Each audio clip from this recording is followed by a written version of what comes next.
Yo yo, Renguleus here, and welcome to my continuation of Disco Elysium.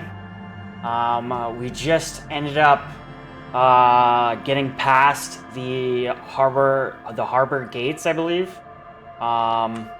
So now we can go and investigate and try and talk to, I believe the union leader or something like that, or the dock union leader worker. I think that's who we're looking for. Just to kind of ask questions about the murder that we're investigating. So without further ado, we're just gonna jump right into it.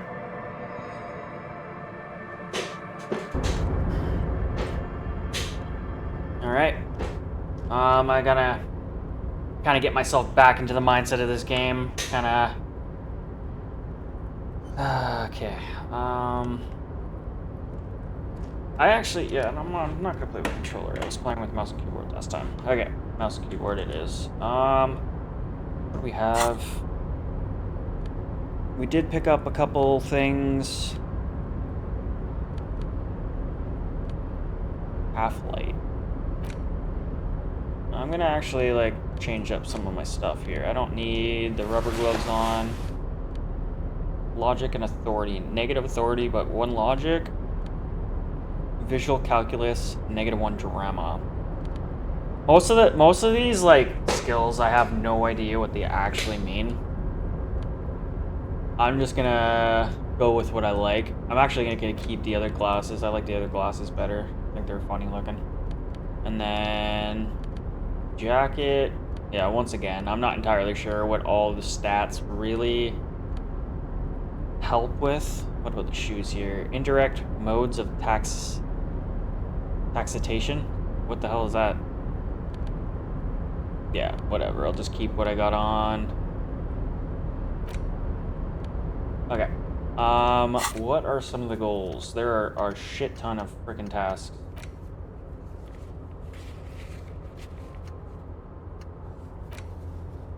I gotta find his gun. I've gotta talk to...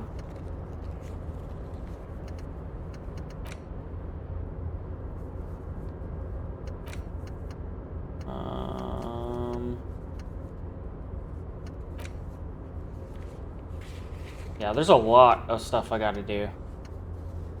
I still have to pay back damages in the hotel room. Gotta find my badge. Who called in the murder in the first place?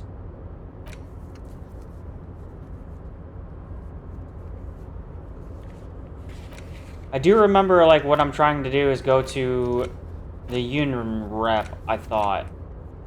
Was kind of the goal that I'm going for at this exact moment. Whatever, let's just keep going and talk to people. Container, container, I'll turn you nice and red. Container, container, put the logos on. Just give me a sec. I just want to make sure my stuff is actually working properly. It does look like everything's on, but I just wanted to make sure. Just, click on these. Yeah. We're good. Okay. Sweet. Container, I'll turn you nice and red. Okay. The lyrics to this container song are being made up as he goes along. Container, container, yeah, I do that used too. to be Wild Pines. Container, container, now belongs to Everard. The tiny man is so engaged in his work, he doesn't notice you. Hi. Everard, Everard, Everard, he looks after everyone. Huh? Well, hey there. How can I help you, mister? I see you are not a union man, mister. Did you get lost? You're not one of them scabs, are you? A shadow passes over his kind face. What is it with you people and scabs? I don't personally mind. Folks is just folks, you know, and folks gotta eat. Doesn't seem to be waiting for you to answer. Just some of the other guys don't look too kindly on the scabbing kind, if you know what I mean, mister.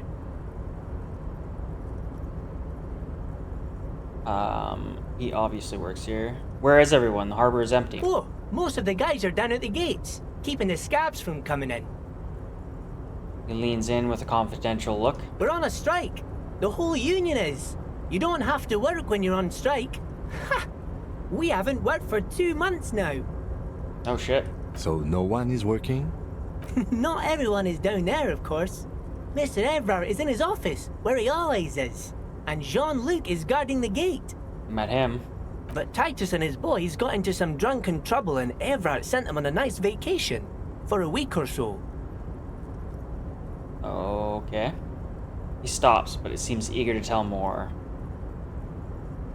What kind of trouble did this Titus and his friends get into? Oh, I'm not really supposed to talk about that. That's union business. He smiles and leans closer. Him and his boys stirred up something in town. Probably drank too much and got into a fight or something. I heard Mr. Everett telling them to take some time off. Okay, Titus. Really? Did they kill someone? No, I don't think they killed anyone. Let's better talk about something else.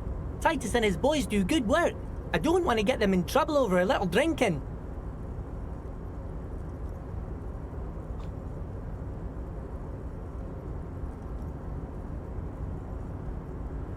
I'm looking for the leader of the dock workers union. Oh, you want Mr. Everett then? He's an awfully nice fellow, he is. Him and his brother are both nice fellows. They've lived their entire lives in this here neighborhood.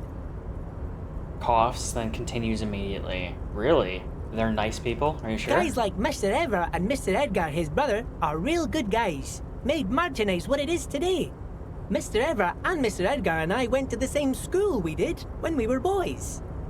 Easy now, Leo. I just want to know where I can find this Oh, man. Mr. Everett is where he always is. In his office, of course. Points to the two joint containers on your right. Okay. Okay, I'm off then. Bye-bye now. The banner sags under the weight of the rain and snow, white waves on red. Okay, so he's... what, in here?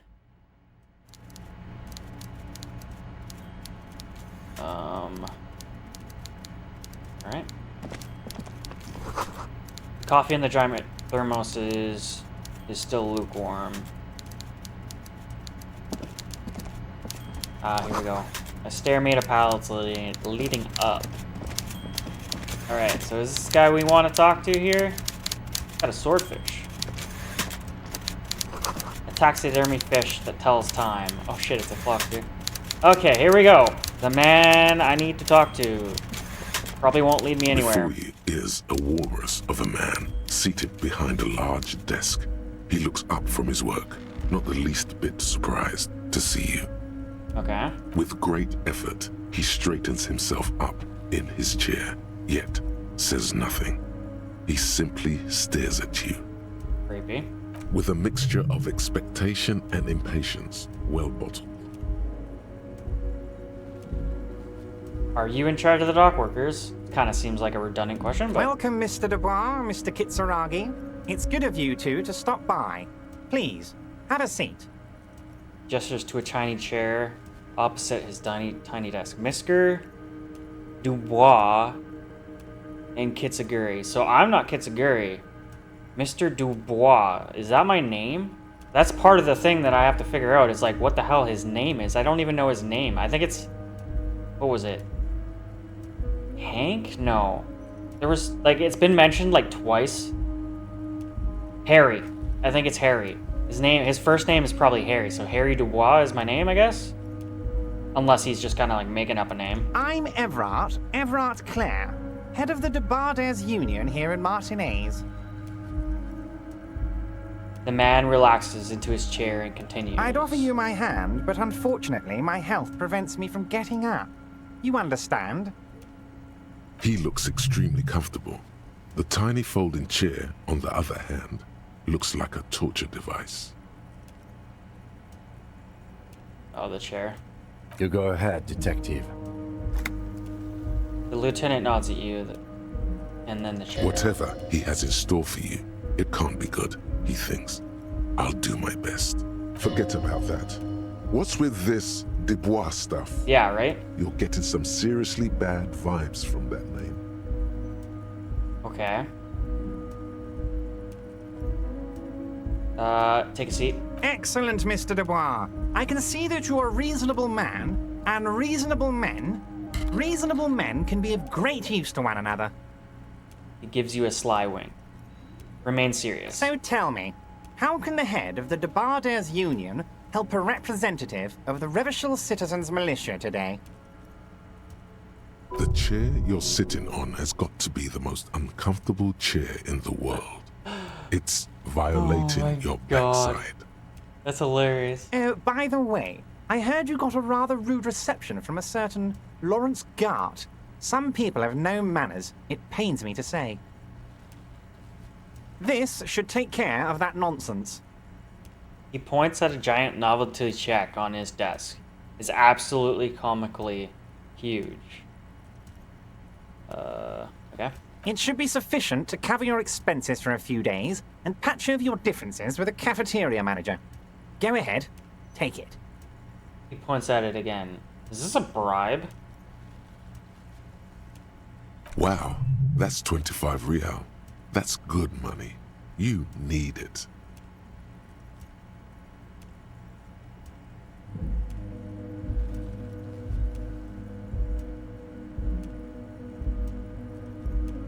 I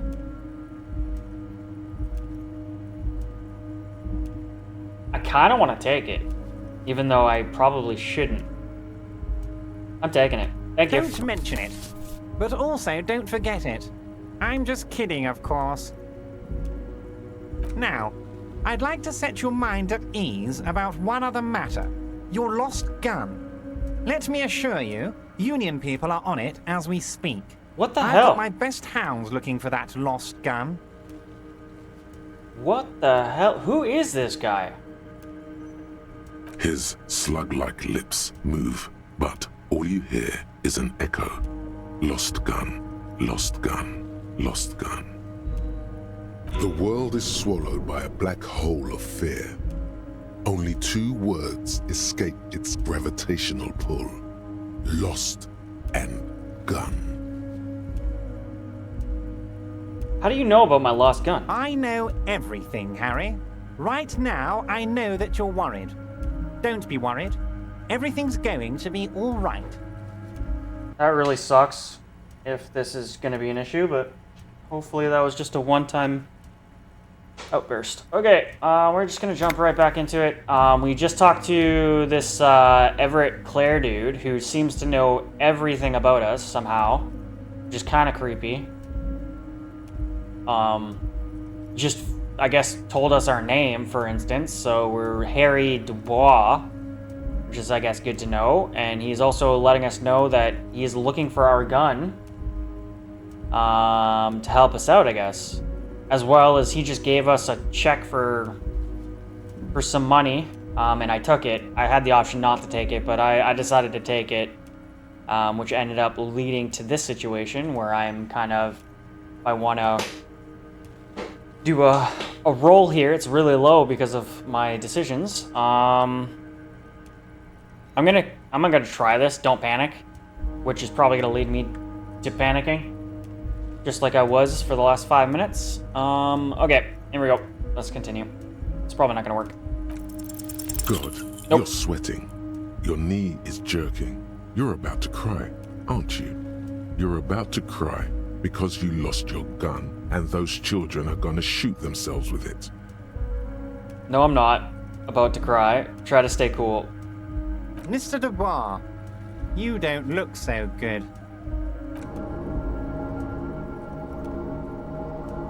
Heal yourself now. What is this, Mr. Dubois? He keeps repeating. What is he trying to pull here? You need to cool the fuck down. Chill. Mr. Dubois! Mr. Dubois! Harry! The large man snaps his fingers, but to no effect. You're in some stupor. Okay.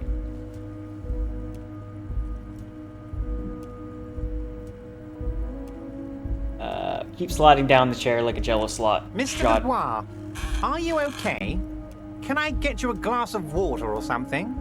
Are you having some kind of medical emergency? Maybe you could use your hands somehow, in a kind of throw-in motion, like you're throwing that Mr. Dubois act right back at him. He's Mr. Dubois.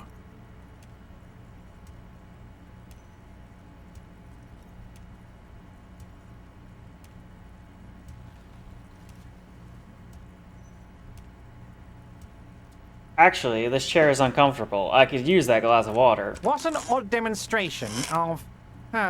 you got me, Harry. I don't even know what. As entertaining as it was, I'm afraid we're wasting our time. And I'm an extremely busy man, as I'm sure you are too.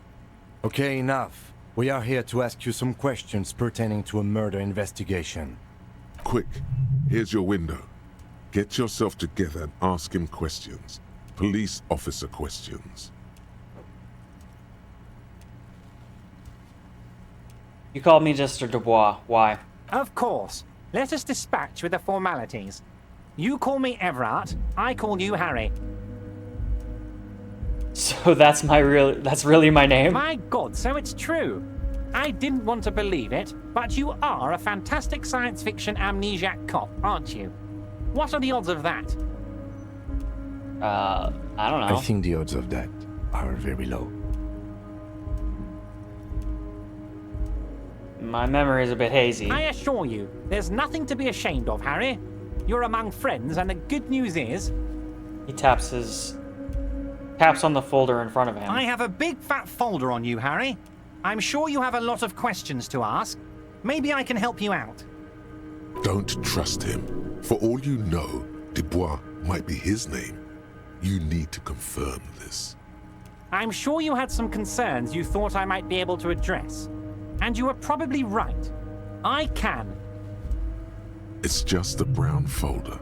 You can't make out what's written on it. Are you trying to tell me you've gotten hold of some of our documents? Lieutenant inspects Everard over his spectacles. Mr. Kitsuragi, would you mind?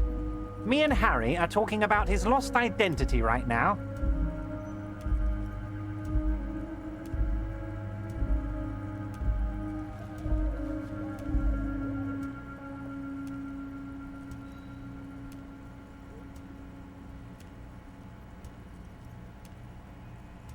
The low roll. Where did you get that folder? Ah, this? My friends in your organization gave it to me, Harry. Okay, so he has some cops under his payroll. I find that very suspicious. May I have a look? I'm afraid this is meant for Union eyes only, Mr. Kitsuragi. I'm sure you understand. Please continue, Harry. Okay, so the odds are a little bit better.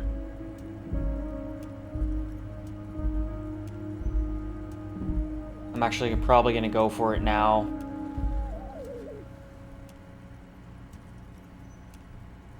Yeah.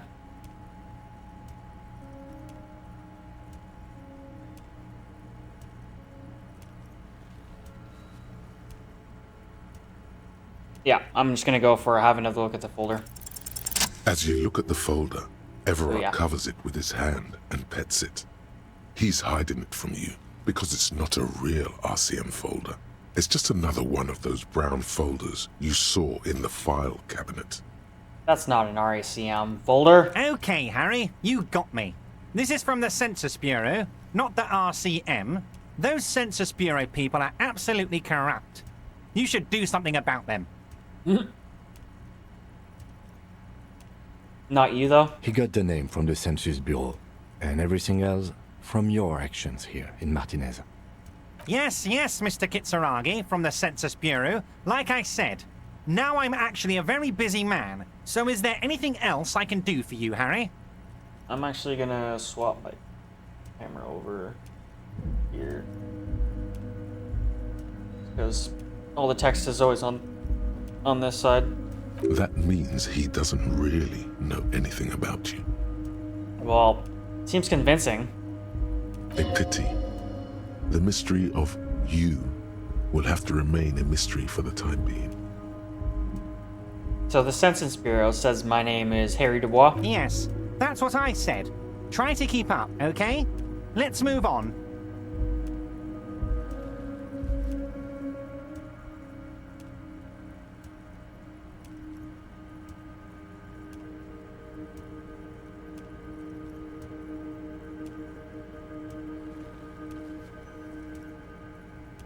I met Joyce, the company representative. Oh, that's very nice. I haven't gotten around to her yet.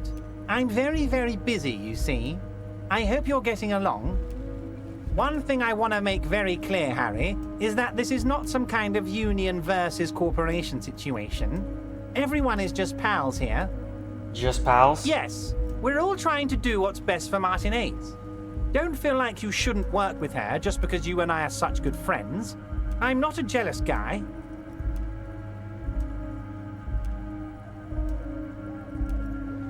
Joyce said the previous union leader vanished under suspicious circumstances. Vanished? Harry, the woman left her casserole in the oven and couldn't make it here in time for the voting. Oh, did I leave my casserole on? Better go home and check. The election can wait. When she got back, the whole thing was over.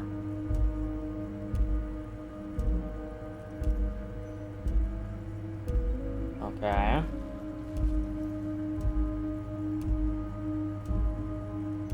Why haven't you let her in to see you? If she actually wants to see me, she will find a way. Any good negotiator would. And I just don't have anything to discuss with a bad negotiator.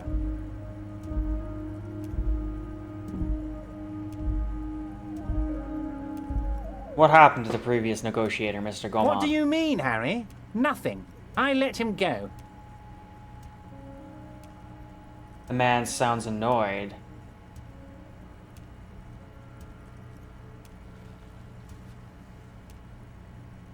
He made concessions for the company in previous negotiations. Why would you let an ally like that go? He's an old man, Harry. I wanted him to spend more time with his family. God knows how long he's got left.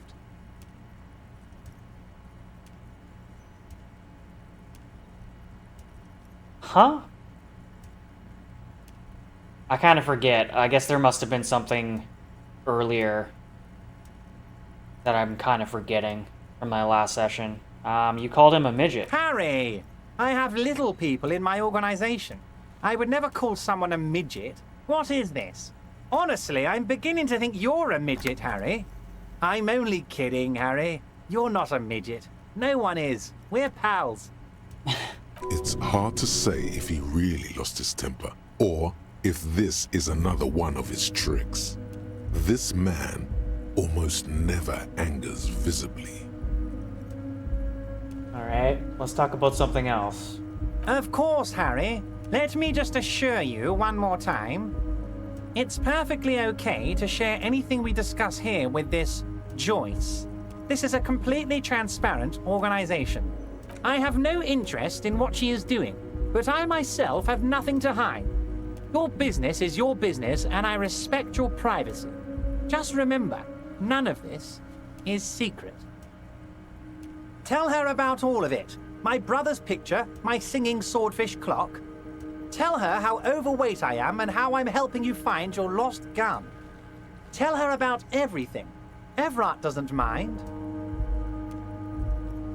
Okay. It is rather interesting to tell people things about each other, isn't it? It was nice telling him about her right now. This is weird. Not nice weird, but okay.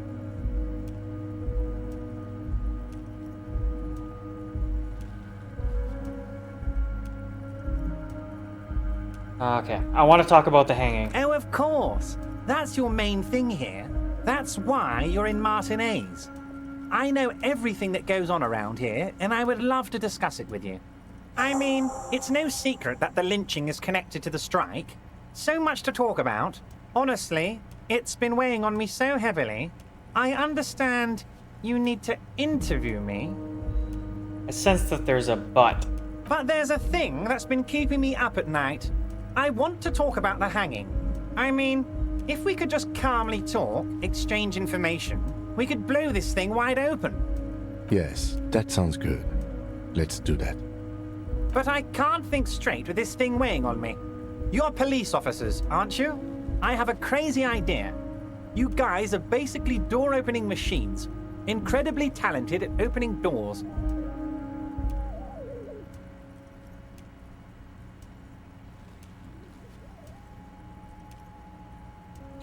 Okay, I've opened a few doors in my life. And I'm sure you're going to open this one with flying colors, Harry. This really is very simple, and there's nothing shady about it. Does this jiggling ooze think he's going to use you? He's got another thing coming. Play his game, son, with your eyes peeled. He's going to slip up, and when he does, you're going to come out on top.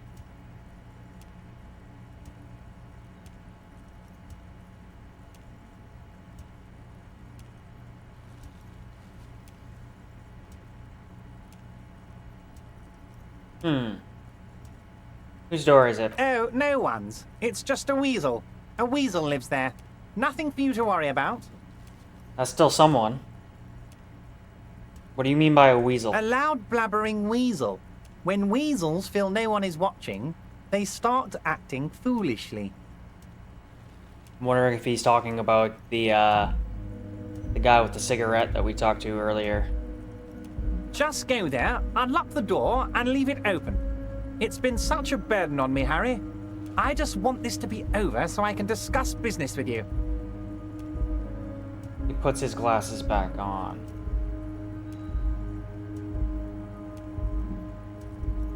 Why don't you just open it yourself? Harry, I'm a very busy man, and more importantly, I don't have that extraordinary physique you do.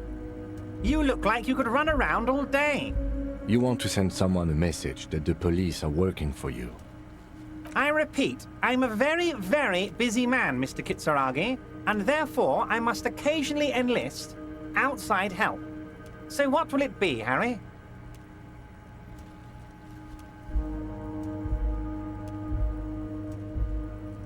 I don't even know. So I have a task? He wants me to do a task.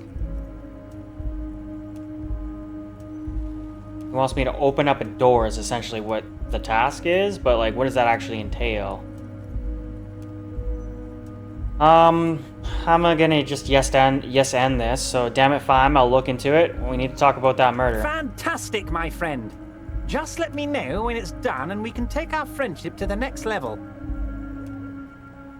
He flicks his fingers. You can get the key from Manana. He's down by the gates.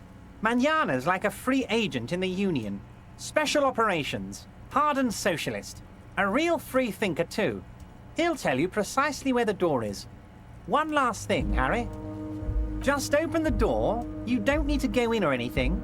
I just want that weasel to come home and see the unlocked door.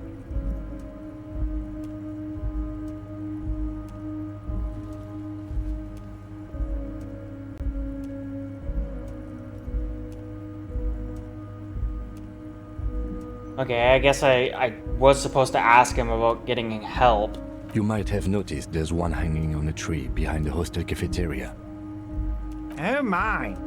Don't take this question personally, but why would I get involved in this matter? Mr. Clare, the man was hanged with a cargo belt. A steel-reinforced cargo belt. It's safe to assume the Union had something to do with the murder. Besides, getting the body down would benefit all of us. It's a stain on the neighborhood.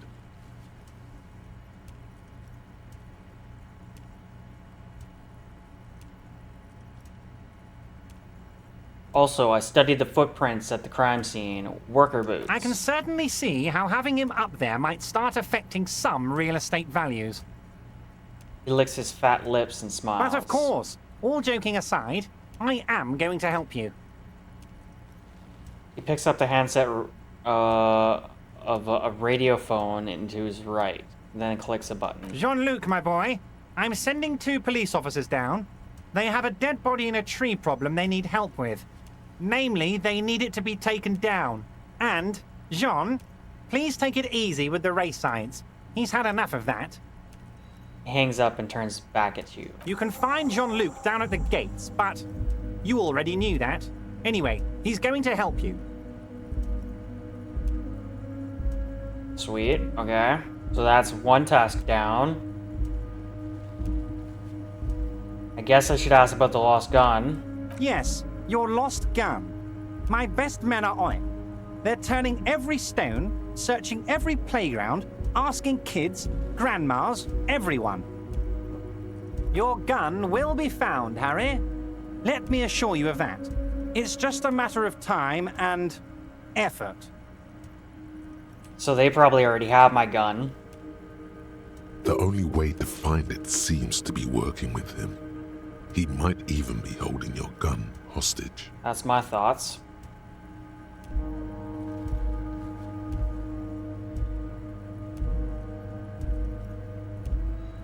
Does this mean if I do the things for you, I will get my gun back? Damn it, Harry. That's exactly what it means. I'm only kidding, of course. Yeah, sure. He is not. Of course. I understand. We help you, you help us. Alright, alright. Other than that, I really don't care. Like, are you gonna ask me how I got in? Who really cares? The container outside your office, I don't really care, to be honest. Okay, so we're gonna leave. Wait. You need this to get in and out through the gate. Okay. Great. Wouldn't want to get stuck in Here. here. You're one of us now. A real red and white union man. Take care, Harry. Oh shit. Oh shit.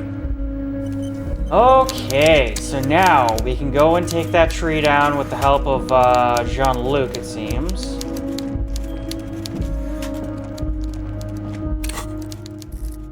And I can level up. Honestly, I'm kind of regretting going with a physical build. I didn't actually know what this game was really about when I first started playing it, and I kind of assumed there was some sort of combat involved, but it kind of seems like this is more or less just an investigation type deal. So it kind of seems dumb for me not to have gone with the damn intellect and psyche. But so far hasn't been too bad, I guess. I guess I gotta just lean on some of my physical traits more than the intelligence, obviously. Okay, so we're gonna go ahead and bring up perception. Level 6. Okay. Did we get some sort of item? Yeah, we got the check, didn't we? So we got a postcard, which I probably just found. Postcard found. Photo of a happy couple. I actually don't even remember where I got this. I don't remember where I got it. And then a novelty check. Ceremoniously on a gala-like event. Supposed to exchange for 25 real at your local fruit store. So I gotta go to the fruit store and trade this in. Worthless in a pawn. Wait, what? Below the number is a careful hand has written the words Constable's rent. All of it. No. Worthless in a pawn shop. That's hilarious. Okay. So now we just go and talk to Jean-Luc. Open apartment door. Ask you to open the basement door behind the greenhouse in the backyard to initiate the occupant, or intimidate the occupant. Do what you have to. Everett has promised to give you info on the case in return. Get the key to the weasel's door from Mignana. Which I think that's the guy standing on the stairs. I think.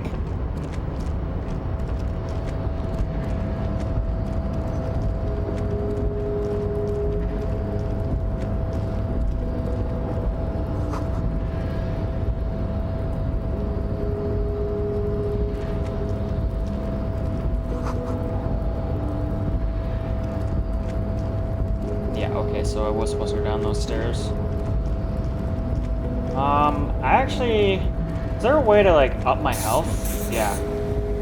And up my morale. So I'm just gonna do both of those until I'm full.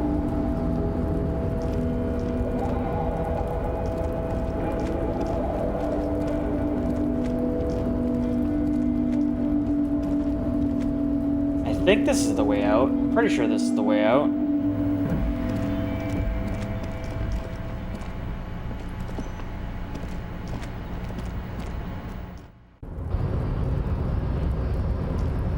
So let's go talk to this guy. I think this is the guy we need to talk to. So, how'd you like our harbor? Perfect. He stares at you with his hazy eyes. It was nice enough. It's but a rest area on the path leading across open plains. He notes solemnly, and then turns to you, wide smile adorning his face. You talk to the boss, eye to eye, like men of the plain. If you have any more questions, I'm set to talk. Everett said you had a key to a door? A key, huh? What door is this key supposed to open? He said it belonged to a weasel. Oh, say no more. I got you. Taps the side of his nose with a little wink. I got that key right here. And let me tell you, it's mighty good of you to help us out during the strike. Working class solidarity, as they say.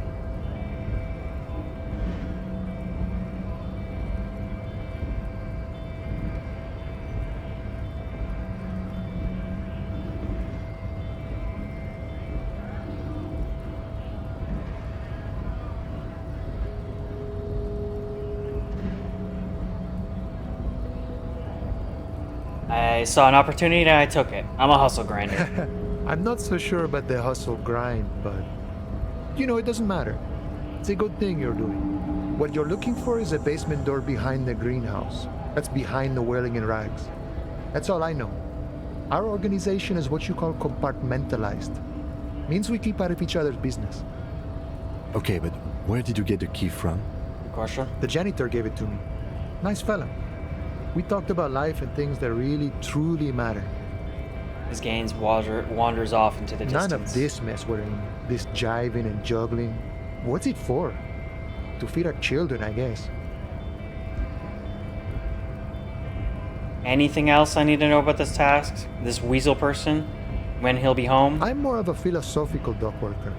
I like to talk about the big picture stuff. Who I am, who you are, what we are fighting for. Okay. The man takes a big sip from his flask. Why are you striking? We're negotiating our share. Your share? Aye.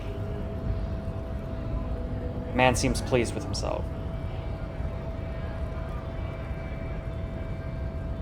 How large of a share would you like? All of it. However, right now we want all the harbor workers to be on the company's board, so they could take part in the decision-making process. Are you a communist? No. I don't think I'm a communist. Seeing something of value and saying I want it all to myself is a much older and simpler notion. No science to it at all. True. Even a weak child can think it. The only things holding someone back are I can't and I shouldn't. Right on, brother. Just the way the world works, boyadero. The boss man, Everard. What can you tell me about I him? think it's best you make up your own mind now that you've met him. In my eyes, he is a capable organizer and a decent businessman.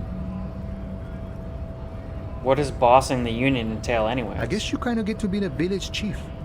He oversees the harbor, makes deals with the owners or other relevant parties. Watches out for his own. By that, you mean corruption? Yep. By heavens, why would he not be corrupt? We live in a harsh and disordered world, see? And in this world, the old man is corrupt for our benefit, and we know it. Appreciate it even. He is, personally, not too lavish.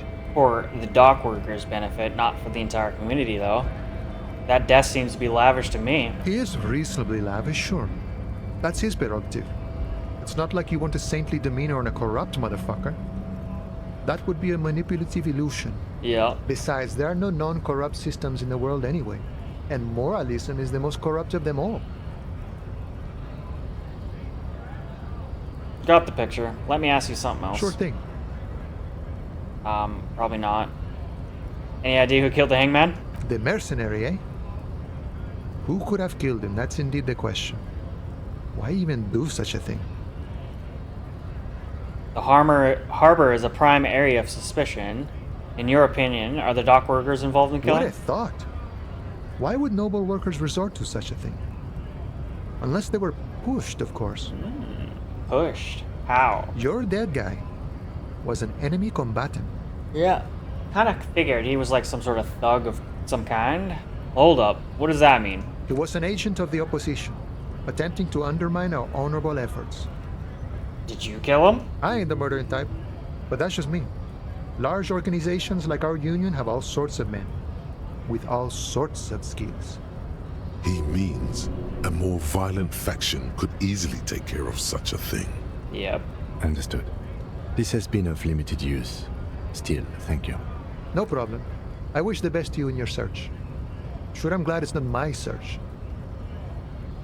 Takes a sip from his flask. Alright, gotta run. Wow, you work hard. Oh, yes, you hustle. You're a provider. It's tough out there, but you keep it real and provide. Yeah, I guess I do. Oh, yeah, like a horse, a workhorse, for hard work. What hard work do I do exactly? Look at yourself. You're a human pedometer. You must have walked 200,000 steps down cracked asphalt, mosaic, sand, and linoleum after you re-emerged. That is the sign of a hustler who never gives up. The world is harsh and people are evil. You didn't make it that way, and you won't let it break you. You ride. I fucking ride till I die, bitch! That's just what it's like. Life and death.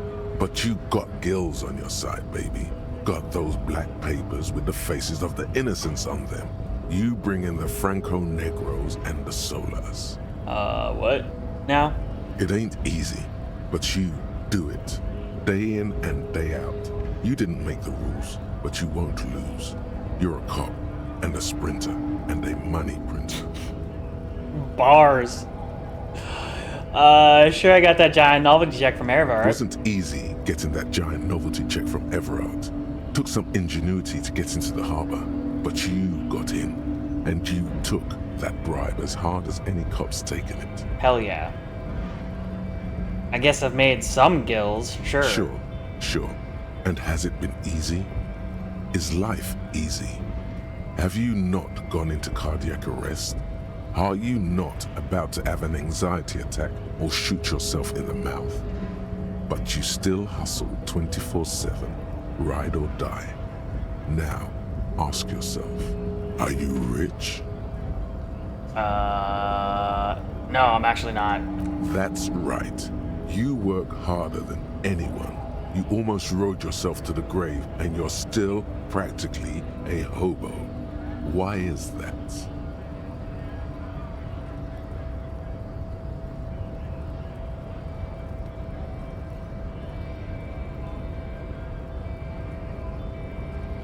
The system is broken. Boo-hoo. The system is broken. The establishment is keeping me down. That's not the fuck yeah attitude you're used to. What is this? Why are you so poor? I'm fine. Fine. I don't know, why am I so because poor? Because of the taxes. G-Man's got his jam-covered sticky fingers in your pocket, stealing from you every time you buy, sell, walk, talk, fart, so much as sneeze. Really? Every time I sneeze? Every time you wipe your ass. They got their direct and their indirect modes of taxation.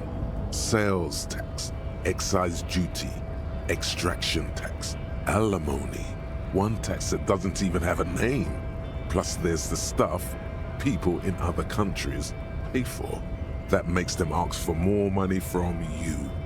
Here. Total tax duties add up to 98% of all your money.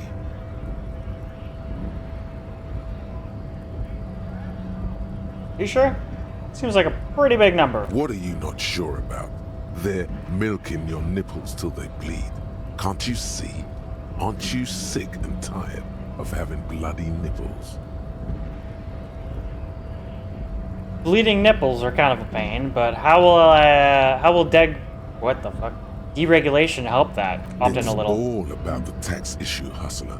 No other problem in the world is as pressing as top marginal tax rates. And don't you fucking forget it. Alright. Alright. Tax is bad, apparently. Okay, so, oh shit, we need to talk to Jean-Luc, right? Yeah, let's go back up.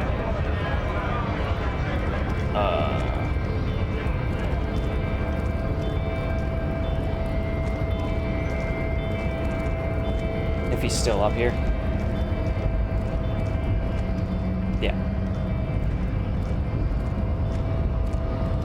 The unpromising race pupil returns. Everett told you to help us get the body down from the tree. So it was. My unpromising race pupil entered the harbor and used my superior to give me orders. Damn right. I salute your cunning and will remove the body from the tree with my bare hands. Shit, dude. You're so noble, Measurehead. But while I am gone, someone must stand guard on the bridge. That someone needs to be you. Uh-oh. Both of you. Why doesn't he want us there?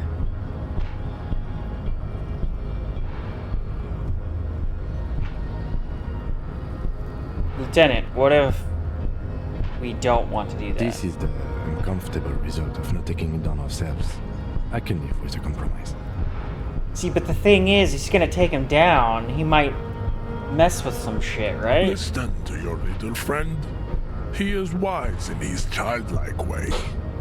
His mysterious race may yet prove fierce competition to my heroic haplogroup. Alright, so I'm a guess. If we let him take him down, the boots are gone. That's my guess.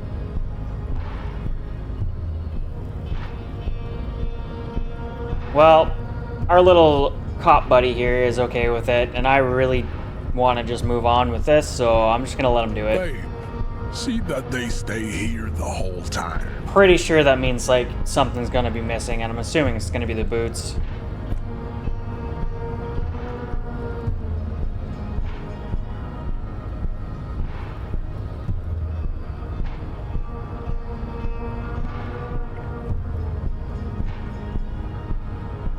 The woman's gaze follows Measurehead as he leaves. So, you guys are like cops or something? Yeah, we're the law around here. Cool. I like men with guns and power. Guns, I'm eh? Katya, by the way. You hear that? That sound. He's breaking something. Yeah, Jean-Luc must be really tearing it up over there. I wish I could see it. I also wish I could see Look it. at you! RCM rent-a-cops! Guarding that bridge like Everett's lapdogs! Is this where it's at now?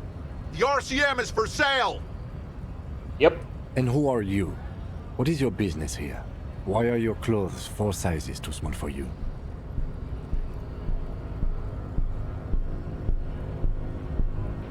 Yes, I am an unbelievably corrupt cop. I am corrupt every opportunity I get. A shrill laughter interrupts you, echoing across Martinez. It's Kuno.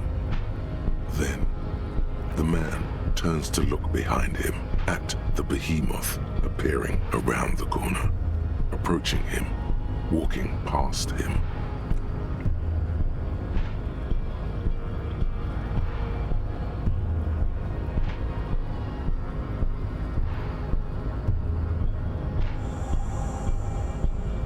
The corpse has been removed from the tree. Stand down and congratulate yourself. You have sided with Ray's victory today. Thank you for your cooperation, Measurehead. Farewell, ham sandwich. You are a Union man from now on.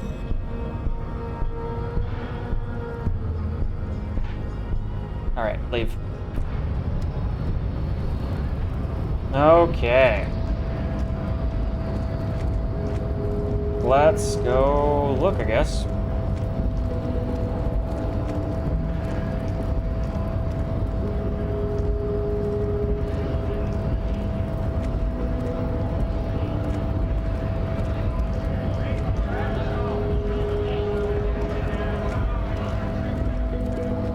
I'm actually gonna go to the shop and turn in the check. I don't know if I have to turn the check. It looks like I already have the money from the check, but I'm just gonna make sure. Is this about the questions again? Because I don't really know anything. I need to exchange this novelty check for cash. Give her the novelty check and gain 25. Wow, I didn't know you worked for the union, sir. She rolls up the giant novelty check. Looks like she's seen it before and slips her under the counter. Anything else I can do for you? That was easy. Worryingly so. Blow the whole thing on speed and gin. Right now. Speed and gin. Great combo. Ask some local dealers, maybe. That's hilarious. Inner thoughts. Okay, now we're gonna go into the back of the store, I guess. I go this way, right? Yeah.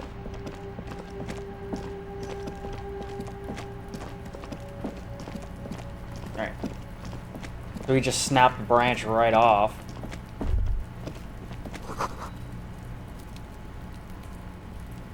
The corpse lies on the ground among the remains of an absolutely demolished pinewood branch. It's gently laid on one side. Beautiful. Wipe a tear from your Mr. eyes. Measurehead has done a good job. Nothing is too broken or compromised. The victim is ready for a field autopsy. A field autopsy? Yes. 1. Investigation of the scene. 2. Initial examination of the victim. 3. Field autopsy. 4. Transportation of the body to the morgue. We are on number 3. The fuck are they on about? Cop's gonna cut his shit up. Don't we have someone else to cut his shit open? It's not about cutting. And no, you and I are detectives. The honorary rank of detective signifies our ability to handle the entire incident chain, from autopsy to cleanup to social work. Wait, honorary rank of detective? An honor and a burden attached to your rank once you've proven yourself able, usually after 5 to 8 years of field work. Mine is lieutenant detective. Yes. I feel like a detective. You are. Your station would not have assigned you on this case if you weren't. Now, The lieutenant adjusts his glasses and takes a deep breath.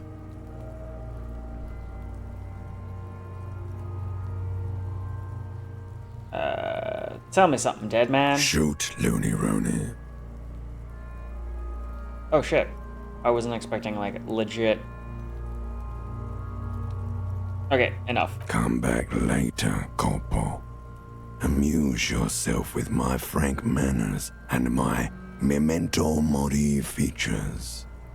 If possible, also, see me in your dreams. First off, what exactly is a field come on, autopsy? officer. You know what a field autopsy is. You've done 100 of them. Yeah. Let's get back I to hope this we later. do. It's getting really late for an autopsy. Alright, let's go and put on the rubber gloves. Yeah. Okay, now let's go back to it. The rotting man lies on his side with his eyes looking straight through you. His body is supine and open to intrusion. By autopsy, the lieutenant adjusts his glasses and takes a deep breath. Come on, officer. You know what a field autopsy is. Let's get in You've there. done- There truly is a time for everything, even for yellow gardening gloves. However, they are lacking hygienically. I suggest you get in there in limited capacity. I'll ask you when I need you to. For the most part, maybe I should handle the contact and you take notes? We just fill this in, right? Show him the red field autopsy form in your ledger. That's right. Open your ledger at the field autopsy. The dead man form. stares in silence as you crack open the ledger. The bright red paper is covered in boxes and lists, describing the condition of his skin and organs in 3 parts. Above those, an 11-field info form needs filling out first. It begins with,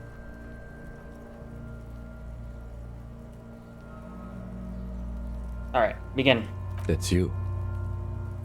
Right, Harry Dubois. the corpse is indifferent to your scribblings, just lies there. The next box says, Coroner's case number. KK57-0803.0815. Write it down. Next. Name. NA. Next. Date of birth. NA. Age. Roughly 50. Right. Roughly 50. the corpse looks ageless, like meat on a hook. Teeming with opportunistic microorganisms, letting out a foul-smelling diamine compound. Your eyes turn watery. Race. Mondial. Write it The down. pudgy mess of curdled meat looks neither mondial nor anything other. Sex. Fucky, fucky! The little monster exclaims energetically. Male. Pigs can have sex! Oh my god. This game is fucking hilarious, male. Nor does he look male, with his pregnant belly and indistinguishable face. Date of death. We're still going with March 4th. 51. Write it down. What else? 9. Body identified by is non-applicable. 10. Case number is the same as the coroner's case. KK 57 0503 0815 listens motionless, with the cargo belt still around his neck. Only one box remains. Evidence of treatment. None. At least not after the initial examination. What exactly is treatment? Interfering with the body's position or wounds post-mortem.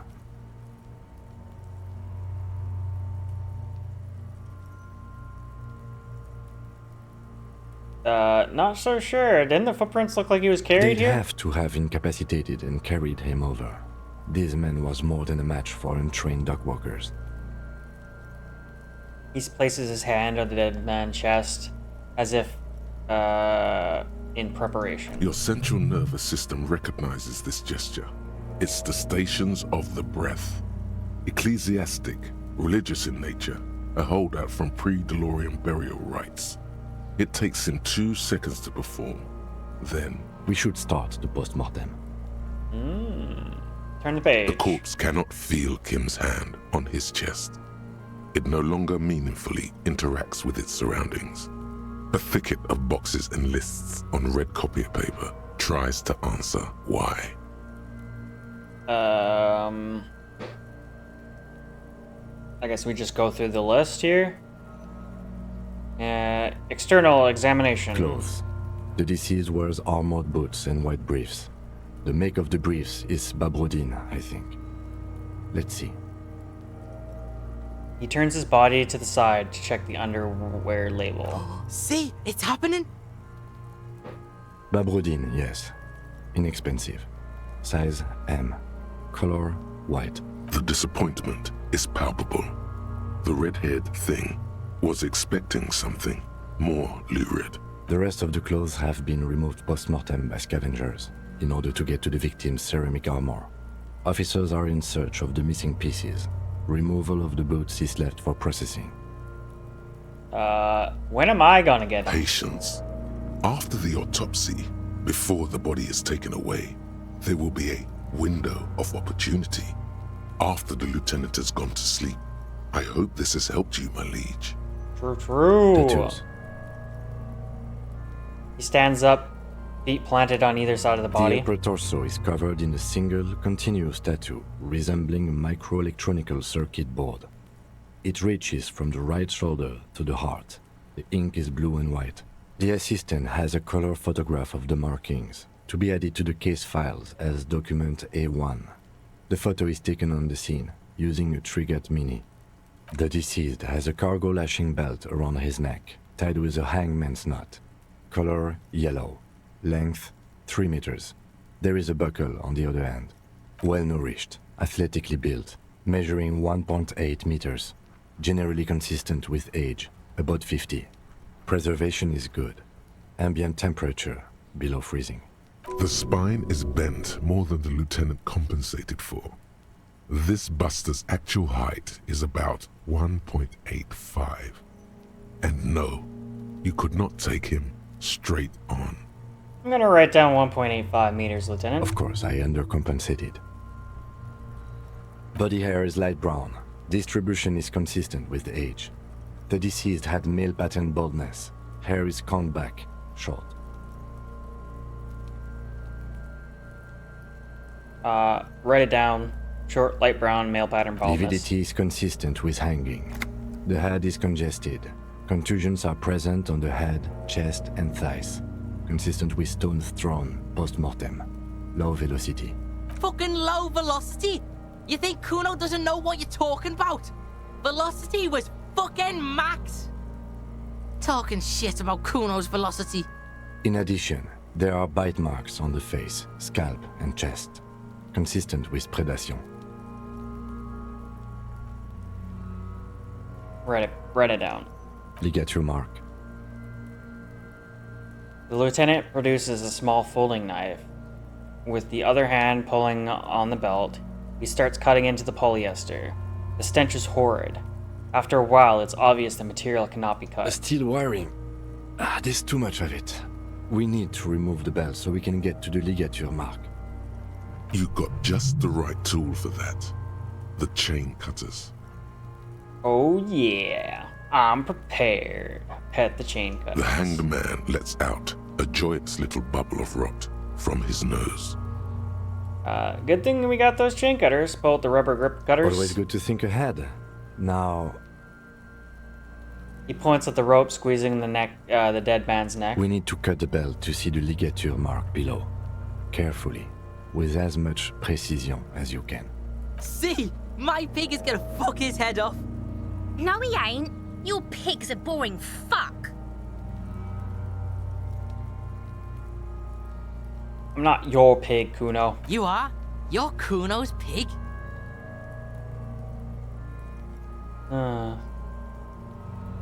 Cut the belt off. You jam the cutters right under What? the knot. That seems like a smart idea. Yeah, somewhere there. Already they're buried deep in the man's flesh. Then you rotate them to get a better hold. Shit. Shit. Fuckity fuck. The lieutenant looks by, somewhat worried as you summon power words to your aid. Rotate some more. There's a good chance his head's coming off. A really, really bad smell is coming from there now. And some kind of cracking sound. Enough. Cut some. Yeah, fuck him. Fuck that faggoty. Corpse fucking time. Told you my pig was hardcore. Damn it. I should have a go first. I think I have a strategy. Yeah, I'm just gonna let him work. He sinks the cutters into the knot, preparing to perform the cuts, with his elbow to his knee for precision. I honestly wasn't expecting to fail that. Yes, that's much better form than you had. Damn it, dude. Snap. The knot is slashed. Another cut and the belt falls apart like a flower bouquet, revealing the dead man's neck and the dark red ligature mark around it. Here. He heads to the chain cutter's back and then kneels closer to the body, running his finger along the dark red groove until he comes to a gap. The rope rises to a point, leaving a gap in the ligature mark. The suspension point is in the back of the neck, on the nape. As it ought to. This is where its grip on the curdled meat is gentlest, pulling up. Hemorrhaging is observed on the skin, above and below the ligature mark. The mark is well pronounced, consistent with a drop from 1 or 1.5 meters. Chest is intact, normal contour. Abdomen is protuberant, pelvis intact, genitalia. Pulls down the man's underpants. No! Let's get out and see! I fucking knew it. Genitalia is male and unremarkable. No evidence of injury. I'm writing it down and move Back on. is symmetrical and intact. Upper and lower extremities are intact, but asymmetrical. There are combat injuries on the right hand, thigh, and hip. Bullets have bitten little pieces out of him. It must have been excruciating, especially the hip. Before you is a temple of pain that knew little tenderness in life. In addition, I see smaller, residual scars, too numerous to count, covering about 30% of his skin. This is the body of a soldier, a mercenary. We have a real museum here.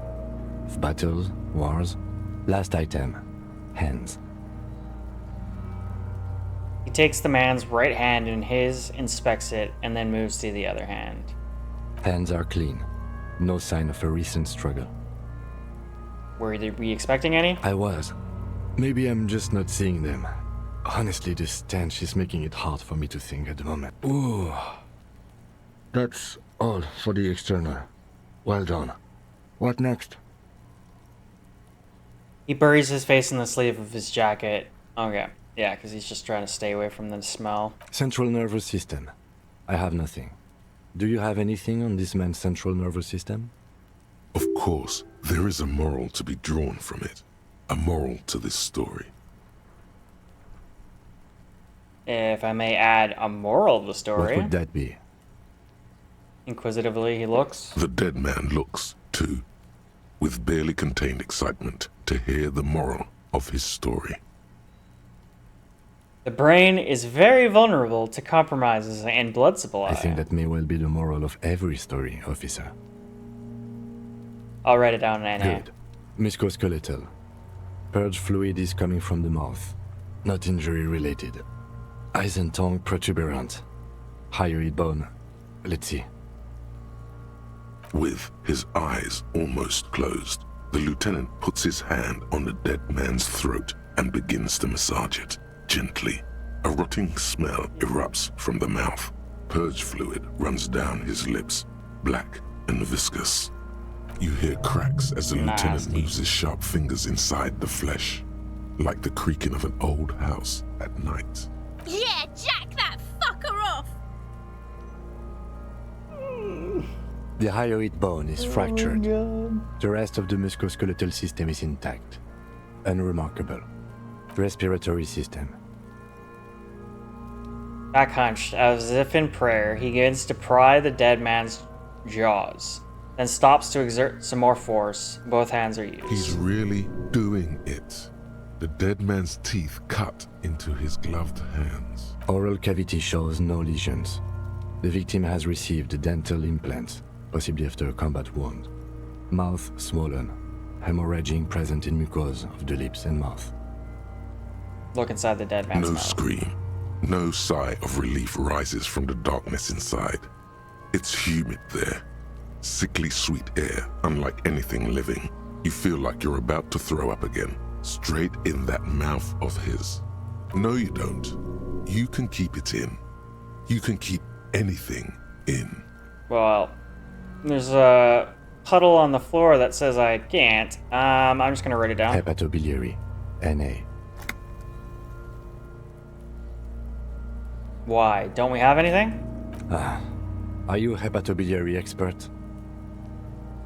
He looks at the corpse's stomach with a mixture of tiredness and disgust. I guess I don't think so. Neither am I. And that's it? That's it. Write it Same down. for toxicology and serology. NA. Okay, write it down. Cardiovascular. The body exhibits heavy lividity. Blood has gathered in the hands, feet, and neck. Hypostasis is visually consistent with the hanging. Gastrointestinal. He breathes in a sigh of approaching relief. This is the last field on the list. He looks around to the ground, the pool of feces there. Digested semi-solid food in stomach. Voila. He touches the corpse's bloated lower abdomen briefly. Write it down, keep the voila. What's next on the list? Description of injuries, Let's see. summary. We have bite marks, contusions on the head and chest, and a ligature mark encircling the neck. You'll need 3 fields. Leave a 4th one too. Be thorough. if you want maximum results. 1 bite marks, 2 contusions, 3 ligature marks. What about the injuries we have inflicted? Oh, so we inflicted them? This was a team effort. You mean the incision on the thorax from a chain cutter? That was not a team effort, and Not I bad. wouldn't mention it. Muddies the water. I agree. The water is muddy enough. See? These pigs are fucking corrupt. The boy nods Why approvingly. don't you fuck him if you love him so much? Now, injuries. Bite marks. Head, chest, and scalp bite mark injuries. Predation by birds has caused damage to the body. Odontologist does not need to be consulted. I love how the kids are just chilling while we're freaking looking over a dead body. Write it down. And your opinion, officer? Fatal injury. Fatal injury by seagulls? This man was murdered by seagulls. No, he was not murdered by seagulls. Okay, it's not a fatal injury Yes, then. it's... Non-fatal, post-mortem. That's right. What's next? Contusions. So, the scalp bleeds from a post-mortem head injury, a stone. The injury does not have the rim of an early inflammatory response. The perpetrator on the scene has confessed to causing it post-mortem. At maximum velocity, fucko! No, minimum. Has confessed to causing it at maximum velocity. Write it down. Coagulated blood sticks to his scalp and chest, where the countless stones have hit the dead man. Beneath, the description of injury. 2 boxes. Non-fatal post-mortem. Right. Next. Ligature mark. Finish the autopsy. What's the 4th injury field for? Let's actually ask that question. Nothing. Just in case. Okay. Dumb question. A dark red abraded ligature mark encircling the neck, with a gap on the nape measuring, let's say, 7 centimeters. The hyoid bone is fractured, the cervical column intact. I see hemorrhaging on the skin, above and below the ligature mark. Depth of the mark, 1 centimeter. No signs of clawing on the neck. Write it down. Below the note, 2 customary boxes wait to be ticked. The man's head jerks to the side. The ring around his neck is visible. Think for a moment. There's time. Don't rush. What was that about? No clawing around the neck? Yeah, that was like You'd that. be clawing for your life. Exactly. Like I was kind of like I picked up on that. I honestly think non-fatal. I think he was killed before he was hung. Why do you say that? Is it the seagull murder again, or are you serious? I'm serious. I don't think he was injured. This was the injury that killed him. Okay. Why don't you think it was fatal?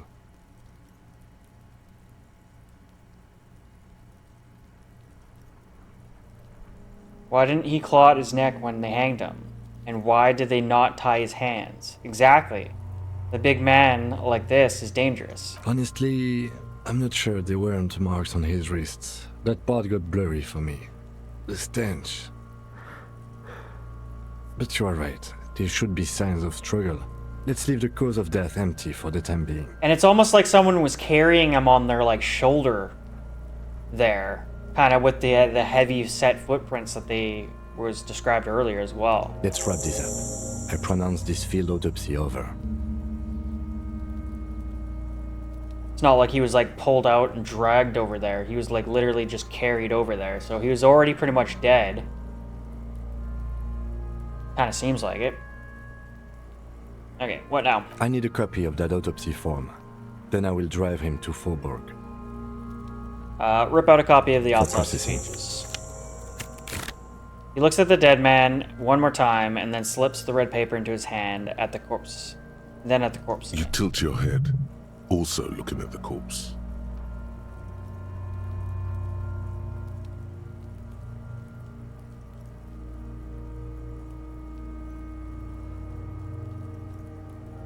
Perception. Search the body one more time thoroughly. You run your hands over the victim's cold body, his limbs, his torso with its swollen organs. Maybe you should be more thorough. He's not wearing pants. What do you mean, look at the pants again? All he has is underwear on. Look at his fingernails like him already did. His fingernails have turned dark. They're chipped and quite long. There is dirt under them. Honestly, because That's failed the perception test, I don't think any of this really matters. Do you think we missed something? There's something we're not seeing. Okay, well, we are in livor mortis here. He is disintegrating. We need to refrigerate the body if we want to conduct another examination, and we need to do it fast. Okay. Then where do we find a fridge? It would have to be industrial in size. Let's start by asking Gart at the Whirling in Rags and the Fritz store down at the gates. If they don't know, His voice but trails only off. if all else fails. His gaze settles on Kuno. Oh shit. Fuck are you looking at, Beano, man? You want a piece of the Kuno? Wanna get fucked? Only if all else fails. He's stressed. I need to take another look at the body first. Hurry. This is one task we cannot sideline. With every hour, whatever we are looking for will become harder to find. Soon, you'll be looking for clues in a pile of sludge and bones. I guess. I'm not gonna take the boots because he's still here.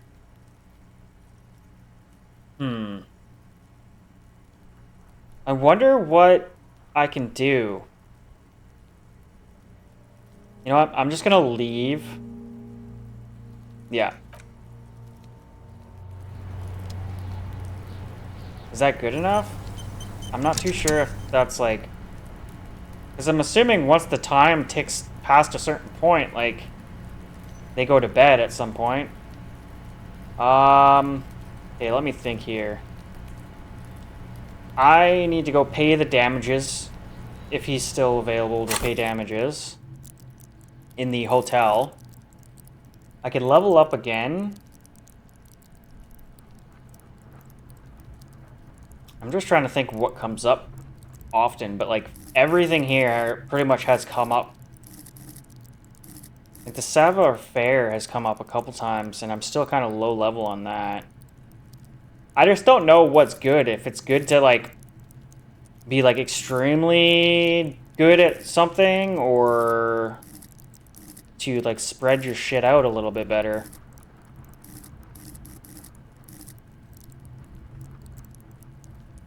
I'm gonna just go with Savoir Faire.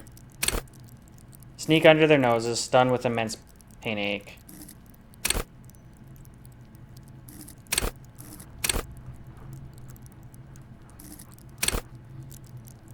Maybe not.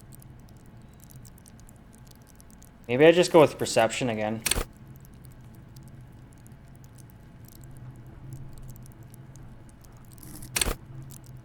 Yeah, I'm just gonna go with perception again.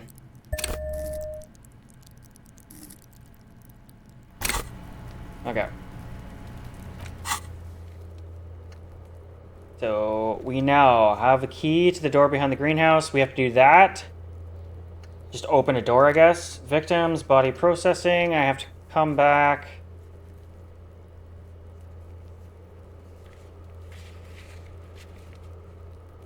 It cannot be... Take it back, so... Damn, how do I get those boots? You need to buy yourself more time to find out whatever you're missing in the corpse. A fridge would allow you to preserve the body longer. Ask the Whirling, Frit, or maybe Kuno has some other local kids. Okay, let's go talk to, I guess, this guy in here first. Number one, we can give him the money to pay off our debt. Oh shit. It's a little different in here. Okay, let's talk to him. Can I help you? So about that money I owe. Yes. Have you got it? How much do I owe you again? A lot. A lot. For the room, drinks, and broken window, 130 real. Oh shit, I did not realize it was that much. Let's actually talk about something else. What? I was rarely enjoying talking about the money you owe me. Seems like I need a fridge. Yes. For the dead body. You want to put a dead corpse into my fridge, right? Yeah. Correct him. No, we want to put a very important body in your fridge. I don't care. You're not putting a dead body into my fridge. I'm not going to ask why. You're just going to say something mean. This is a culinary establishment, not a morgue. You don't have to ask me why you can't store a dead body in my kitchen. It would only be for... Lieutenant, you too? You're asking too? No. The answer is no. I will not turn this place into some kind of macabre circus. Fine. Let's go talk to the freight clerk. Damn, 130? I had no idea it was that much I owed. I thought it was only like 30. Damn. I got a while before I could pay that off.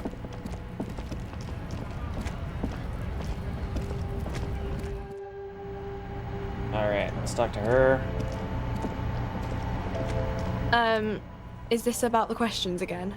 Because I don't really know anything. Do you got a fridge? Mm-hmm. Right behind you. She nods towards the buzzing machine in the corner. You're right. It's a fridge. Wicked. Yeah. I need to store a corpse in there. You're joking, right? Measure the fridge with your fingers, one eye closed. Shit, is that real? No, I'm not joking. I need to store the corpse and the hangman in your fridge. Okay. It wouldn't even fit, you know. Damn. Now that I'm looking at it, maybe a glass-doored fridge in a public grocery store isn't the best option for storing a corpse. I guess you're right. And the fridge is too small. Okay. Damn it.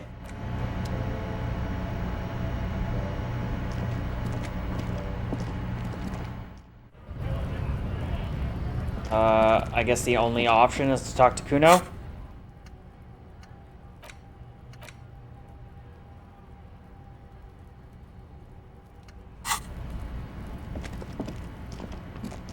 That's hilarious.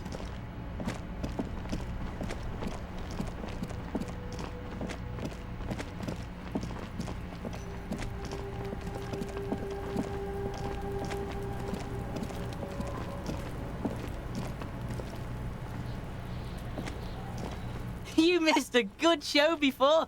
A kid came by and completely fucked the tree to pieces.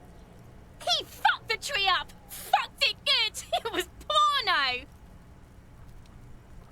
This all superficial, kids. The race mystery runs deeper than you could ever understand. No, I'm just gonna say I wish I could have been there to see it. Now I have some Shoot questions. that shit at Kuno, Pigonaut. Kuno, I need a fridge to stash the body. For the fuck imp. Good thing you asked the Kunmeister. Kuno knows a fridge. Perfect for freezing. Oh my god.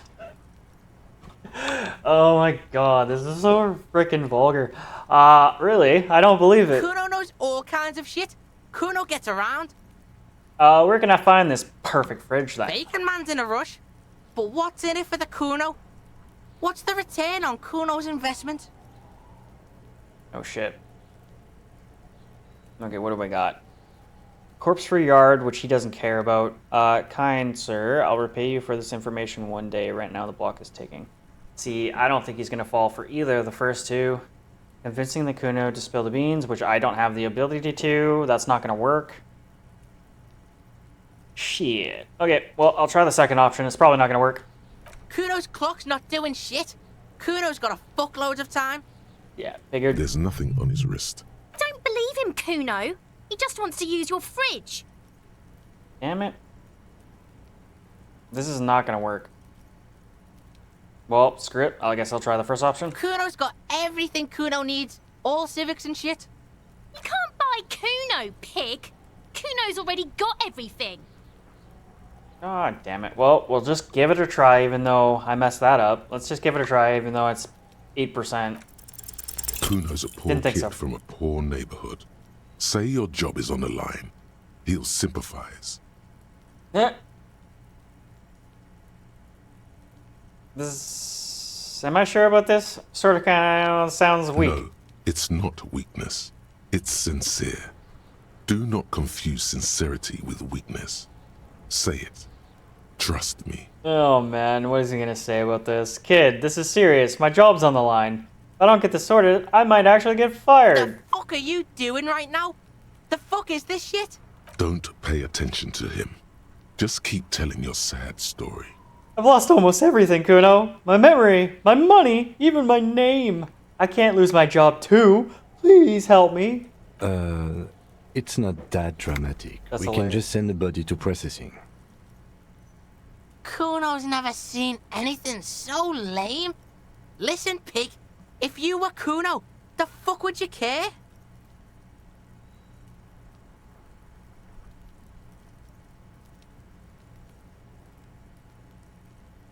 It's about the people I'm trying to help. It's too late for me anyways. If you don't tell me, I'll have to go ask other people, and that would take long. The body's decomposing.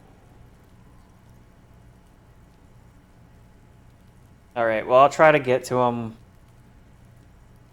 This is probably not the right option, but I'm going to take it. You're right, Kuno. If I were Kuno, I probably wouldn't care. See, sad shit? Kuno doesn't fucking care about this sad shit. Your sad shit. Yeah, that was the wrong option. Now, how about you at least try to entertain the Kuno, or get the fuck off his crime scene? Why don't we go pester some other kids now? Yeah. Kuno doesn't fucking... Alright, well, that went nowhere. I'll die before I squeal, pig.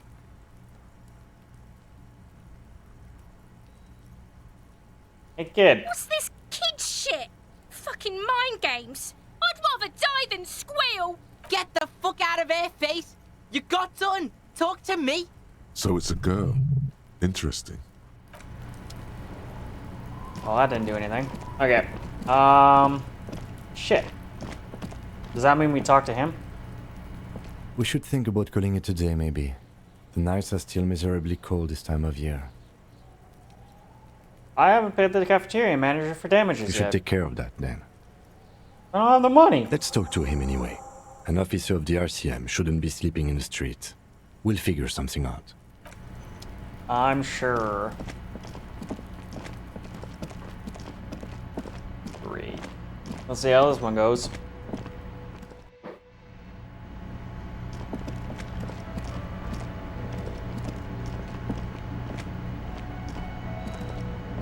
Can I help you?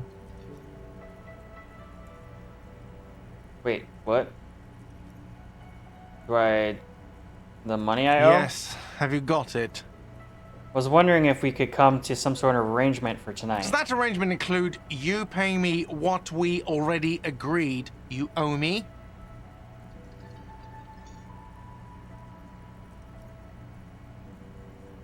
Kim's about to say something. I'm gonna let him. I understand your predicament as the manager. However, I feel I must remind you that we are here to conduct an important investigation that also affects your business. Forgive me for saying this, but your colleague seems more committed to drinking, and... He stops mid-sentence. I mean no offense. It's really nothing personal. I just have to protect the interests of this establishment. Hold on. I still have my key, you know. Good luck trying to use it. Draconian measures. All the locks have an electronic component. They have to be unlocked down here with a master key before your guest key will open the lock.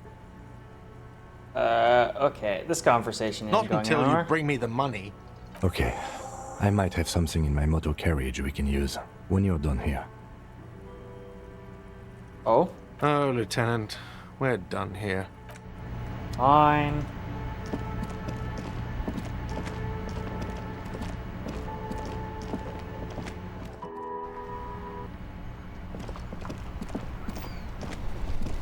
What's in his car? Inside, you see a set of steering levers, a radio microphone, a pull-out toolbox, and the soft glow of the fuel preheater gauge. I lost my gun, so I can't shoot the kid yet. I might later, if I can. It's a frickin' nightmare. Inside, you see a wet steering lever, radio. Yeah, okay, I already know. I have those. something here we could sell. Look in the back, in the suspect transport enclosure. Once I find my gun, we'll see. I have something here. Okay, what do we got? Transport enclosure. Regular people just call it the cage. Oh, I'm just gonna sleep in the car. Look in the suspect transport. The cage at the back of the motor carriage looks rather uncomfortable. 4 shiny hubcaps are stacked against the seat. Their silver edges sparkle in the dark. I confiscated these 4 a little while back. We can take them to the pawn shop down by the Martinez Canal. Oh, shit. Take the spinners. Oh, The yeah. lieutenant nods as you take the spinners. Is that it? Yeah. Close the door. Hell yeah. What a nice guy. Yeah, let's go to the fruit shop.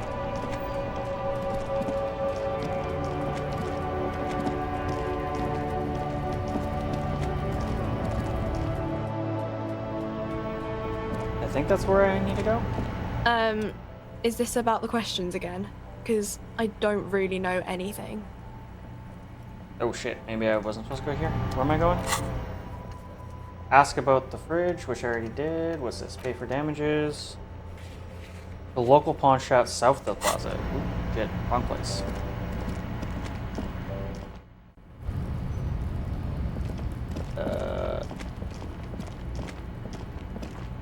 South of the plaza. Wait, wasn't it that guy? Oh shit, he's probably not gonna be there. It's late. South of the plaza. Let's see if he's there. Yeah, no, he's not here.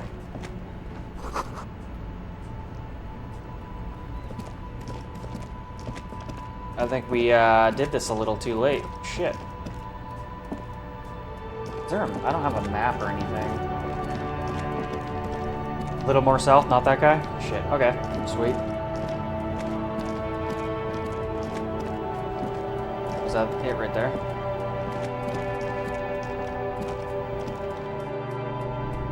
Perfect. Thank you. Oh, he's behind a glass counter. It's not often that I see officers from the RCM in my pawn shop. What can I do for you? His courtesy is not insincere, but he prefers being alone with his projector, just watching the movement of light across the walls of the shop.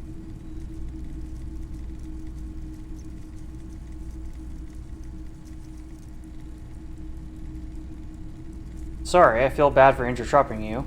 Oh no, not at all. I guess I haven't had many customers lately. RCM or otherwise. Who are your customers usually? All kinds of people come through here. Locals, travelers, people looking for a deal, people looking for a keepsake. People who are terminally bored. As you can see, I have a wide selection of goods for everyone to choose from.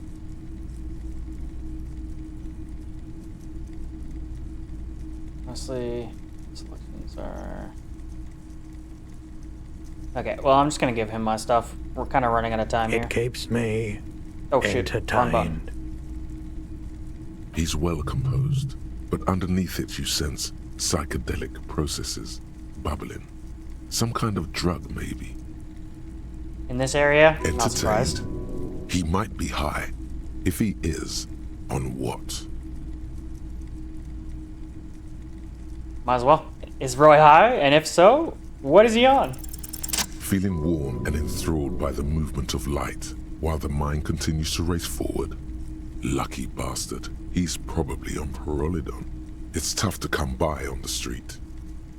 What's that? A drug developed by the military to treat and prevent radiation sickness. It has psychedelic side effects, and it makes your eyes turn yellow. Well, shit.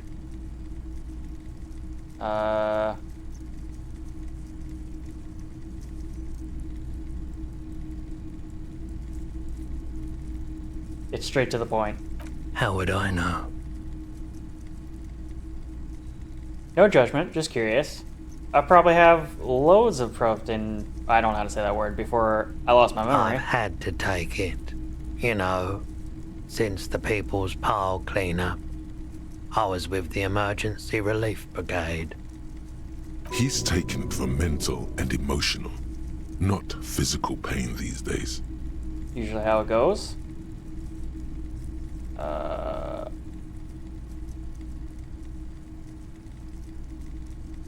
Okay, so let's go. I'm trying to play to his like sympathies here a little bit, if I can, if that's even a thing.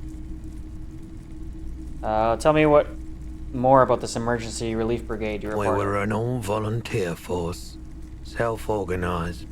Tried to help the fire brigades contain the spill.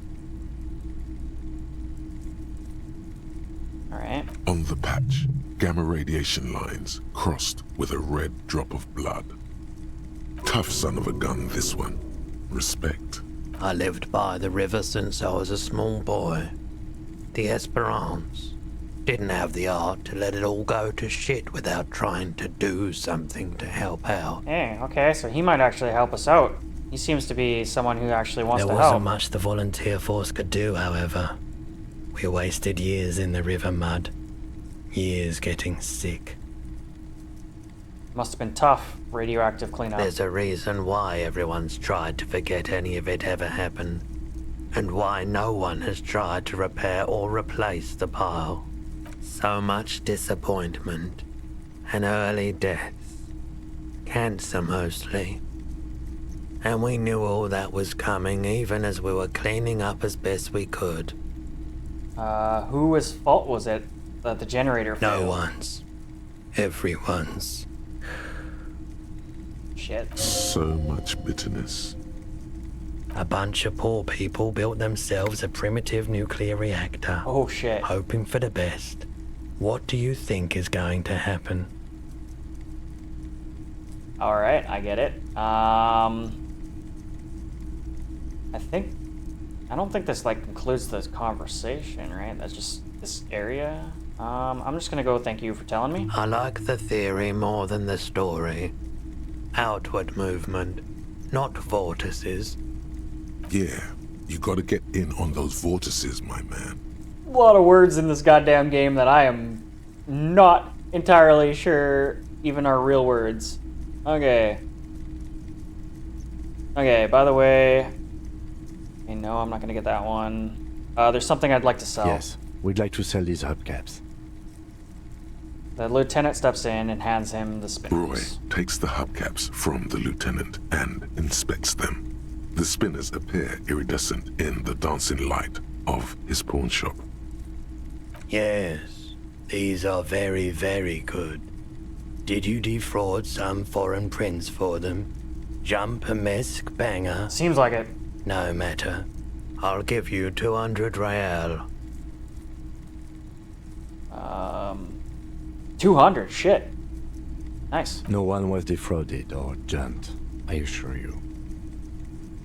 The lieutenant explains to the pawnbroker, opens the register, and Of counts the course. cash. I meant no offense. 200 real for you, officer. Delightful doing business with you. Do come again. Thank you. Okay, he takes the cash and turns Here's the to you. 130 real you need for your bill. Do not waste it. Awesome. Anything Okay. else you're thinking of selling? Shit. Maybe.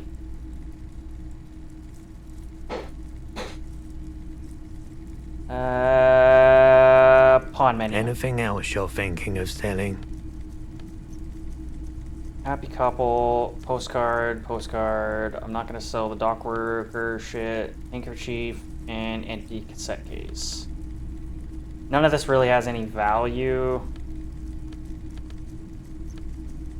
No. No, we'll chill. Close.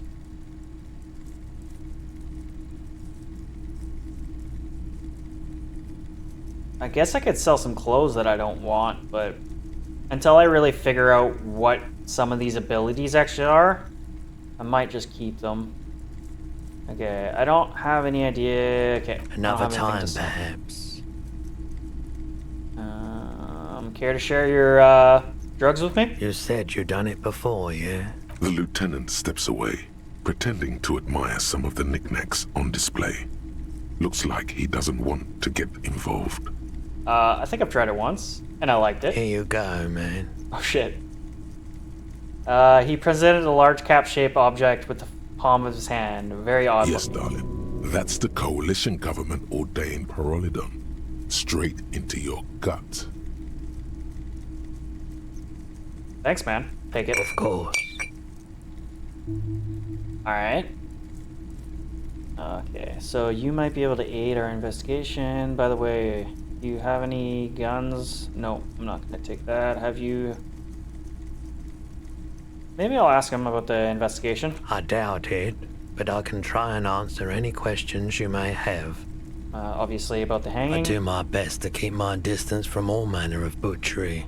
Bad for business. Bad for everyone. True, brother. No one likes to see what you have to see every day. I guess that was it. Shit. The pawnbroker's gaze is already fixed on the dancing colors. Alright, let's leave. Okay, what do we got in the store here? Probably just descriptions. A bust of a woman, a plaque simply says DEI, or, yeah. In the dark, a film projector is whirling away. Yeah, I don't think these descriptions really matter. Some kind of machine, an antique cash register, and then some clothes in the back, I guess. Mostly military wear, a few more eccentric fashions thrown in. Wait, does he have stuff to sell like that? I guess I don't really have too much money right now, so I'm not going to worry about it right this moment. Okay, let's go back to the hotel and pay off our shit.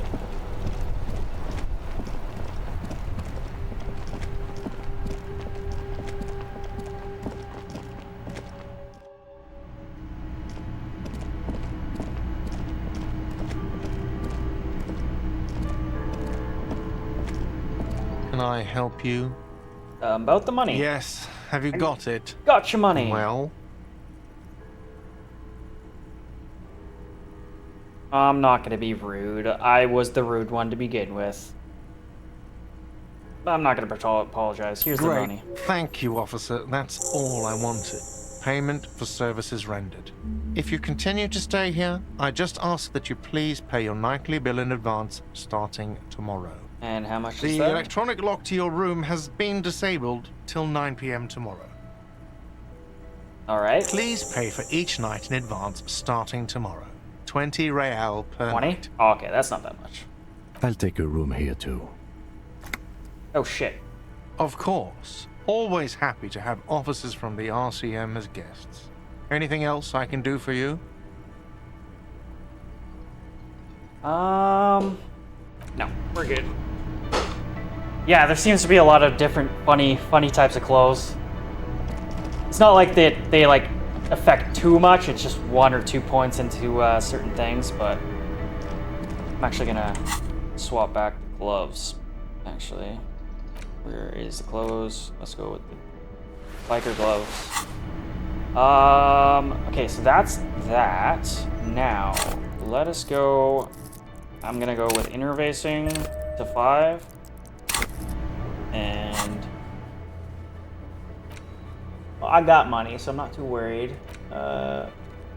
Send bodies, processing. I guess I can open the door for Everard. Door is behind the greenhouse in the yard, a basement door.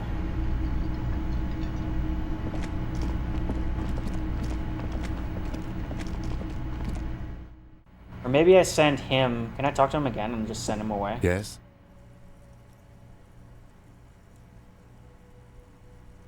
No. What's this? Nope, not even gonna try it. Oops. Nothing. Okay.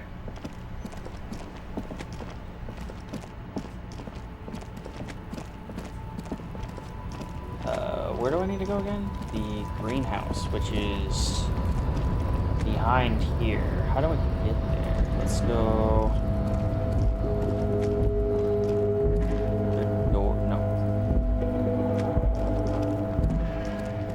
wonder if it was the door.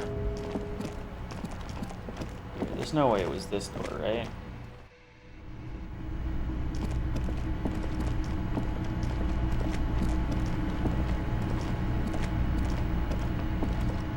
You see a heavy steel door with a prominent dimple lock. It's painted blue. Doesn't look like the it's this door. cobalt blue surf old cobalt paint. Okay, I thought it might have been that door. Okay, let's maybe go around the shop.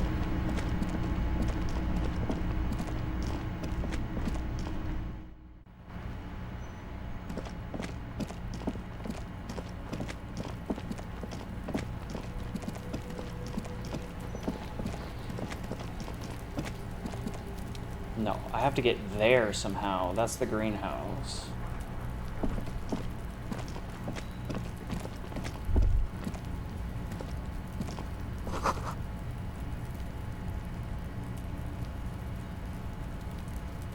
Nope.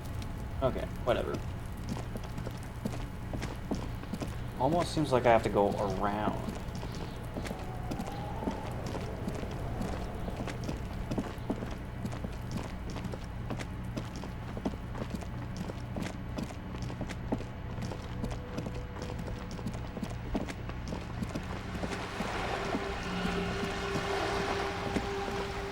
Somehow.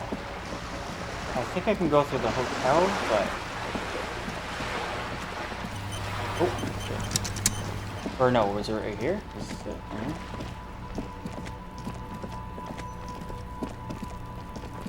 There we go. Alright. This door. Right? I think this is the door. This must be it. Yeah. The basement door is weather-worn. The copper nails holding the upholstery in place have turned green from sea air, and there's a knocker shaped like a lion's head. Fancy. The royal lion, Guillaume's kitten.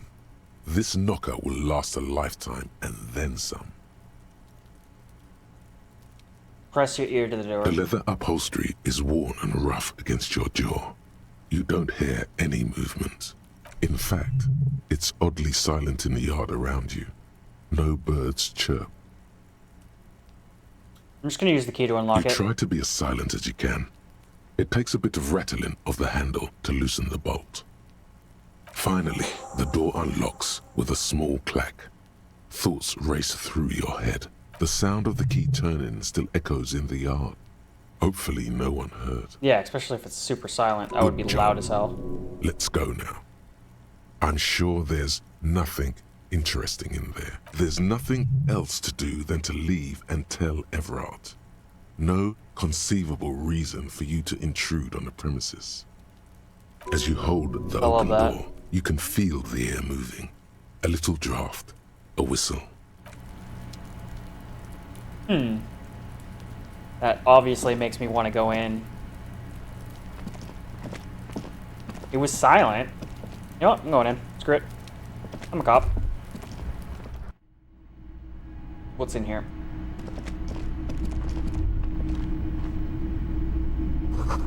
Smell of disinfectant in the room. Smells like chemicals. So someone was cleaning in here? Okay. Almost like someone was cleaning up a row of mugs murder. sits on the shelf. Each one depicts a human figure. Probably not though, because they had a dark-skinned car woman come to grinning that tree. amidst mysterious symbols. A broad-shouldered man shoveling potatoes, and others. Move on from the mugs. Okay. Admires fair-haired fantasy heroes with big muscles. Book titled Hidden World of a Walking Sticks lies open. You can almost feel the warmth of the red sun on the flag. Oh. What is this? Let's go take a look at the nightstand.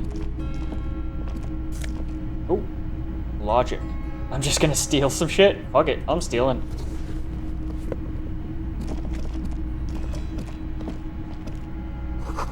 Small suitcase of clothes. Guests are staying over. I'll take that. What's this? Oh, drugs. Perfect. Which I can use one. That's all that is in here, eh? Maybe I should, I'm gonna interact with the cops again. take row that of option. mugs, Tap on the a mugs. little ring. Though cheerful, the images on the ceramic make you vaguely uncomfortable. Probably doesn't do anything. The lieutenant picks up one of the mugs, then puts it back down with a look of disdain. Oh shit. I'm beginning to feel better about breaking into this man's apartment.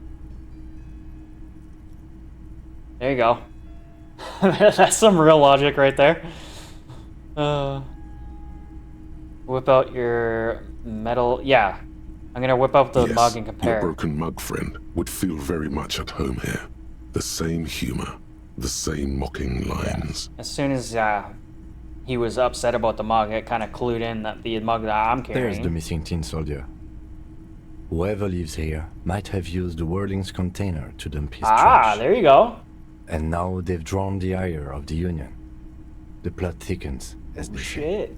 An interesting little clue. Yeah. Let's see where this goes. Clues have a way of magically connecting to other clues down the road. Perhaps you should break into apartments more often. Of course. Yeah, I would say so. Who knows? I'm not expecting too much from this clothes in the trash lead either way. It might turn out to be some random local matter, but still, a nice coincidence. It's a weird coincidence. Okay, let's move on. I think that was everything in the room. Let's actually go south a little bit. No, okay, let's get out of here. So our task is fulfilled. Master Investigator, you just can't keep yourself away from locked and hidden places, can you? What do you mean? Nothing. You're right. Get in there. Deep. Invade every personal space. Break every lock. It's my duty as a cop to investigate every square inch of this Attaboy. world. The world's secrets were made for you. They wait patiently for you to uncover them. And pick up every single bottle so I can sell it later. That's also part of it. Okay, shit. What's this shirt compared to mine? What do we got? Is it the same one? No. Conceptualization and suggestion. I'm just gonna go with logic. Yeah, we'll do that. At least it doesn't give me a negative. And plus, I'm stupid anyway, so maybe a little bit of logic will help. So I know I'm supposed to talk to the guy who was smoking on the balcony, but it did say like the next day, but like it doesn't really say it on the list here. You know what? Screw it. Let's just go in there and look right now. It's past the time, even though it's not necessarily the next day. Let's see if this even works. Oh, there's all this. Yeah, okay, whatever.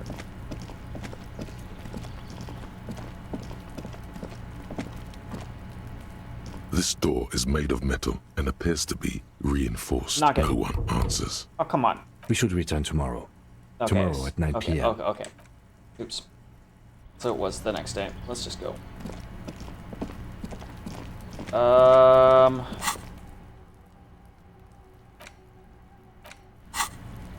let's get out of here.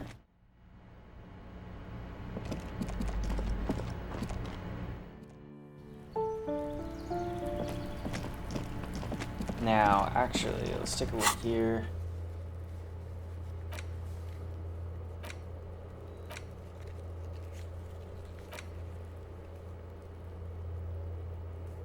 So let Everett know I unlocked it.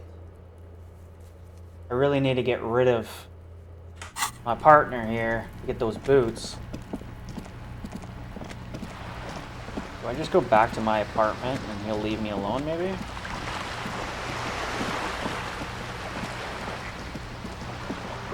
I'm just worried that if I go to the apartment, I might be locked into... Probably won't be locked in. Doesn't seem like the type of game to really lock you into a situation, but...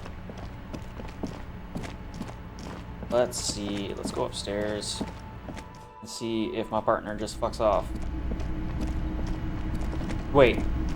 Before I do that, wasn't there supposed to be... There was something about talking to people who come here, wasn't there?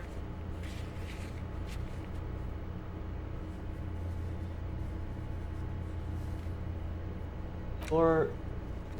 No. Bullshit, no. No. No. No.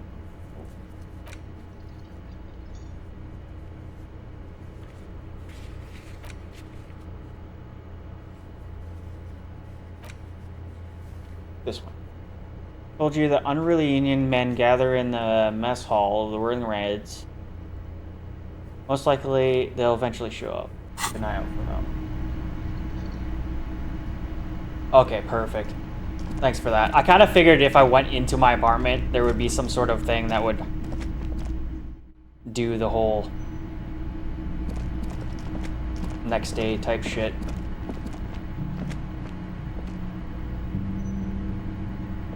This is the door to the room you redecorated.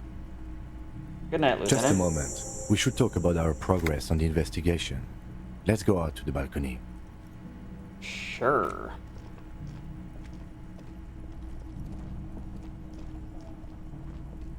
The air outside is brisk. The lieutenant is silent for a moment. He listens to the traffic hum. Then... Traffic? What traffic? Now then, we should talk about the investigation. But I also feel you're a bit hazy on the RCM. Our role here, our rights, our jurisdiction, basically. Rue? Rue? I didn't know you smoked I Kim. have a cigarette every night when I go over my notes. It's something of a ritual. Oh man, he looks so devastatingly cool with that cigarette. Cigarette is a great idea. I'm gonna have one too. You're cool, detective. Again, I only have exactly one every night. How did you get so cool, Kim? I mean, this isn't cool. It's an unnecessary trial of will and unhealthy. Everyone has their vices. Keeping the habit within the parameters he's given himself takes a lot of focus. It would be easier to simply quit. Yeah. Yet, were he to quit, he would lose the cool factor. True. This man relishes his cool quite a bit below it all. Alright, let's debrief. Yes. It's been a long and eventful day.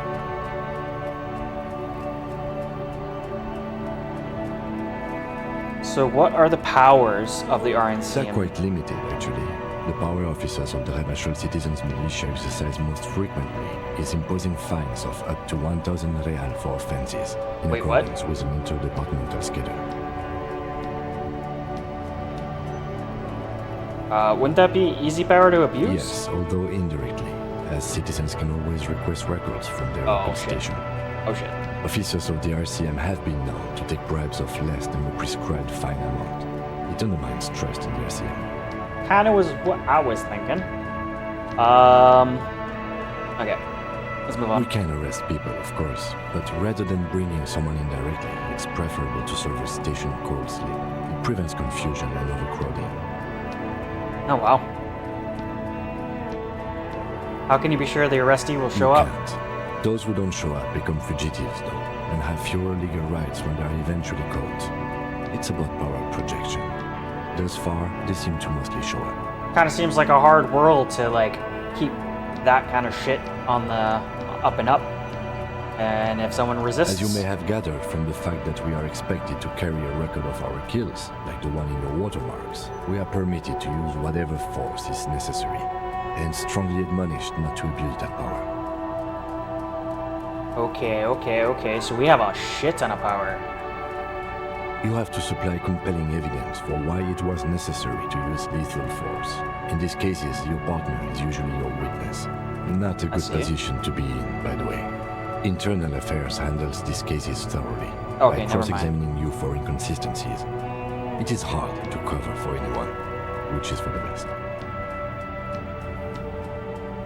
What happens to the people we convict? We don't convict. We arrest and send them to coalition government courts in Courron and La Delta. The prosecution works off our testimonies and records, which is why it's paramount to keep them. Taps his coat pocket where he keeps his notes. Alright. And who makes all the rules? The coalition government and the moral intern, more broadly. Moral intern. The RCM was formed by the coalition government to restore order in the international zone after the revolution.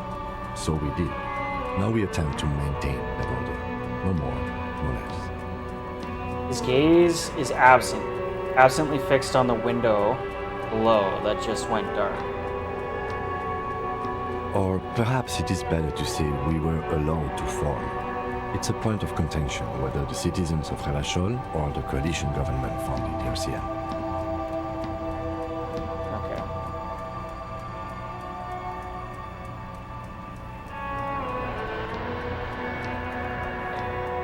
Let's say it was the coalition It's government. probably more honest, yes. Either way, the Moralintern leases us the right to keep the peace in this city, and they will take it away if we misuse it. Yeah, usually the people don't really have that much foresight. Okay. Yeah, the Moralintern, what is it? The Moralist International are the world's largest political organization. You know who they are. They have been running this place after the revolution failed. And if I didn't know, how could you They're describe a union of center-left and center-right parties across the Real Belt. Our coalition government is just one of its many projects. They also run the ICP, EPIS, Another most union. intergovernmental organizations in the world. Okay. A lot of acronyms right there. Okay. What do they believe in? What do they believe in? They are Dolorians. They believe they continue the humanist project set forth by Her Innocence Dolores Day 4 centuries ago. Others say they are just technocrats. Alright. Who is Dolores Day? A historic figure? The author of the modern age? You will have to look elsewhere for opinions. The subject of humanism is too abstract for me. For you, she is something painful, though it's hard to say why. Oh? Okay. Okay, what do you think of them? The Moralintern are a fact. I try not to have opinions on facts until they change.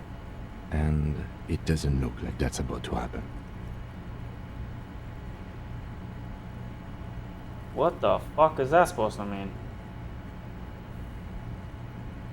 Okay, what's their symbol? Interesting question. It's a blue forget-me-not. Their motto is love, compassion, self-discipline. I think you can gauge what they want you to think of them from that. Yep. That's very manipulative. Something even a little feminine, but in a strict manner. Something like the dark blue, serious color of the early night sky above. I have opinion of the Moralintern. Do you? The lieutenant arches his brow and pulls on his cigarette, a slim white thing in his fingers.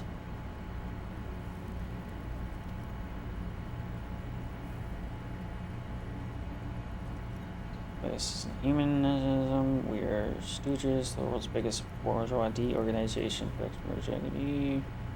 Immigrants, liberal, kips, and turn them to women on the second thought. Okay, let's go. Honestly, I'm just going with number 3. They're stooges, the world's bourgeoisie organization protecting bourgeoisie we are rights. stooges of the world's biggest bourgeois organization, protecting the people of Revachol. That's the hand we were dealt. Without the MI, we would be common vigilantes. Actually, vigilantes is okay with Then me. you will adore Martinez. For many of these people, the Union especially, vigilantes is precisely what we are. Personally, I don't enjoy it much. He looks at the round. The lights of the orphan district are reflected in his glasses. The red and golden orbs of the motorway sliding like pearls on a string from east to west as Revachol commutes back to the suburbs. Tomorrow is Tuesday.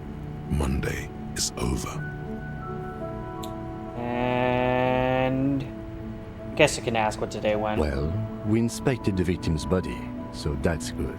It was not easily approachable in that state, but we did it. Our inspection could have been more thorough, as it always can, but we have some leads we can follow up on. In addition, we got that body down from the tree. True. And we performed the field autopsy on the victim. We found some things we can really work with. I still feel like we're missing something, but we performed the thorough search of the premises of the crime scene. That's great. We're missing a lot. Now, as for interviews, my list of people to talk to here in Martinez, I mean. He takes a deep drag and looks at the city.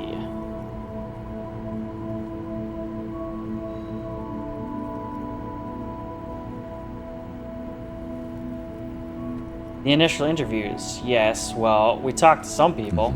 Including Evrard Clare, a daunting adversary, if there ever was one. Yeah. Dude's creepy. He wasn't particularly forthcoming with useful information, however. I'm sure we'll get him to tell us more. Claire also helped you, how should I say, remember your name? That's a relief. It's a serviceable name, too. Moving on. We talked to Joyce Messier, but didn't get any information from I guess her. this is sort of a recap of what happened. I have a feeling Joyce knows how dangerous the situation really is. We have to get her to talk to us. Above all, though, today was exhausting. What's with all the running? You run a lot. Is that a standard Precinct 41 practice? I don't like walking. I have a really good theory about why you're running so fast, son.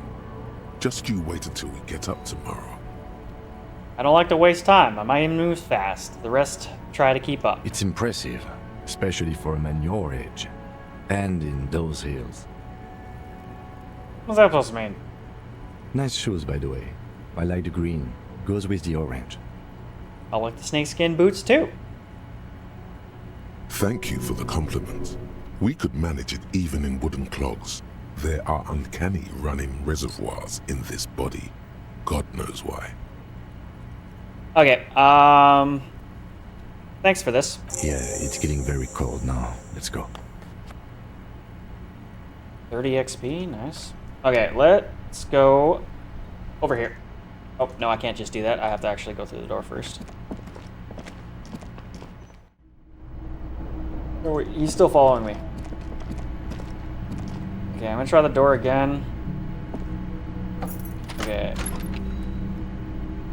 If I go in my apartment, he's gonna go in his, right?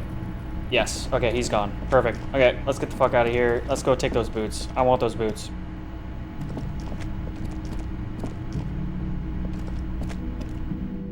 Do I have anything on me that might help? I don't think so. Maybe the cutters might help, but I don't think we really want to cut the material.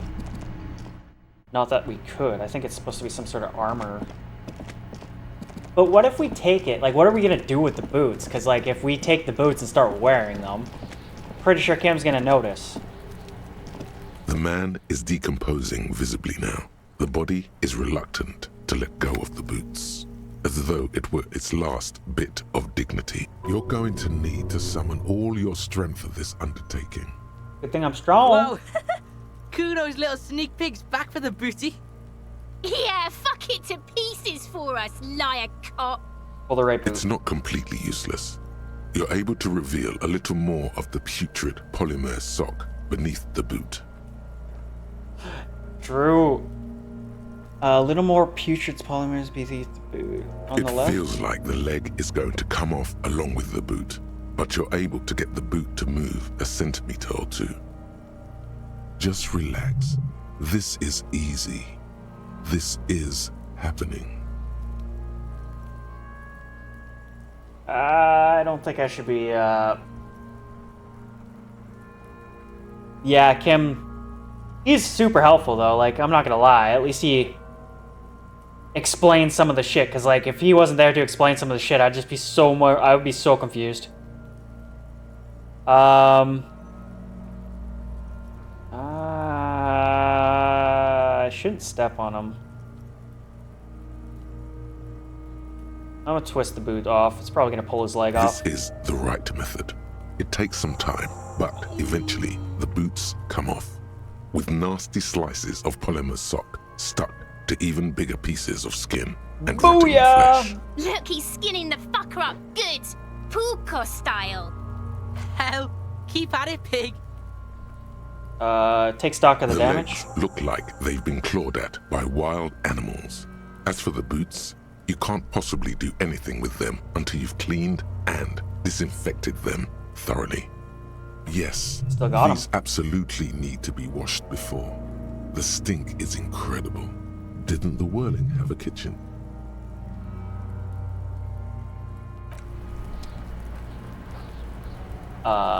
Okay, I guess I'll go clean the boots in the kitchen sink. Hell yeah. Don't mind me. Just coming to do a little bit of cleaning. Is the cook still in here? No. Night. Oh, boily. Boil boots? This industrial gas-powered stove has been used to prepare food for many hungry hostel guests. There are several pots and pans on hand.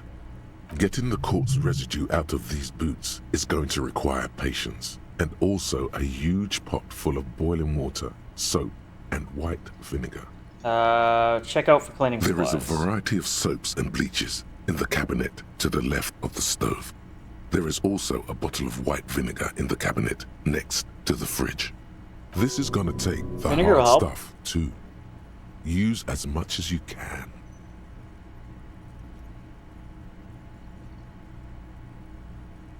Yeah, the dish soap and white vinegar. The delicious smells of cheap soap and vinegar waft up from the pot. All right now, chef. Light up the stove and boil them.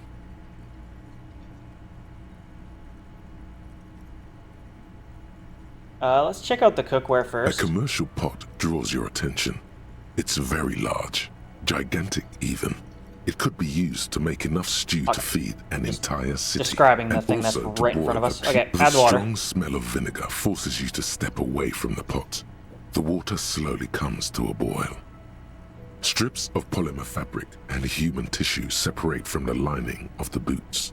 They float to the bubbling surface. Beautiful. A two-course dinner of rotten flesh and hardened ceramic. Wait, some more? The boots look cleaner and cleaner. Those bits of human flesh are beginning to look cooked. You can smell it too. Smells like bacon? Just like beef stew. That's it, chef.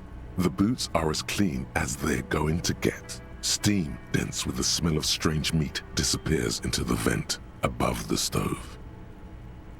Yep. Nice little seasoning for the next meal. Dump the stock of flesh stew and examine your A pair of real beauties. The boots are shiny, hot, and reek of vinegar. Just perfect. Master Chef out. At least the humor's on point. It's not like it's pulling any punches with what it brings to the table. Okay, so we got the boots. Let's take a look at them. 2 authority, 1 composure. What do they look like? Ooh, I thought they were underwear, not outerwear. I'm surprised he didn't like. I'm surprised that wasn't an option to even like take a whiff of it or something. Okay.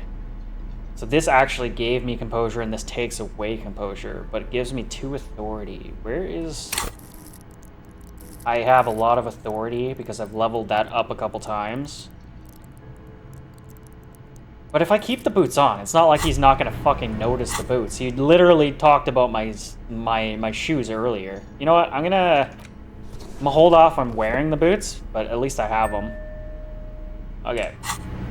Okay, so we just did that. What else do we have? So that's a tomorrow thing. Also, that's a tomorrow thing.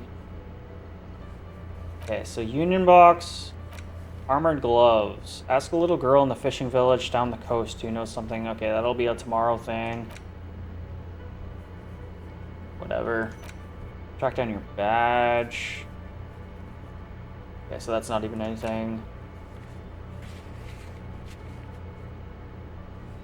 Fine. So I do need to talk. Let's see. Let's actually talk to some people in here because I believe that was, or not. I can't talk to anyone in here. Okay, let's talk to. I believe I already talked to this guy, but we'll just do it again.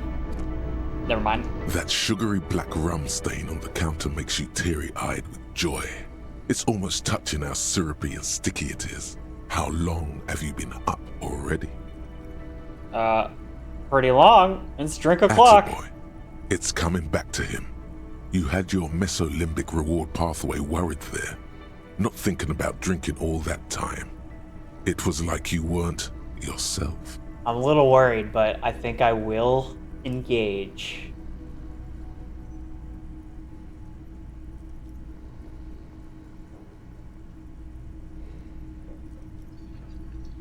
Yeah, let's do this. He's probably not going to do it. Forget about the bar.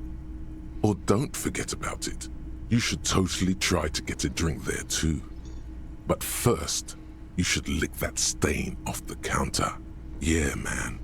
Let's get wild. Like it. You press your tongue against the counter. The stain is crusted at first, but after a couple of licks, it starts to melt like a snowflake. If snowflakes were made of That's spiced fucking black gross rum, as shit, dude. maybe it's your imagination, but there's already some lemonade in it too. And some human hairs. It would go well with those cigarettes. That's a great combination. Alright.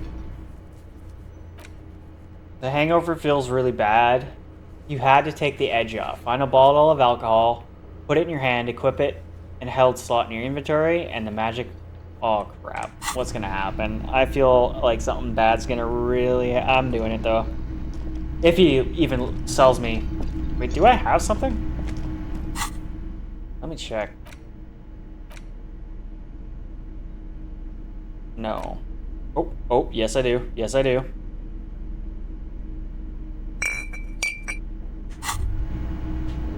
Well, hello. Someone seems to have found himself a bottle of alcohol. Here's where the magic happens. Let's do it. Light reflects off the green glass of the Commodore Red. The gods have been generous. Better pop it open before they change their minds. Wow, the gods of mass production have made this alcohol container laughably easy to open. A child could have done it. Open the bottle. There's a satisfying pop as the cork jumps out, and the hair on your back rises like an army at attention. You've been here before. Welcome back, detective. You're home now. Yeah. Taking a sip. Doing it. We're doing The it. golden sun melts down your throat. Its rays filling your nostrils with sunshine. Your stomach melts from it into a happy, gooey mess. So does your mind. All the bad things are melting. You're you again. A real cop. A real detective. Incredibly well done. In the bottom right corner of the screen, there's an alcohol button. Alcohol gives +1 to physique skills. Physical instrument, half light, electrochemistry, endurance, pain threshold, and shivers. This is good before rolling a white check, but damages your morale. And remember... From the void we came, and to the void we must return. Okay. So there's things you can do to up your skill checks, but it's not like, I guess you can like cancel out of a conversation then come back into it and actually do the skill checks. Sometimes it just doesn't feel like you can like even do that, like interact with something before you take a skill check, but maybe I'm wrong on that. Okay. Okay, so that didn't really do anything. I thought it was going to be a little bit more interesting than that, but that's not too bad. Okay, so... Okay, don't need any of this.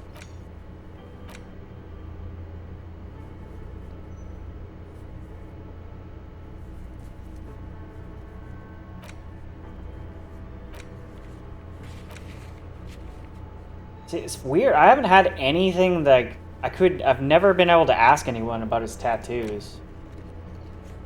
Joyce's info about the lynching, put the clothes in the trash. Alright. Like I said, so there's no one in here to interact with other than the two I've already done that with.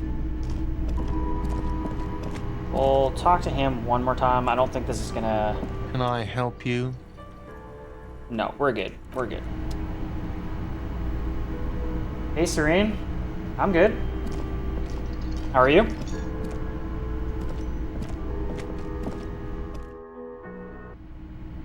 I think I'm gonna end things for today. Let's go to bed. It's 11:44. Don't think there's really much else.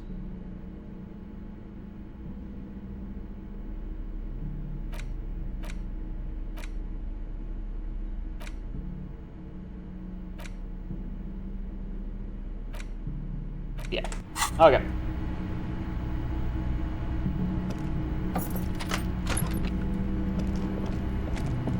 Is that probably an empty bottle, right, in my hand now? Probably just... Oh, no, I have 3 uses. Sweet. Okay, so I have more uses out of it. So that was more or less a waste, I guess, because if I'm going to bed... I think that is everything I need to do. I'm gonna check the mirror another time. I don't think this really does anything that I haven't already a mirror done. hangs on the bathroom wall. In it, your face, adorned with the expression. Ooh, what's this? Use your chain cutters to fix the faucet. Stop stream from fogging up the mirror. Oh, 50-50 chance, basically. 60-40. Okay, let's do it. The faucet is quite terribly mangled, but you just might be able to twist its parts into place.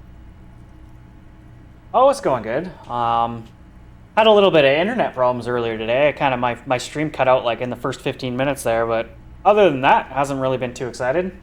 Pretty much just like, you know, have my morning coffee and then jump right onto stream. Okay, so maybe if we fixed this... You handle the chain cutters deftly, applying just enough pressure. The faucet regains a recognizable shape. The maybe steam stops. The guy downstairs might be a little nicer to Told us. you that you needed those chain cutters. Everything is connected. Everything has a purpose. Hell yeah, The mirror buddy. begins to clear slowly without you having to wipe it. Okay, what else do we have here? Nothing. What's this? Attempt to stop the expression from happening. I don't necessarily... You know what? Let's try this one. It's like something snaps in you. A nerve ending. A thought. A sadness. Your face in the mirror is suddenly clean of the layer that had distorted it for God knows how long. Just like that, it's over. The running gag that your life had become. A sad old man looks back at you. Aww. Okay, I think we're done. Okay, yeah, let's go to bed. The bed is cold and not particularly inviting, but it's yours. The sheets look awful. Yeah, I like playing this game, for sure. It's definitely... It's got a lot more humor than I was expecting. I wasn't expecting it... honestly, I didn't know what to expect when I started playing this game, but definitely got a lot more humor in it than I anticipated. The option to go to sleep becomes available every night after 9 p.m. I guess crawling. Let's end the day. The sheets feel at once coarse and clammy against your skin. The bed sags beneath your weight as you stretch out and finally close your eyes. Alright, next day, here we go. Or and then probably have sleep. some sort of dream. And then sleep doesn't come. Oh, shit. But I want to sleep. Obviously, you're in bed with your eyes closed, but it's not happening. Why? Maybe it's the bed's fault. Usually I check the pillow. Its synthetic filling has separated into hard lumps. The pillowcase smells oddly. Smells of alcohol and sweat and grease. Yeah, I believe it. Roll to the other It's side. a little better. Colors, scenes, and half-formed phrases still litter your mind. Part of you is still trying to solve the case, isn't it? Who killed him? Ooh. Something to do with... What was it that the lieutenant said? Union? And it's gone again. Your thoughts lost between the slowing brain waves. Shit. Minecraft, eh? I've played that a couple times back in the day. I haven't really gotten into it. It was kind of more or less just like building small little bases underground and stuff like that. I never got too heavily into the game. But I think I was playing like I think I was playing like a sub version of it. I wasn't playing the full thing, so maybe I wasn't able to do certain things. But nonetheless, it's still a fun game. I love games that allow you to just do whatever in terms of creation. Okay, no more thoughts. Fall asleep now. Your breathing steadies. A great silence washes over you until your eyelids twitch in your sleep, and images start forming. All right. Now we're going to sleep. Probably some sort of crazy fucked up dream. Yep. Yep. Okay, what do we got here? I guess we should go over here, because that would make sense. What's what we're thinking about? We're thinking about the dead body. Oh, shit. And a disco ball. Yeah, you feel free to shout to your heart's desires. I'll be here, reading it. Do you remember the scent of your childhood? I remember nothing. Do you remember your wife's hand on your face?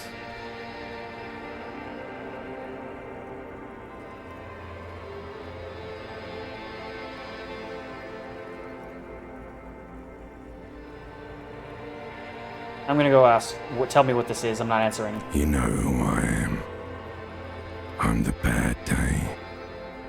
The one where you ask her, and then later in the streets, wandering. It's the worst day of all time, Harry dear. And it's coming. She will hear about it on the phone. Reality will turn into a grotesque nightmare. This will be the last thing you did to her. Tell me, do you remember the love of your life? No, I do not.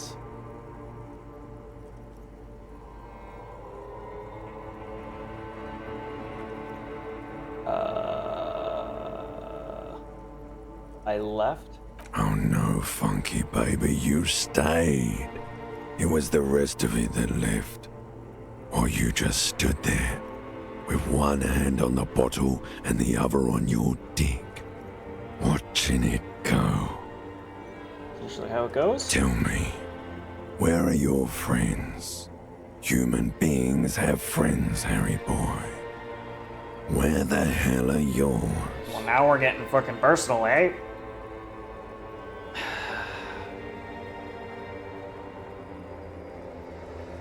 I can get it all back? No, it's gone. 3 times gone and never coming back. You failed. You failed me. You failed Elysium. Wait. That's the thing. He said the thing. And there's a disco ball above it. He said the thing. What's Elysium? Everything. The pale and the useless. On the surface. The outer magnetosphere. Burning, furious truth. 8,000 years of written history. Oh shit. I work for a streamer since... I'm gonna be honest, Serene. I appreciate the offer. I've gotten this a lot recently. I do appreciate the offer, but I'm currently not interested in hiring artists or anything currently. I'm a little new to this whole streaming thing, and I just kind of want to get my foot in the door and kind of just start making sure that I can actually fulfill a common schedule, and I'm not gonna bog out of this. But I do appreciate the offer, but I am not interested currently in hiring an artist. You really dropped the ball, Harry. 4.6 billion people. And you failed every single one of them. You really fucked up.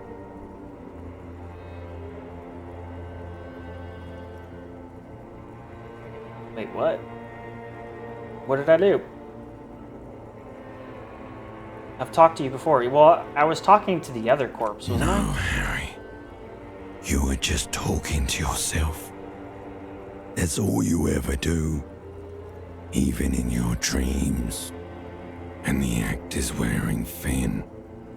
The spots of the disco ball fade around you. You'll be back in those cold snakeskins in no time, sweating up the bed. Stinky boy. I can come back. You're not coming back from shit, thrashing around in that high conductivity state of yours, bumping into things and acting like a clown. Who are you kidding? Yeah, I was thinking the same thing. I'm like, 4.6 billion, that's pretty low, but maybe, I guess this world was like, had some sort of war. It is like 8,000 years into the future, or 6,000 years into the future, I guess.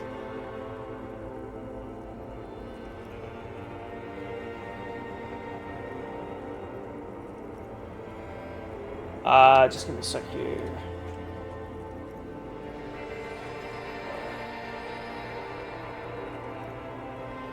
Let's go 175. Oops. 5.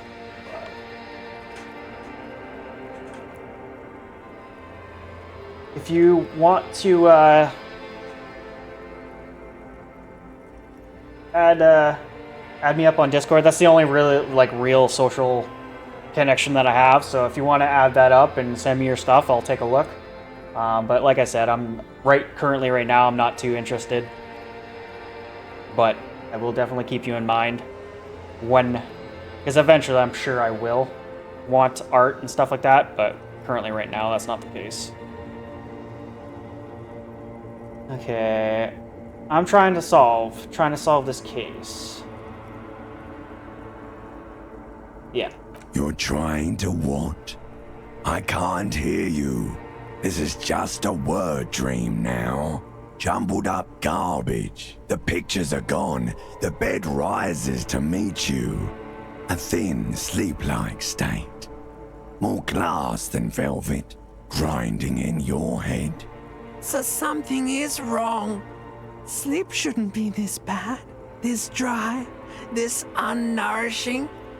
There's something wrong with your thoughts. Yeah, I'd say. Some kind of new type of hangover. Literally got voices in my head, so yeah, I'd say something's a little up. There's another type? Oh yes, party boy, and it's worse than the one before. Just think of the shit you saw. Here it comes too. So soon already. A silent alarm goes off in your head like clockwork. Barely let you sleep at all. Time to get those clothes on, Harry. That's fucking creepy as shit. Time to go to work in the shit factory.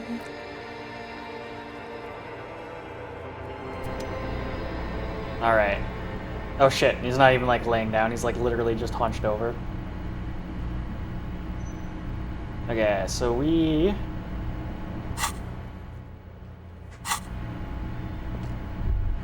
What's this? Good going, buddy. Oh my god, what the hell was that? Just a dream. You have ones like that all the time. You feel even worse this morning than you did last night. What the hell's going on with me? You mean, why are you so tired? What, in sleep? Too tired and down to even think? It is worrying, isn't it? You can't be a detective like this. Detectives need to be able to think. Why? What's this It's happening? just that your heart has finally pumped all the speed out of your system, Buster. Time to get some more. Well, I did pick up other drugs. Maybe those will, fulfill the need for a bit. You're too weak to say no now. Waking up is the worst part. Maybe somewhere down the line you could decline. Oh, come on. We know what speed is. I need to get more of it. Detecting...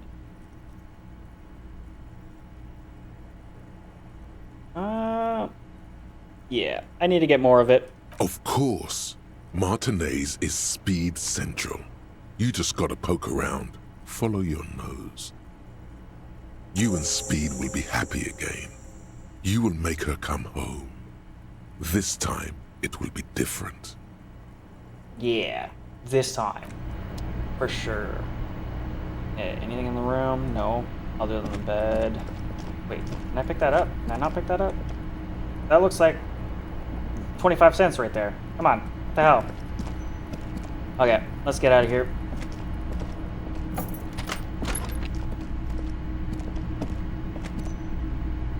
Speaking of which,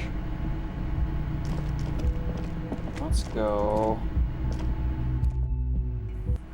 Oh shit. Okay, so those are the people I think that I need to talk to, I guess.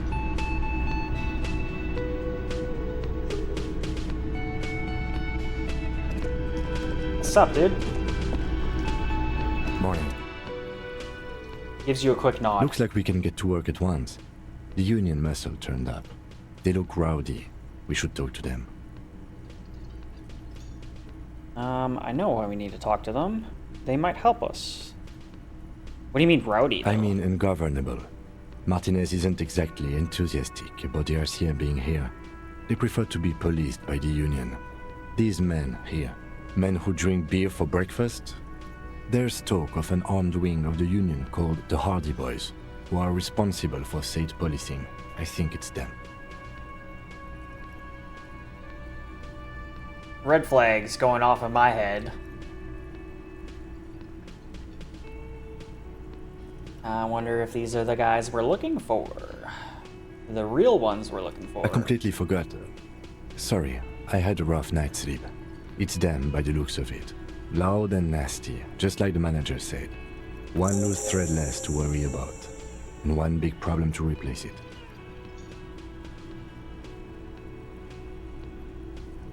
I don't think we're crossing this out. If there's like a big ass dude with them and like maybe like a smaller person with them.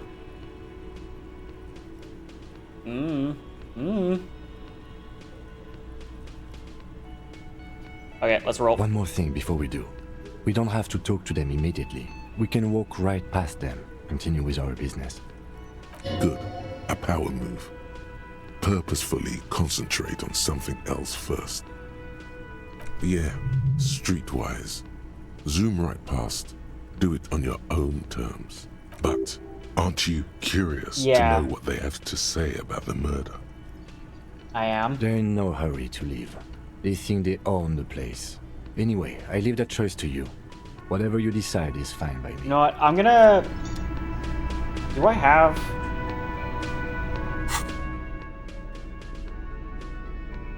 items?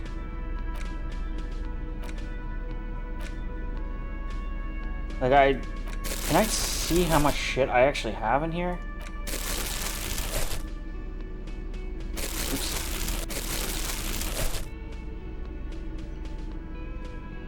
I guess not. I wonder if it sells the tear right away when I pick it up. Because I'm not seeing any, like, tear or anything on me. Okay, whatever.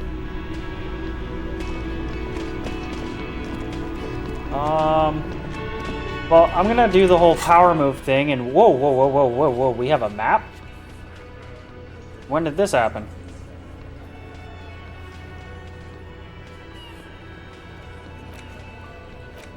Find Speed and sniff it? That's hilarious.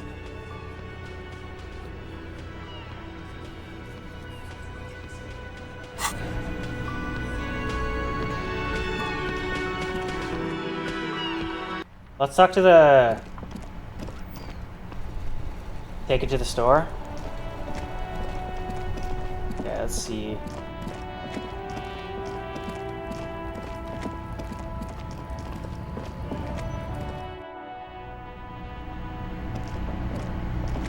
Oh, yeah, isn't it like... Is this about the questions again? Because I don't really know anything. No. Wasn't there like a... No, this is cigarettes, isn't it? Or what is this? The tear machine stands in the corner. I knew it. Okay, A sign there we go. says 1 bottle equals 10. Your bottles clunk into the $6, machine, and the money appears with a satisfying jingle. You're a richer man now. Hell yeah. Okay, perfect. And then... Wait, this is a new option. What is this? You see several packaged raincoats fill a low shelf beneath a display of croissants and juice bottles. The raincoats are transparent, except for the big Fritta slogan on the back. The packages are small, discreet, sloppily stacked, making them easier to take unnoticed. No need to worry about knocking over a display. I'm assuming this...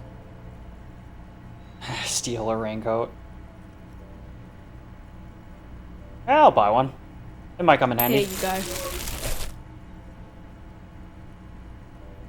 go. This will keep you nice and warm out there. Good choice, if a bit goofy looking. Alright. So what does that actually do? That was endurance? Comparatively to... conceptualization. I already have a decent amount of endurance.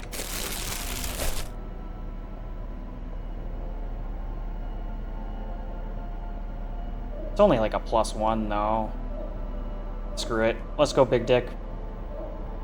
And I'm putting on the gloves then.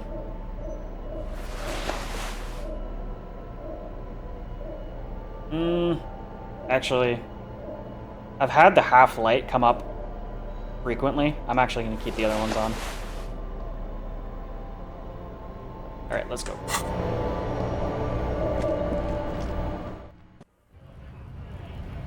Okay, so now, let's take a... I'm gonna go talk to the pawn shop. I'm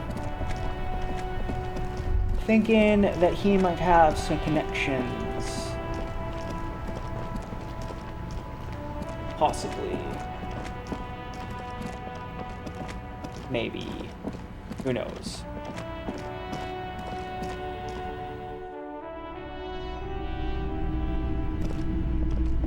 Hello, hello. Let me know if I can help you with anything. Might be able to find a... No. Okay, nope. He doesn't have shit.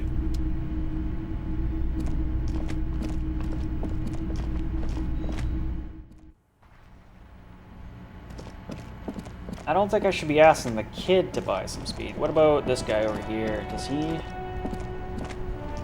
He's on the streets. You see 2 lowly, defeated speakers, thralls, slaves basically, perched atop them like conquerors surveying the land. A pair of found, durable wear sneakers, Ultra Series. I can see you've a taste for luxury, officer. Can't keep your eyes off those sneakers? Inspect the A sneakers. pair of found Ultras. The design is impossibly sleek and simple. A futuristic silhouette with a sleek monochrome colorway, a jet black upper, and a silver-lined midsole. Aren't I looking for some fallen pants? Those sneakers, mister. Those sneakers are the latest found sneakers. Super air, super fine, super cool. Only 50 real. Super cool. No, thank you. I'm not buying that shit. Nope. Nope. Nope. Shit. Where can I find... What's in the trash? What's in the trash? I have to look. Oh, some tear. Perfect. 20 cents. That's what's in the trash. Okay. Let's actually take a look at the journal. Just a quick look at the journal here. Gloves, replacements. Clothes in the trash. So that is the talk to those guys in the whirling thing. I'm surprised this has not popped up anywhere, the tattoo questionnaire. It's like, I thought you could have just asked anyone that question, but maybe I have to find someone with tattoos other than the big guy on top of the gate there.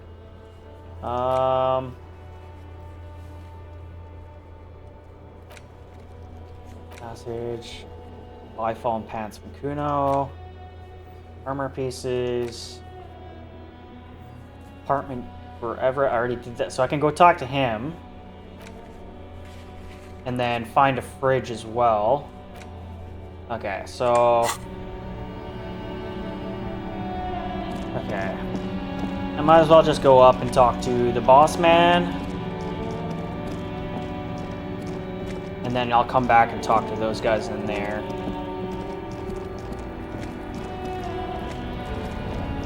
Oh, is there more people here than there was yesterday? No, it kind of looks...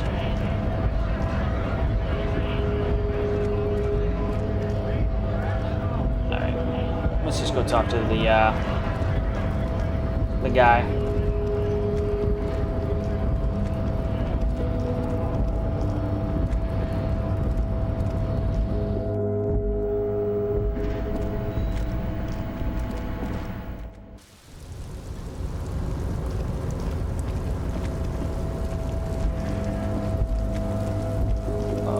He is over down here, I think. Yeah.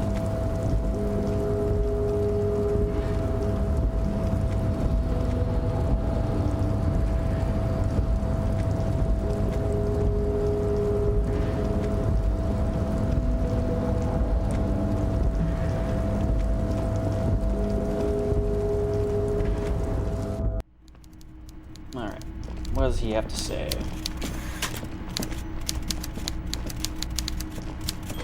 Mr. Dubois, a pleasure as always. You don't have to sit down this time, Was since you've going already to. sat on that chair. Was not going to. Alright, so I opened the door for you. I'm very glad to hear that, Harry. One question.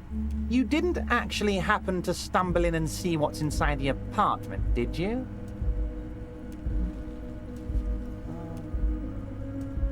Yeah.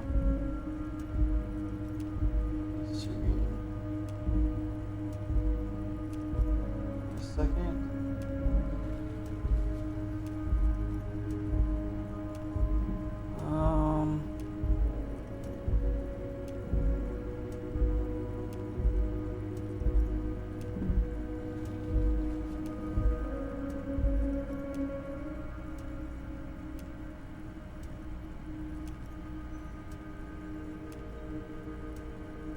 One question.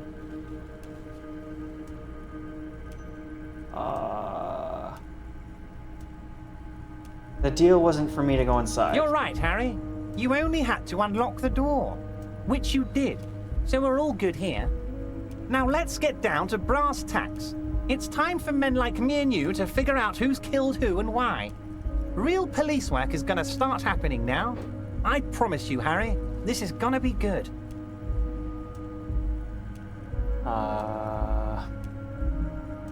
I don't trust him at all, obviously. He's definitely portrayed as someone I shouldn't be trusting here.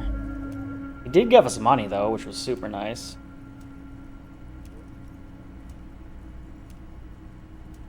See, if I say that, though... Yeah. Okay, you said the lynching and the strike is related. By How? now, I'm sure you've figured out who the dead man was working for. The bad guys. Wild Pines. Sent to scare us. Another violent measure of the top hats against us flatcaps. The bad guys. Harry, this strike is the culmination of many, many mistakes made by the Wild Pines group. They tried to shut the strike down by sending in armed mercenaries. You mean our victim? A security contractor? Can you imagine that? Workers standing in peaceful protest, united in the spirit of fellowship, and they send hired killers to mow us down with machine gun fire? He performs a motion as if spraying bullets from a machine gun. Was it that, or was he trying to do what I'm doing? I'm talking beasts. Hardened killers from proxy wars in Yisut, Semenine, Sadamoritsa, you name it, they've done it. Raping, killing, burning villages, killing little children for the Senorita Pineapple Company, Harry. Oh, that's destructive. Those Senorita Pineapple people are scary motherfuckers. Decimating your state if you don't give them your pineapples. What? Everything they did there, they brought over here. They want to turn Revachol into a third world slum. Honestly, the only thing they didn't do is kill the village elephant. So he's just like, they did it. Alright, well, that's your perspective. Okay, go on. Now, I haven't personally witnessed the brutalities out there. I have the luxury of staying in my container, you see. If I need to go somewhere, they just move my container. They move the container? Yes, I'm an old man, Harry. My legs aren't what they used to be. They Old, lift my yeah. office with that big We'll crane. go with that. It's actually very fun. You should try it. But enough about me and my fun container. The killers the company hired, I think there were 3 of them, all hardened commando types. Wait, what? One of them got downright suicidal, getting drunk, violent, a little rapey. Even their own negotiator couldn't control him. That's your boy, the one who likes hanging out and trees. By negotiator, you mean Joyce? Harry, what you need to realize is, we dock workers are not pushovers.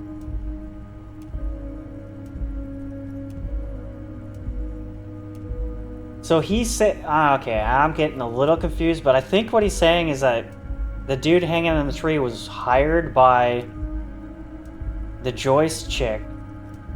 I'm got confused. grit, Harry. This whole neighborhood does. Push us hard enough and we push back. And when we do, we push to kill.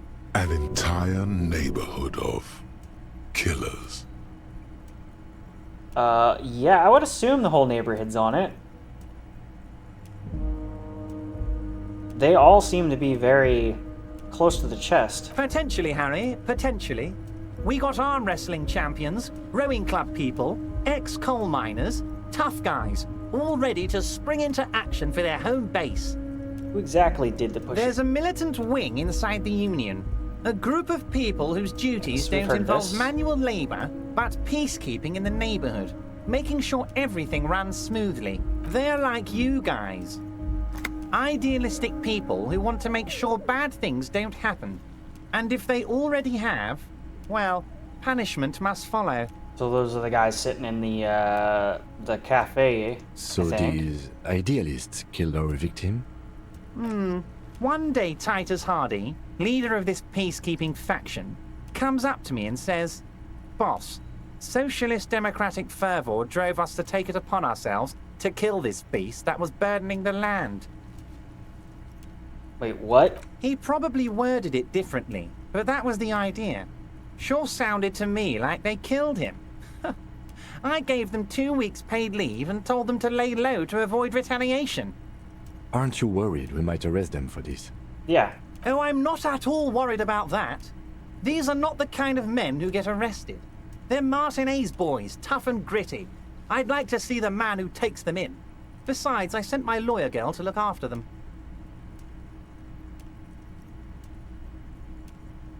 The fuck? He like literally just told us that this dude did it.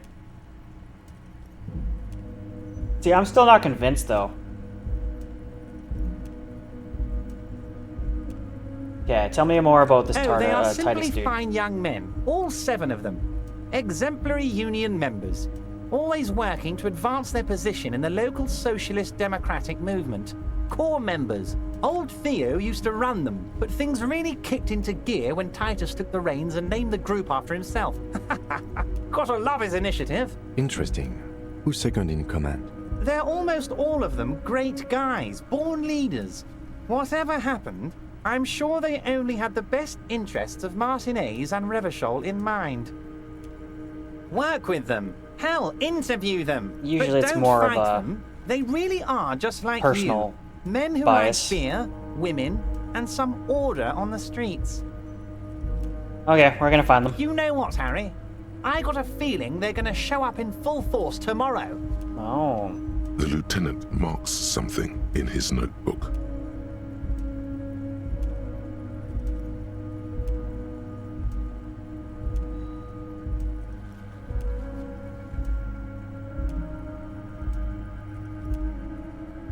Okay, how do you know the mercenaries were hired? How do I know? Let me tell you about these people. That's their MO. It's what they do. Last winter, some poor workers in Terminal E went on a little strike. The company sent in Sediment, a security contractor. The strike was over the workers' right to wear protective footwear, Harry. These guys turn up and start beating people. Tell you what, Harry, I wouldn't be surprised if we got the same mercenary company after That's a little rebranding. A silly reason. And I'm sure as hell not surprised to see an army of scabs under my gates. So you believe the scabs were organized by the security contractor? You said it. Hell, one of those guys looks big enough to take down that proverbial elephant. Boys like that don't just happen to show up during strikes. There's a couple big people that we've met. No, he's talking about the guy who's standing in front of the gate yelling.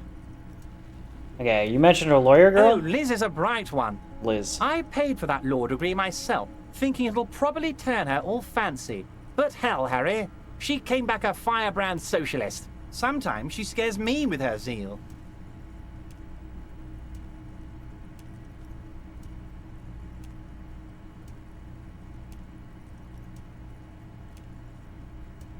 Well, seeing as how we've already kind of been playing nice to him, we took his bribe, so let's go. In the future, I could use your backing. Can I get the Hardy Boys to cooperate? Of course! It's the least I can do for my good friend Harry. I'll do it right after we've concluded this talk. When you meet this Titus, tell him about this. See what he has to say. Okay, so that's tomorrow, though, right? Also, Harry, here's 5 real.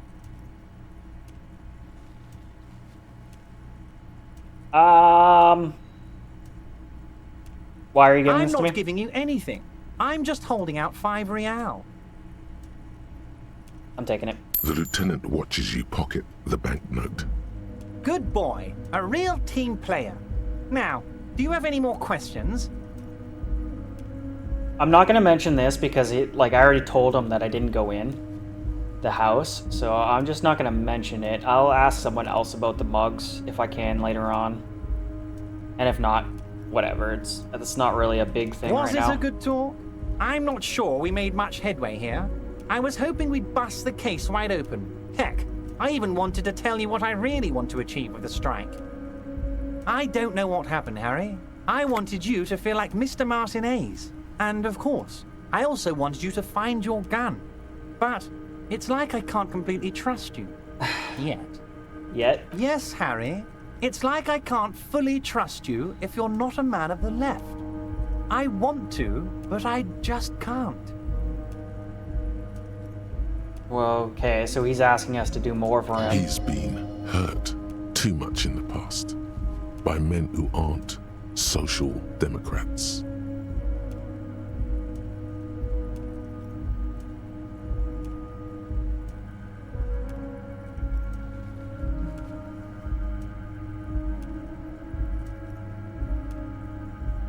Honestly, I'm gonna keep up this whole... Yeah, no. You're right not to trust me. I take care of me. I'm a hustler. I grind. I'm a man of money engineer. Harry, that's perfect. My version of the left is not against the companies. It's with the companies. Honestly, what I have in mind is a business proposal. A left-wing business proposal, but still... And what would this entail? Once again, I require nothing unethical or illegal of you.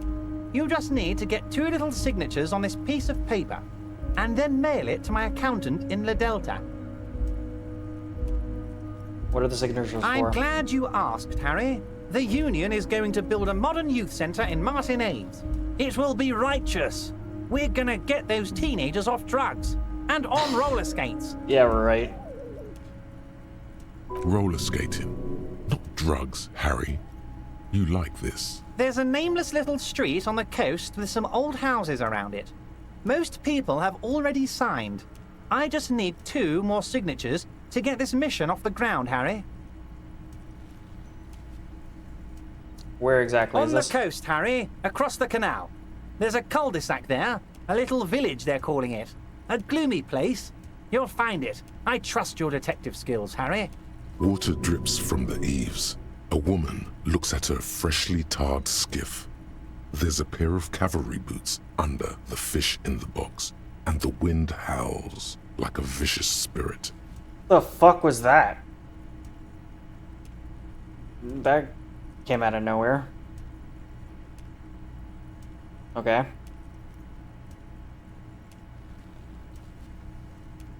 What will happen to the current They occupants? are just gonna have to deal with the construction noise for 6 months, and then they'll be living like kings.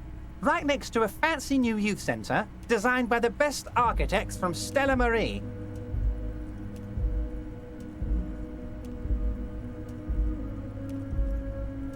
I'm gonna keep helping them. You bring joy to my heart, Harry. Such a pleasure to be working with you. Here. You need to get signatures from Isabel Sadie and Lillian Carter. The cul-de-sac is right past the pawn shop and across the canal. I hear there is some trouble with the waterlock, but they should fix it by Wednesday morning. You need to get signatures. Okay, so I have to wait till Wednesday. Once you have the signatures, mail this to 13022 La Rocca in La Delta. Then I know we can do business together. Which is tomorrow, I believe. Okay, so...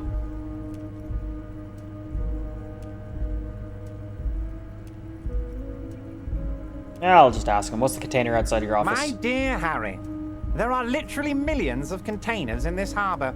I couldn't possibly remember what's in all of them. It was attached to the crane. Harry, you smooth-talking son of a bitch. Time is a precious resource, and I don't have enough of it to count containers with you. Smooth talking. Maybe that's the way to go about opening the container.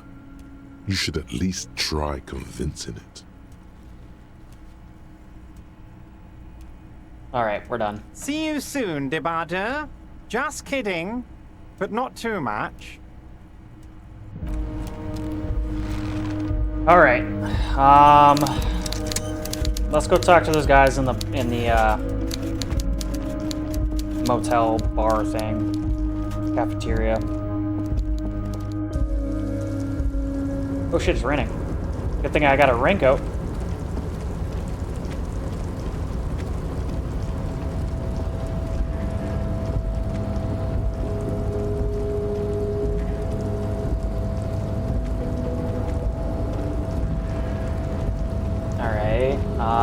Okay, so talk to the guys in the bar. What else do I have to do? I have to find a fridge. Where we've already talked to the shop. Where would we find a fridge? Other than...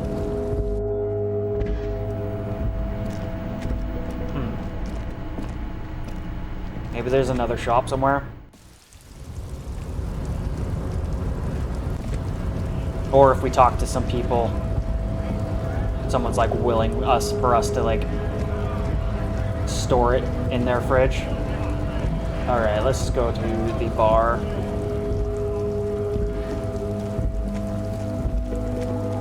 Or maybe I don't care about a fridge anymore and I just get frickin' Mr. Man to take the body away. Because it's not like I need the boots anymore. These guys. This guy first? Or girl? Let me handle this.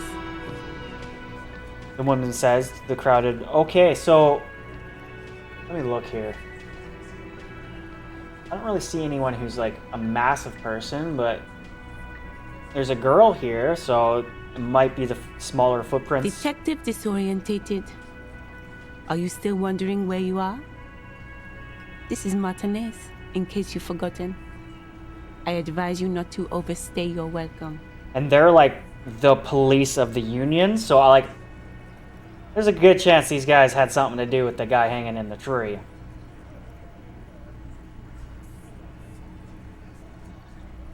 And I almost think that I'm getting thrown off of their trail by the fucking boss guy to this Titus dude. We'll see. Okay. You're the gardener. No, I am not a gardener. I'm a legal counselor for the Dock Workers Union. So let's get to it. You're looking for Titus Hardy? You think he has information that will help you? Maybe he does. That's Titus. Oh shit, Talk no, to these him. are the people. But Oh know shit. this. I'll be keeping an eye on you. No strong arming, nothing official. The District of Martinez does not recognize your authority to make arrests. Let me read that again. What? Yeah, I'm a cop. What do you fucking mean? It doesn't matter if you recognize our Exactly. authority. We will make an arrest if we... She says nothing. Her glare speaks for her. What if I wanted to talk to you? What you want is of no significance, officer. Don't test your authority. In Martinez, you are no one. Oh shit. Oh shit. Why are you so aggressive? You make your living enforcing violence. These people are just dock workers. Just dock workers, huh? So you were spying on us, and now you represent murder suspects. Just dock workers. We've talked to Everard Clare. We know who these men are. The Union's militant wing. Listen, you moral intern lackeys. You're a mob, enforcing the unlawful privatization of Revachol. 20 fat men in the Occident are stealing it all, and you're their bodyguards. Fuck yeah. So ask what you came to ask, or get back to your commanders.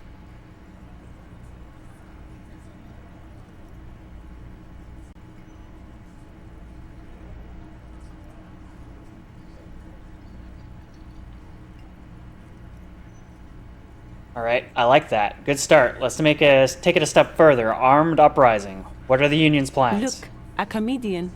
Do your job, ask your questions, then get out of Martinez. Oh, come on. What's your role? Like I already told you, I'm a legal counselor. Do you have hearing problems? No, but what are you doing with them? What are you... Okay, then I guess we're done with her. Okay, I should talk to Titus. Okay, I'm assuming this is Titus right here. This is where you say your bit.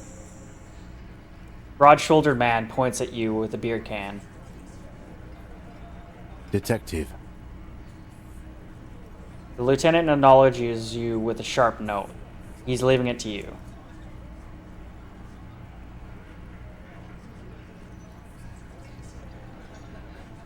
Don't say anything. Hey, dipshit. You hard of hearing or something? The boss man's talking to you. Cross your arms. What, is he fucking kidding? This guy high or something? Hey, asshole, up here.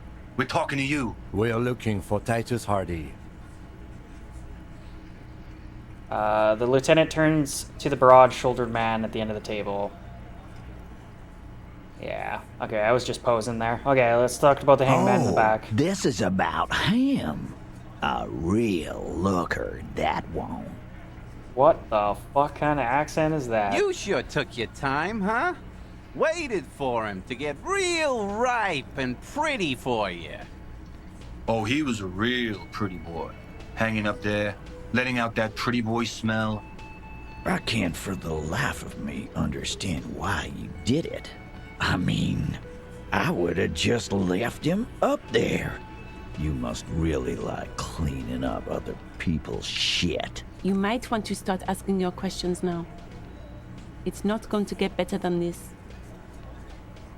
Scan the room. Starting from the right. Boot size 44. Blonde man. In his 30s. Overbearingly masculine. Sitting on his right. Standard working boots. Size 45 or 46. Eldest in the room. Probably mid-50s. Smoker. Quiet. Coughs a lot. Across at the other table. Hobnailed working boots. Size 43. Gang tattoos. Mesk or Sarah Mauritian. In a symmetric burn on his neck, resembling the letters Loss Loss. Has he tried to burn it off? Leave that life behind? And then, standard working boot. Steel reinforced toes. Size 46. The big dick. Wide at the shoulders and lean at the hips. Rugby cap. Fingerless gloves. and numerous scars, a little under 40. The emblem on his vest says Rowing Club. A little patch below it reads T. Hardy, Captain. In the far corner, standard working boot, steel reinforced toes, size 44, 40-something, non-alcoholic beverage in hand. You squint. Is that a plectrum? Yeah, I don't remember the descriptions of the feet sizes, but I do remember they're mostly in the 40s, other than the one smaller one that could possibly be her. And I don't remember what we decided on. I thought it was like 6 people was our conclusion. 1, 2, 3, 4, 5, 6. There's more people in here, but who's to say they all were participating? Where? On his neck. Forget it. It's not important. Size 41, with the light step. Not a child, after all. Okay, so maybe she wasn't involved with a in it red with him. face, mean, watery eyes, and 2 front teeth missing. In the middle, heaving and wheezing. Big guy. Boot size 46. Deep marks. Probably carried the victim over. He, alone, is 130 kilos. Add the man in armor, and you could easily exceed 220. In conclusion, these 7 are the actors on the crime scene. The footprints were theirs, but there's a discrepancy. The odd soul. The one who was either dragging or has some sort of work. You've stood there for about 4 seconds, not saying anything. Hit them with questions. Where's the 8th Hardy? So we had 8. The fuck is with you, fella?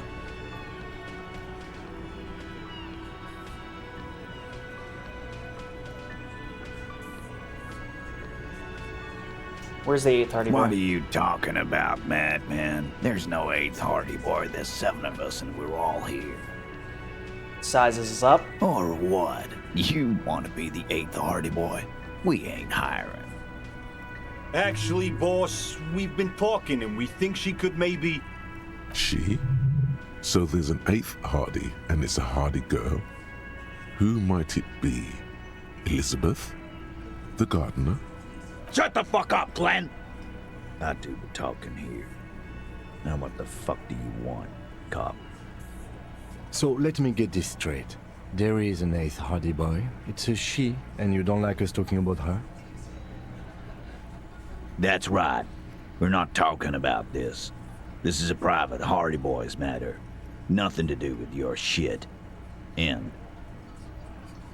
It kind of seems like it. You're not cops here. Don't go digging around if you don't want a bullet in the back of your head. I'm watching you. Good. We are all watching each other. Shit. Officer, your question. Well, he's not lowering any of the suspicion about them. And I'm sure this is not gonna go anywhere, but the hangman in the backyard, did you do it? The pretty boy. You guys really love talking about that pretty boy. Funny. But my partner and I have a serious matter to discuss with you.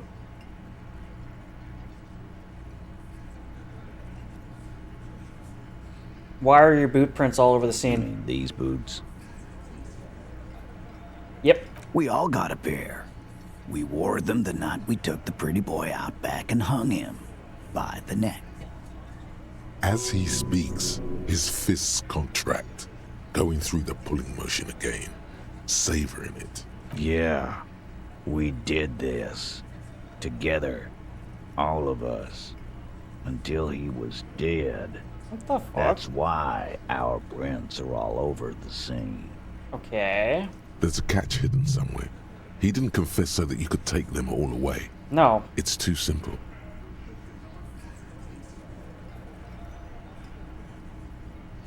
There's a catch. There is no catch. These 7 honest men have all equally come forth to tell you what happened, so that you don't waste any more of your time. Nope, there's an 8th. So, who's the girl?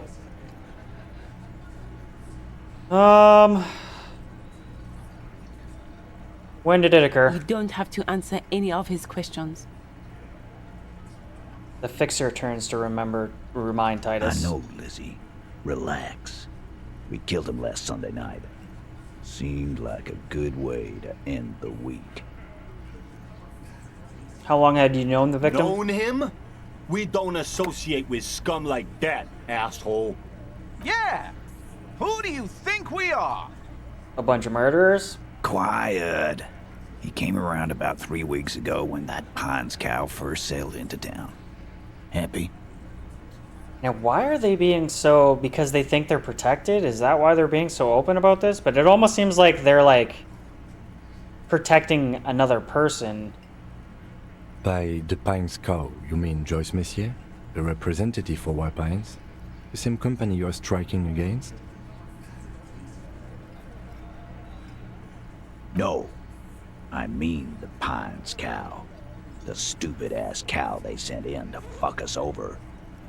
But you know what? He rubs his chin, pretending to mull it over. Why don't you ask her about the pretty boy? I'm sure she has interesting things to say when you ask her hard enough. That's enough insinuation for today, Titus. She turns Officer, to you. Your interview is drawing to an end. Don't waste your last questions. Okay, so she seems to have, like, a lot of authority over these fellas. Meaning, but she's also boss dude's, like, lawyer chick. So she might have more pull than we're led to believe, maybe?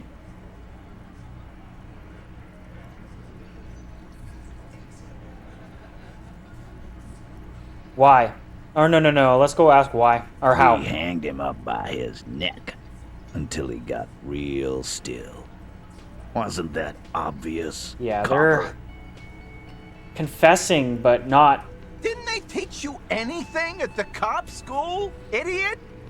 The autopsy showed there were no ligature marks. His hands were not tied. Can you explain that? The lieutenant goes in for the leg sweep. Titus does not see it coming. We... Look. I didn't expect I'm him not to gonna actually say play that. 20 questions with you, capo. I'll say it again. We killed him. Yeah, I knocked him out. Came up behind him and clapped him in the back of the head. He went down like a sack of sand. That's right, lawman. And then we hanged the fuck. Yeah. Obviously, this is not right.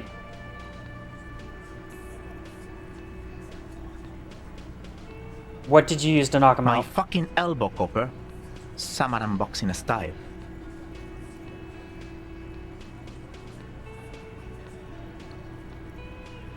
Okay, we're gonna go composure. Titus is solid as a rock, and so are a few others. But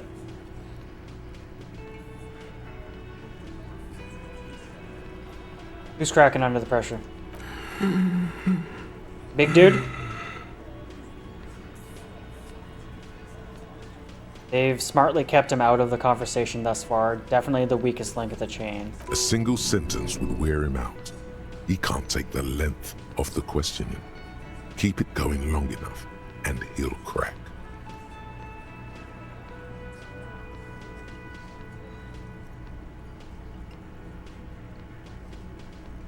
Where did this action take Right place? fucking here. The fucker started coming to our bar, asking for it. There were tire tracks.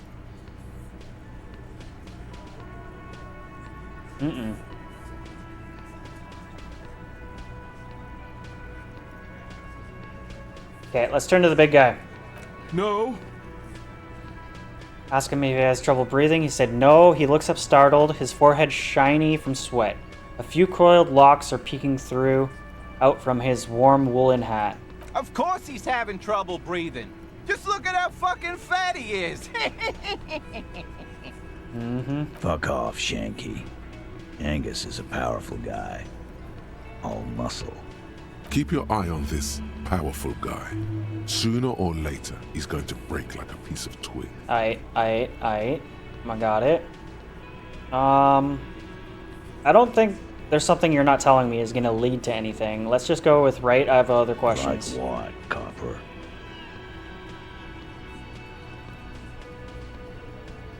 Okay, so now that I asked how, I'm going to ask why. Other than the fact that they just told me he was looking Why? into things. 'Cause he was worthless mercenary scum.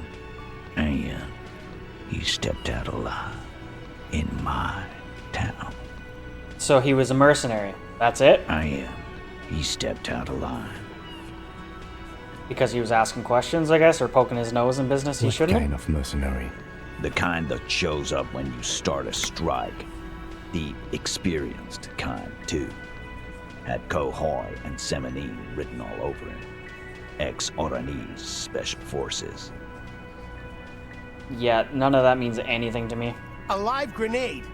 Right here in our bar. I can't prove it, but I know he was sent by the Wild Pines. They hire merc shit like that. Story of every strike from here to Samara.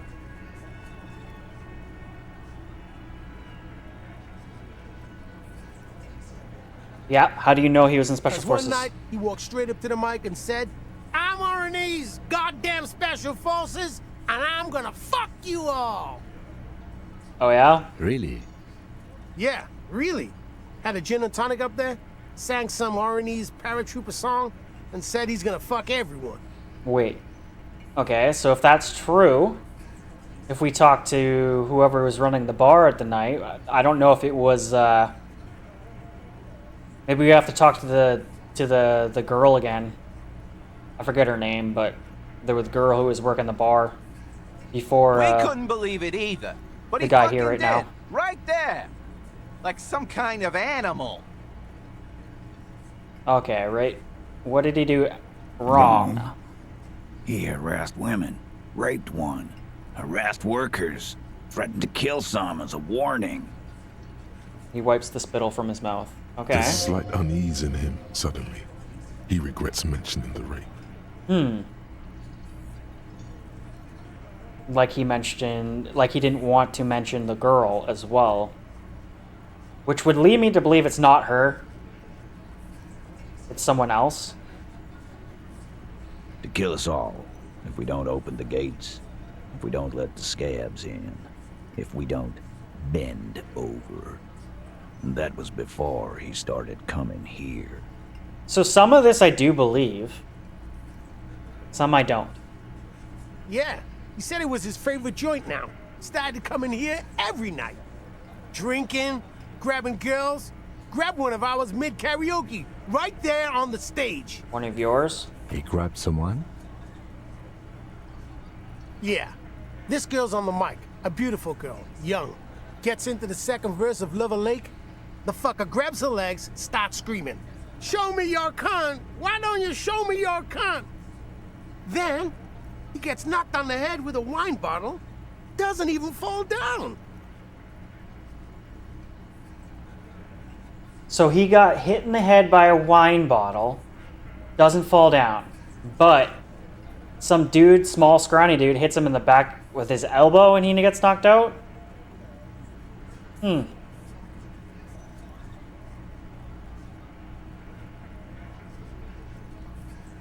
Same girl sexually assaulted?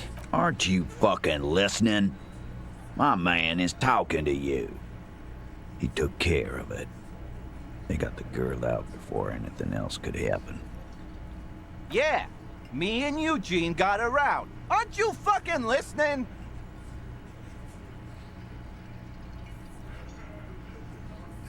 Yeah, who did he then? It's a No. serious allegation. You're not getting the name. That's a Martinez matter. And I'm not discussing it with you clowns. There's nothing you can do for now. He's stonewalling you. So I need to find this woman, I guess, or girl or whatever.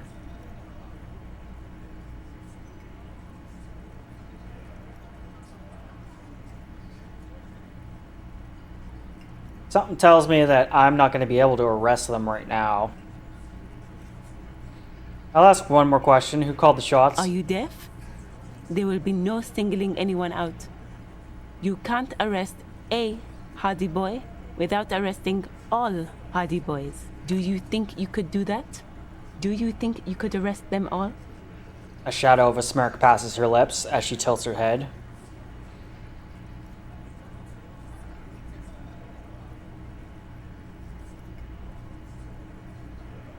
Who calls the shots around here? Who do you fucking think does?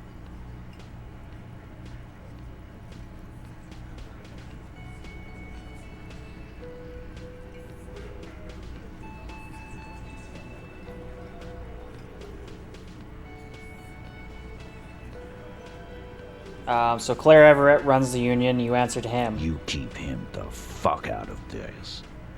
We have autonomy. It's all on us.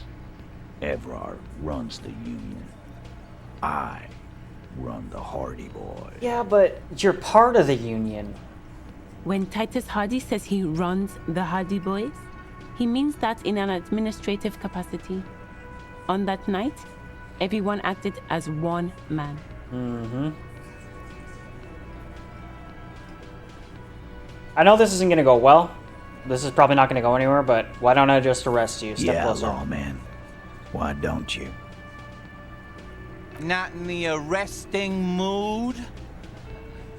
His mean little eyes come alive with A hatred. fearful readiness, like an electrical charge, raises hairs in the room.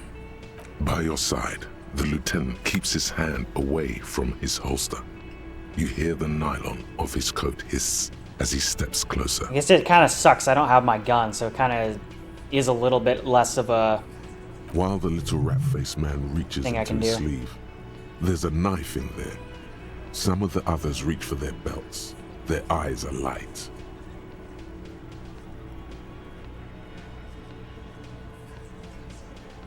Shit.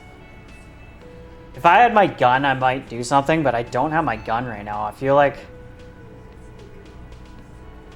Okay, we're gonna back off for now. Wise move. You made the right choice there. Now make another one and get the fuck out of our booth. We're not gonna do this again. Yeah, we're done for now. From my understanding, they're gonna stay here for pretty much the whole day. Nothing. Your investigation here is done.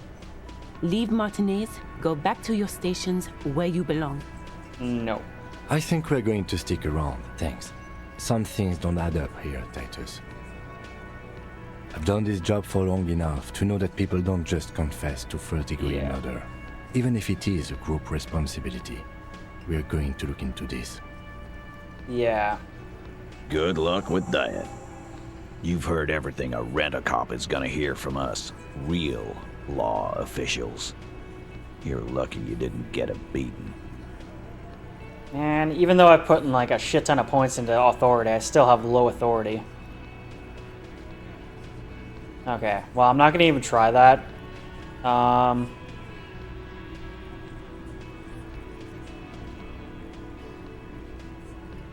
just gonna take off. He was already kind of pissed off that I mentioned Everett. I'm gonna say it. Me and Everett, you promised you'd cooperate. Oh, so you went and talked to my mommy, and now she's making me play with you. Is that it, Lawman? And what's gonna happen if we don't? You're gonna go and tell on us? Why don't you push me some more and we'll find out, Gimp. You gonna let him talk to me like that, Titus?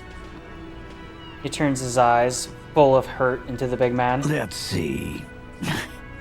Yeah, I guess I am, you big pussy. The old man sent word you'd be around again. That's the reason I'm being so forthcoming with you. Don't wear it out. Alright. Well, I still don't have much for this authority. Wait.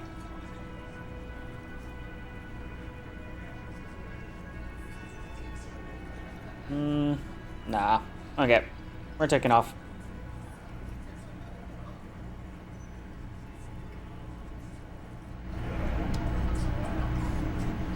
Okay.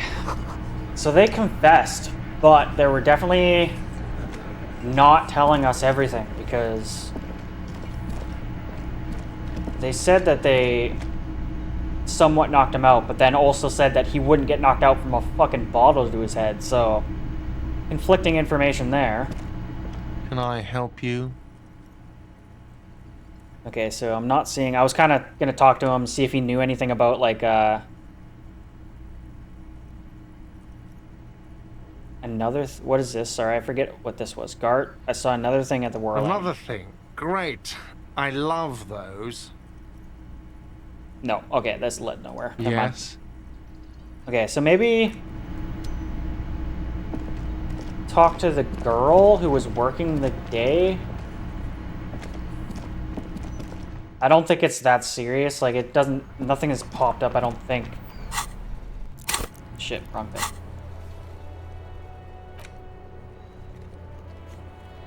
Okay, so I need to establish authority somehow. Shit. I need a gun. That's definitely... that's probably number one thing. And then we have to wait for Wednesday for that, so it doesn't matter. I need some speed.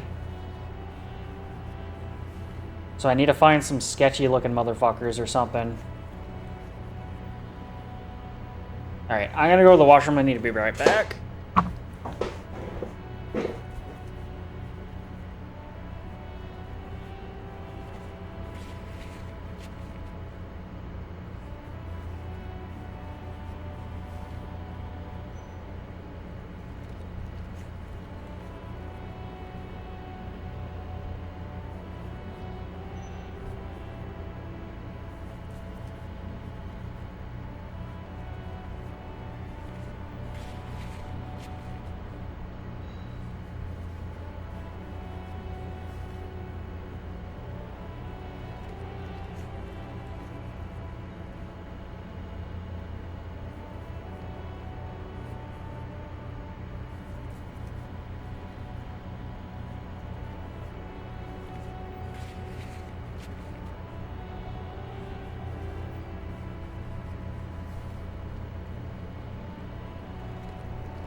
Fucking hell, where do we go now?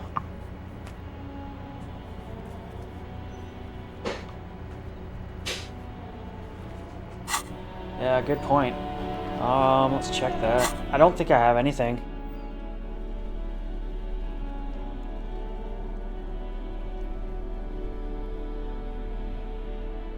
Oh shit.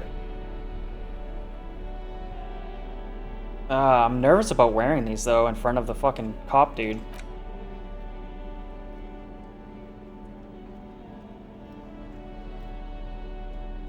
White envelopes, though that's what I need them to get signed.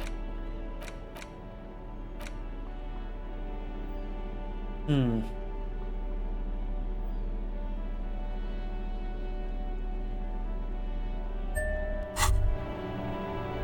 look down at the white ceramic sabatons hugging your arches and calves, surprised at how well they fit. Your movements cause tiny little clicks, like dice rolling somewhere far away, as the plates reorient to your motions. Like, there's no way he's not gonna mention it, because he already mentioned my shoes.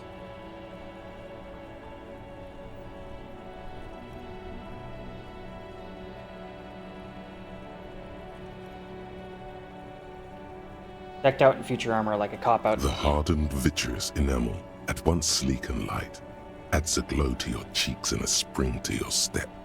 Just imagine what a full suit of this stuff could do for you. Yeah, I want the full suit. It may suit. be a while before you have all the pieces. In the meantime, you should analyze the armor. Figure out its vulnerabilities. Vulnerabilities? Remember, this is a highly specialized kinetic redistributor meant to stop bullets. Wear it. Observe its properties. See if there's a weakness in the design. For the day you have to fight someone covered in the same material. Alright, what do we have there? Fairweather T5. It really hurts to punch this armor. Does it tell you what it gives you? No. But if I got this from here, you know what? I'm gonna put this on. What do we have right now? I'm gonna take off the race theory and put on the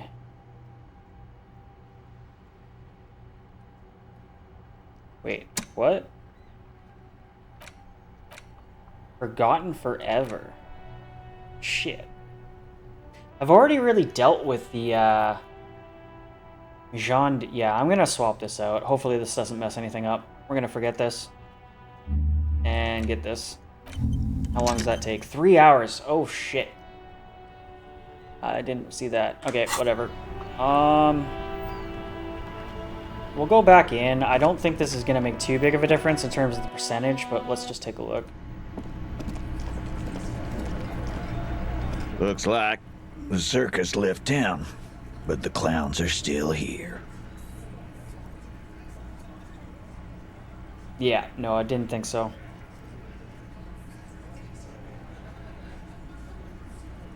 No, I'm not going to try it right now. I'll come back later.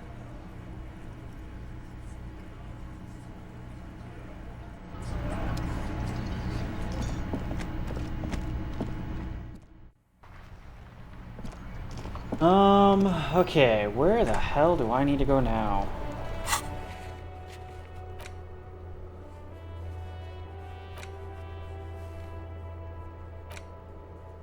So speed, which once again, I don't really know where to go for that. I was kind of thinking the apartments, but I've already been to the apartments, other than, I guess, the top edge.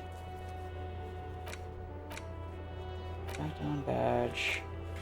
Smoker on the balcony. That's not until later tonight.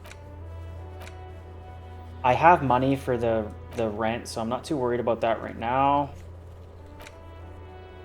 Okay, let's do this. Since we already took the boots, let's go send him for processing. The only reason I didn't want him gone was basically because I wanted the boots. The man is decomposing. Is he going to say anything because I have the boots on right now? Every hour, he looks less like a creature and more like a pile of intestines. The lieutenant adjusts his glasses and takes a deep breath. Okay, let's search the body one more time. Your arms reach out and your eyes close, as if by their own volition. It's dark all around.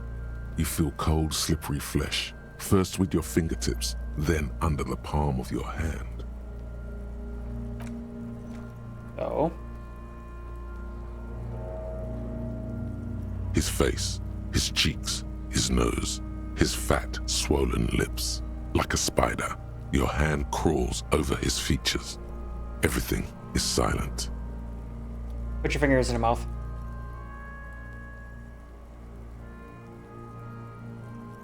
The oral cavity is cold and moist.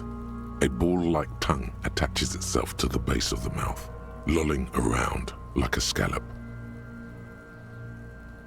Oh my god, play with it. Feels right. The tongue moves freely in the cavity. The mucus of the mouth is slippery, delicate to touch. From the soft meat, teeth are budding. Hard pearls of bone in the gums and in the back of the mouth. Can you feel it? You're so close. Rip his jaws open now. Look in.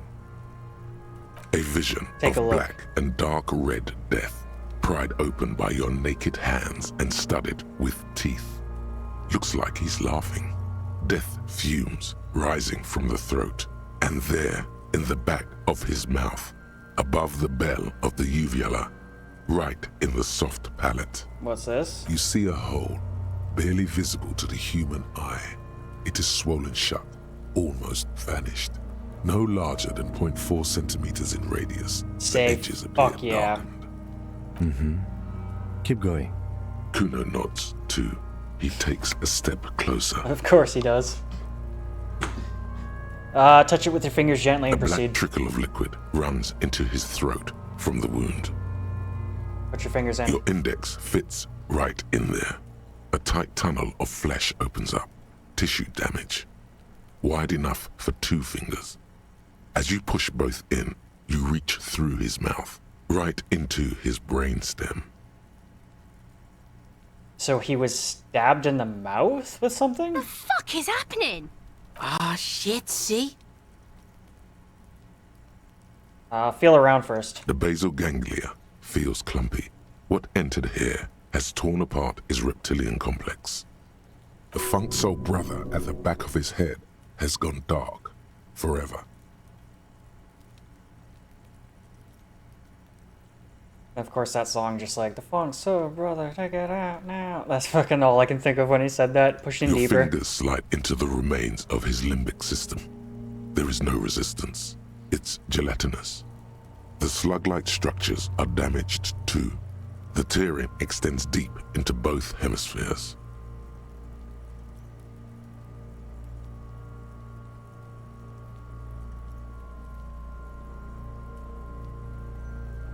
Okay, I gotta read that again. Fingers slide into the remains of the limbic system. There's no resistance, it's gelatinous. The slug-like mixed structures are damaged too. Tearing extends deep into both hemispheres. Okay, let's go.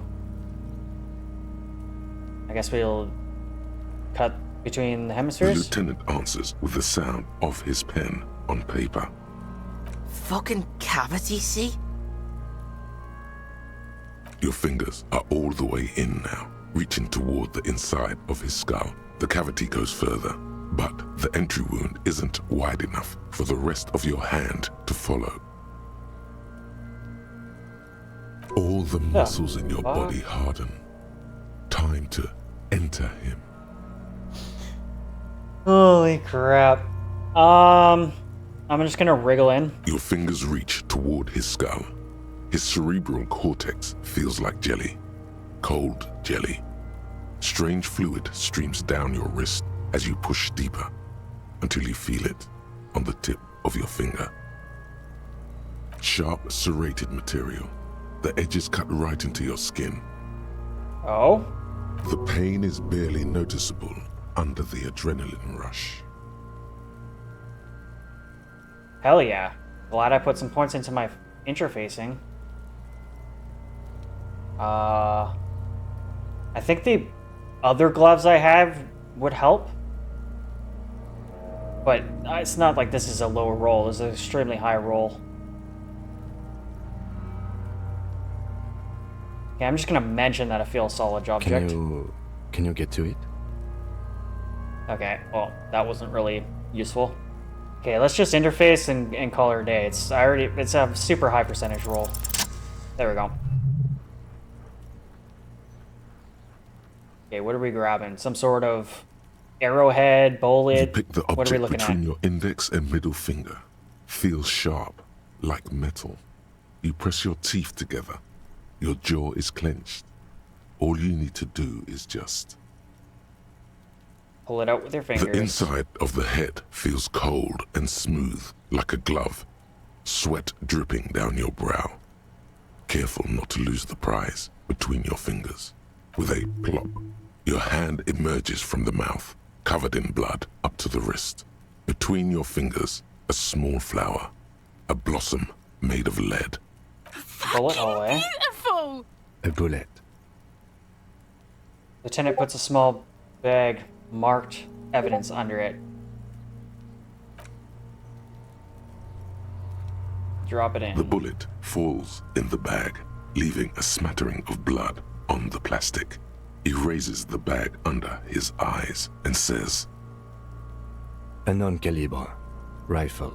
Some kind of brittle alloy. Fractured on impact. Can I have it? Of course.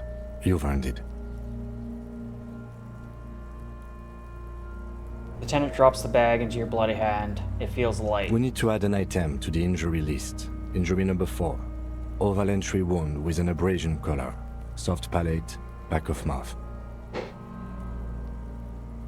High velocity. Temporary cavity in brain tissue. Small exit wound on the occiput. How does that sound? Huh. I'm just like confused, obviously. Almost like it was like not a very good gun, because like usually even small guns can penetrate an entire head. In his mouth though, like almost like suicide, but not necessarily, because like who's to say someone didn't put a gun in his mouth or whatever, but like huh. Sounds like heaven. Opinion, fatal injury. Yeah, goddamn right. And one last thing. We can now fill in injury number 3. Ligament mark. Opinion, non-fatal. Post-mortem. Treatment. He's proposing the bullet was the real cause of death, and the hanging an attempt to conceal this fact.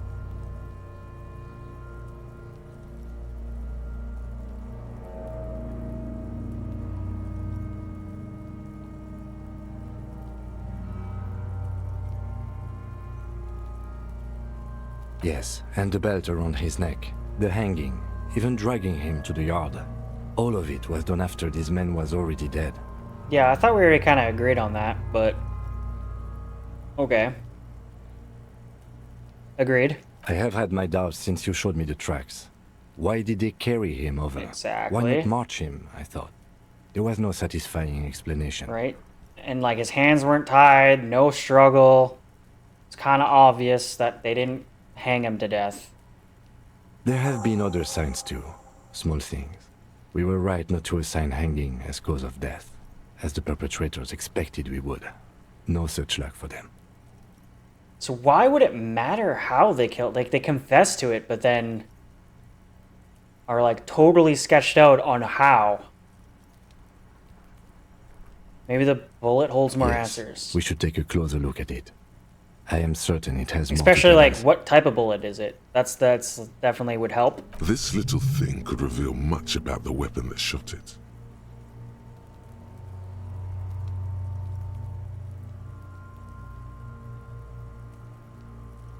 Why would anyone do to this? hide something. The real killer? The real motivation? What really happened here? Well, and they're also trying to hide some woman that we don't know about either, so it's like... And then there's also that lady who, like, was running the place who quit, right? So it's like... Or maybe not necessarily quit, but, like, took off. Who would do this? That's for us to find out. But this, it will make finding them just a little easier. What happens next? We bag the corpse and carry him to the holding pen of my kinema. I can transport him to processing myself, but I will be gone for the rest of the day. You'll be gone? What should I do? Work on the case. Tend to personal matters. Try not to do anything too dangerous. An officer needs backup in a neighborhood like this. I'll leave that choice to you. And one more thing. Great work, detective. Oh, thanks, dude. The word lingers in the air of the yard. Far away, dogs are barking. Further yet, the sound of motor traffic. Detective. Healed morale. After you bag the corpse, Lieutenant Kitsuragi will leave the party until tomorrow morning. You can do side tasks and even the main case, but it might be more difficult. Plan his exit accordingly. Yeah, because I need to talk to that smoker dude, but I can do that alone. Yeah, we'll do that. Bag him, take him away. All right.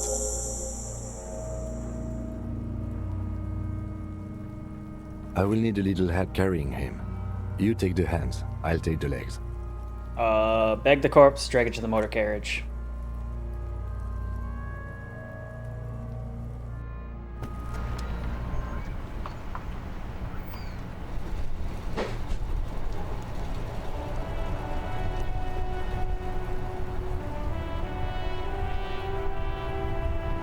Okay.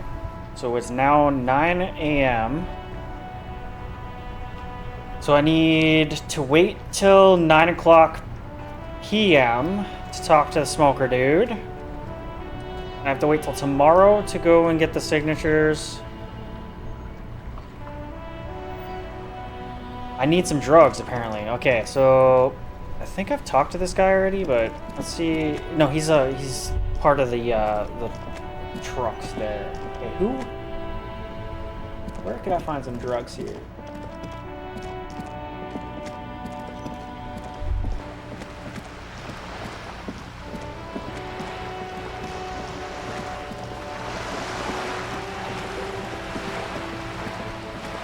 I was kind of thinking the apartments. Let's talk to the chick up here if she's still up there. Hello again, officers. She looks Have you come to admire worn my out. mural?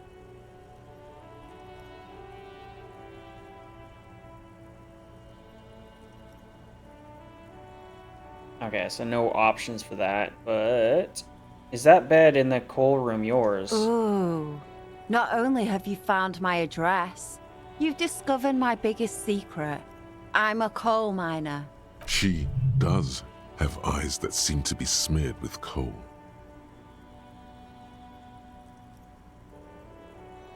Don't you have a real home? Does anyone in a city like this? She replies wistfully, looking around.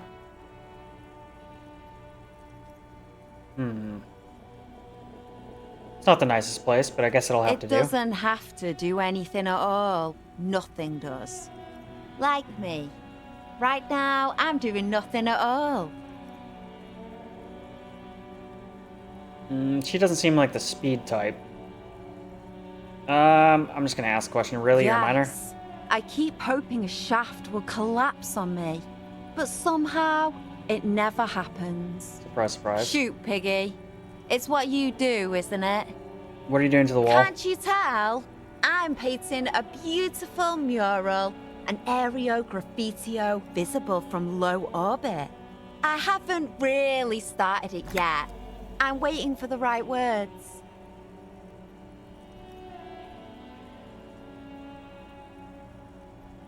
I have an opinion on this. Want to hear it? Yeah?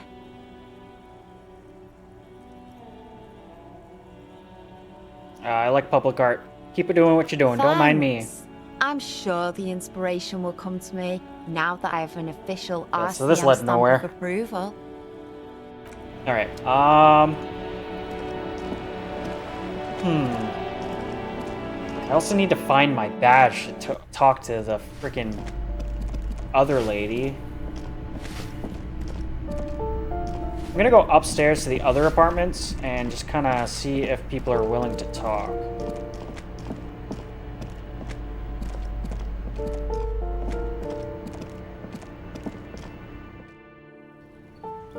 Probably not, though. These don't look really like interactable doors, though. They're just kind of signposts. I was hoping that they would be interactable. Apartment 29. Whoever lives here is not home.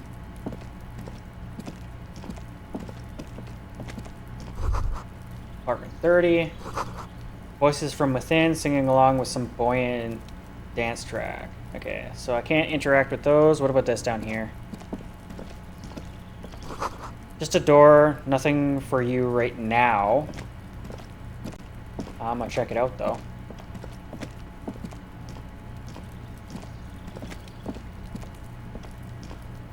I don't think this was gonna lead anywhere either.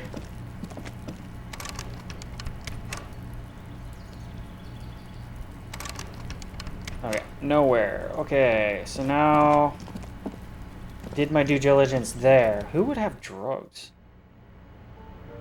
What about... Can I knock on people's doors? No. Okay.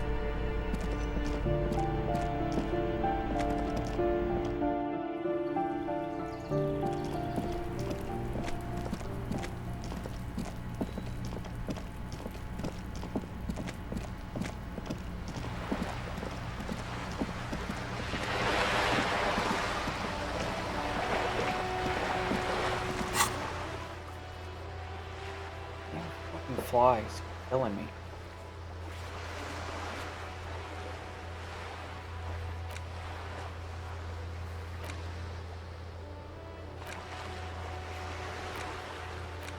There's really not much I can do right now.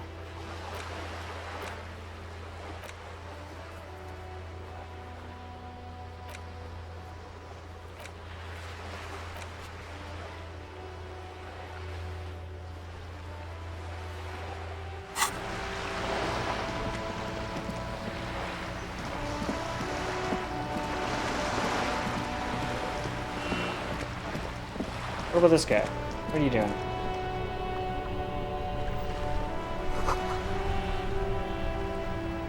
Something down there. What do you mean something down there?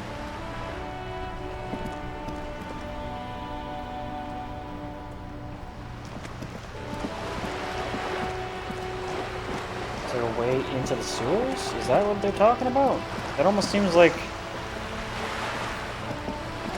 Is my gun in there?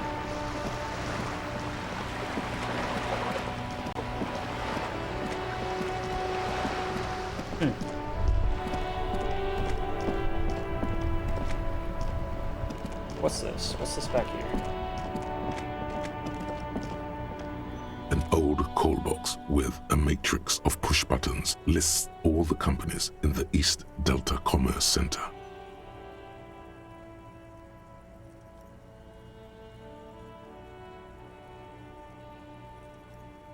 Not seeing anything really.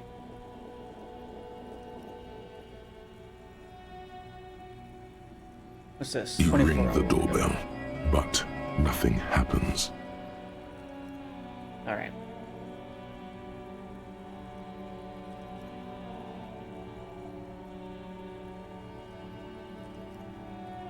Fortress accident. Silence. No one's home at Fortress accident. All right, whatever. We'll leave. Oh, who's that on the roof?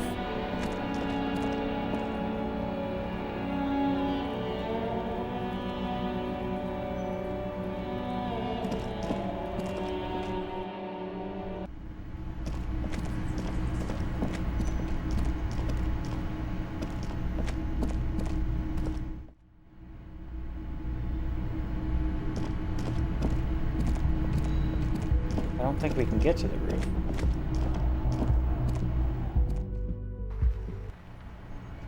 Nope. What about this room over here? Was this not our partner's room? I thought this was our partner's room. That's some chick's room, right? The door is closed. Knock. There is no answer. You hear the shower being turned on. Somewhere inside, a tremendous loneliness comes over you. Everybody in the world is doing something without you. I'm so alone. The door is indifferent to your loneliness. The world does not care. I'm gonna be sneaky cop. This door can only be opened with a key or from the inside. I guess now I'm not gonna be As you sneaky cop. hold the metal, you sense the warmth left there by her hand. Leave. I'm just being creepy. Creepy cop. Okay, so I can't go there.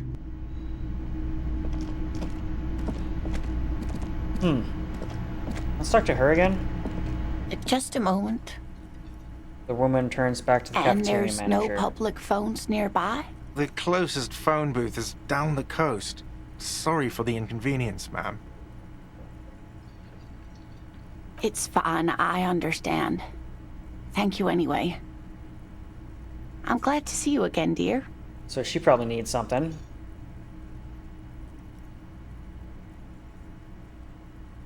I didn't mean to eavesdrop on your conversation. How may I make it up to you? Please don't trouble yourself about me, sweetie. I was just hoping to make a call, but the Whirling's phone line isn't working. The union office probably has a phone, but I can't really get there. Or to the phone booth down the coast. And Gary's phone is dead too. What's wrong with the phone The line? manager was vague about it. Why would he be vague about phone problems? This is something to look into later. Ask God, maybe. Why did you need to use the To phone? let the young woman who's house sitting for us know that we may be delayed. Morel, my husband, and our friend Gary were supposed to get back by Monday night, but they're still missing, and I haven't heard from them. Morel and my husband Gary were supposed to get back on by Monday. I was also hoping she'd heard from Morel. You hear that? Someone's missing. There could be foul play afoot.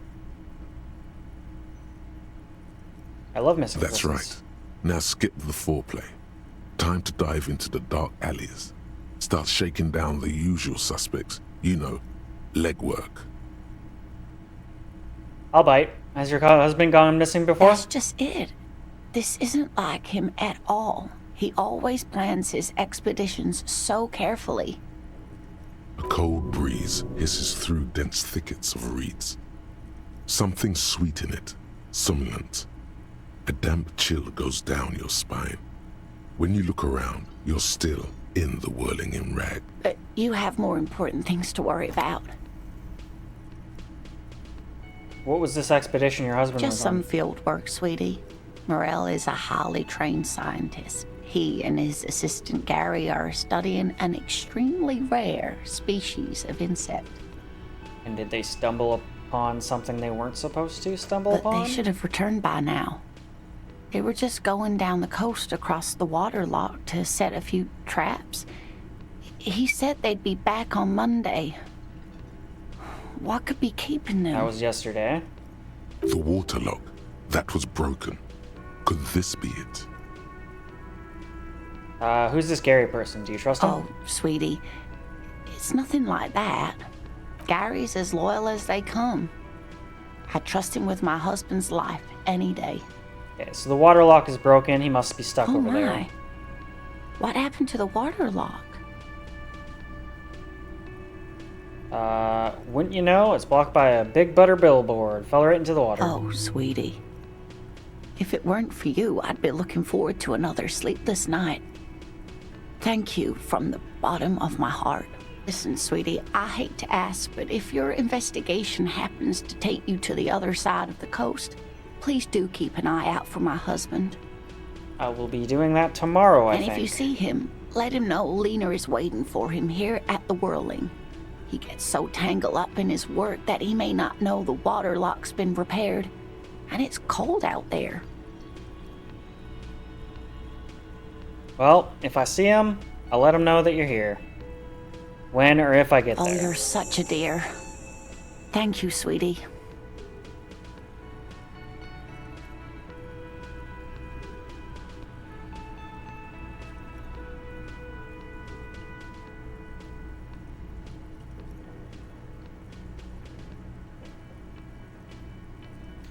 Some kind of scientist? Oh, yes. A zoologist. A cryptozoologist, to be more precise. The hell is a cryptozoologist? It's really just a subfield of zoology, one specializing in animal species that are so exceedingly rare that many assume them to be extinct or even fictitious. Searching for such species called cryptids is difficult and often thankless, and frankly, many scientists are too lazy to do it. Universities these days are rarely interested in supporting real research. You just mentioned cryptids and then talking about real research. Okay, yeah, I'm good. Am I done here? Yeah, I'm done here. Hey, so we've been monitoring you internally, and now we know your Copo type. Copo types? Yes. Guess what's yours? Cool cop? No, you're the sorry cop. The cop who's sorriest. Let's make it official, shall we? Oh, man. Okay. Won't other cryptokites be jealous? What? Jealous of the sorry cop? I think they'll be fine. Don't worry. I'm actually not sorry. I changed my mind. No, you don't. Come on. You'll be back to saying sorry in 2 minutes. Stop wasting time and begin the repentance. Alright, I'm sorry. Of course you are. It's okay. See if you can get something out of this, like info. Or maybe every time you say you're sorry, you get $1 million. That won't happen. Gotta love the internal monologue of like all the different types of freaking personalities he has. Shit. Now what? Okay.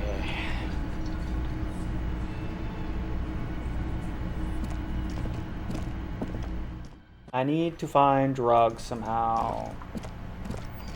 Is there anybody over here?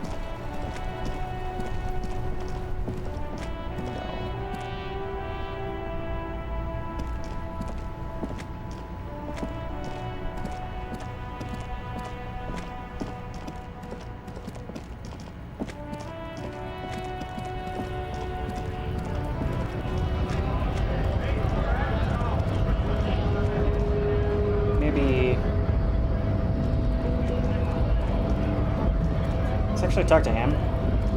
He kind of seems to be in the know, but probably not what I'm looking for. I'm wondering, man. How can I help you?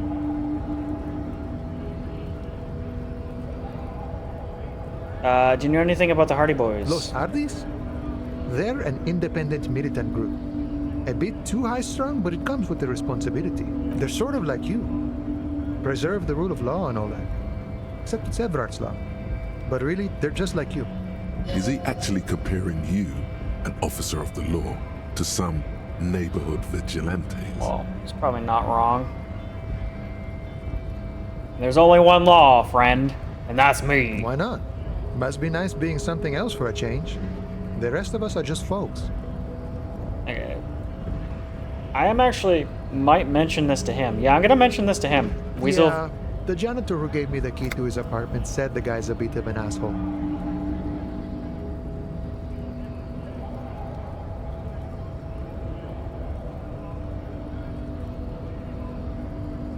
See how we're all busy concentrating on the racist mugs? That's what the ruling class wants. Yeah, it would be really bad if we got into an argument about it. Oh, Waste of a man. good noon.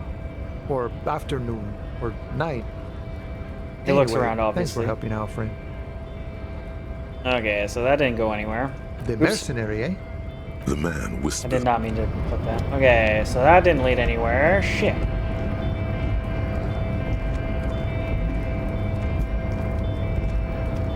What if I go talk to these folks over here? Only he's able to be talked to, so let's talk to him again. Your race descent has only worsened since I last saw you. You have really let yourself go. Hopefully that doesn't affect anything in the future. Why are you not with the Hardy Boys? I am not the first line of defense. I am the last. In addition, these so-called Hardy Boys are an effeminate clique of bodybuilders. Their company is spiritually degraded. But you're all part of the union? The Hardy manlets are on the pay of the company. I answer to the union alone. And I do this out of race heroism. Finance is an alien concept to the Simons. Now leave me be. I must luxuriate in the company of my woman. Alright, whatever. Shit. Okay, so that's not where I need to go. Where do I need to fucking go then?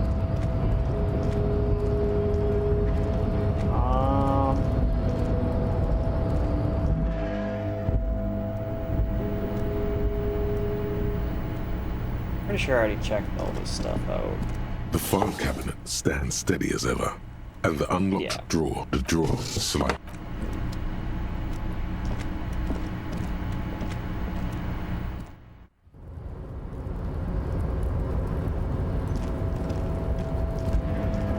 Wait, what's that? Looks like someone left his tarpaulin cloak hanging on the railing here.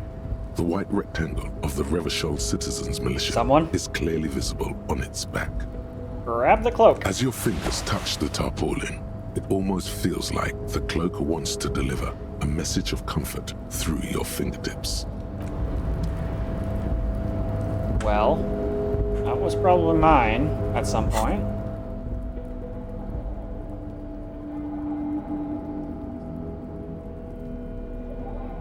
Let's go throw on the coat.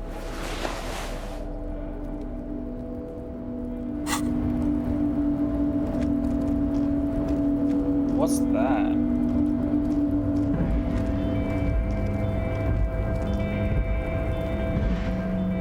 Can't get down there right now, doesn't seem.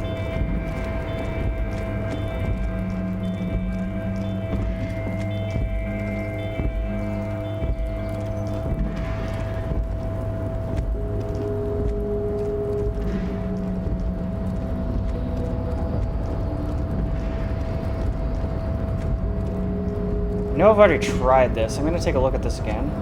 You're back before the cargo container. Its draw has not lessened since you were last here.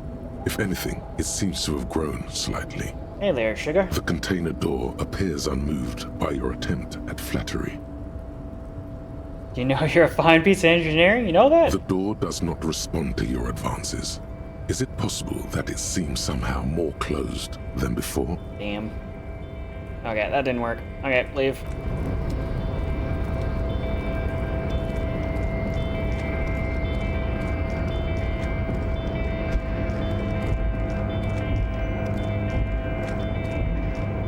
Awesome, awesome. Thanks for stopping by. Appreciate your help as well. Have a good one, man.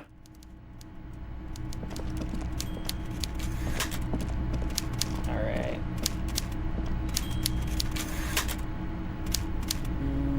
Is this as far as I go? Yeah, I think this is as far as I can go.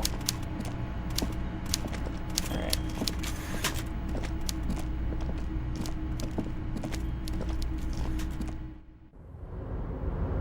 Where the fuck do I go now?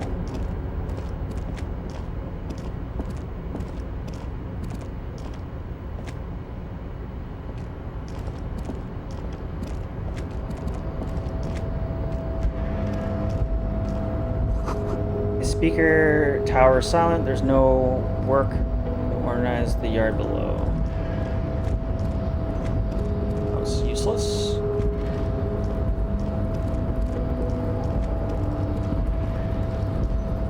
So it kind of seems like I have to like retrace my steps and like talk to a bunch of people I've already talked to. Maybe, I don't know.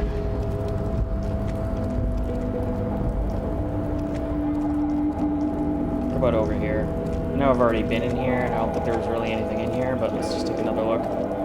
This is the night watchman's booth. Nope. The name? Nope.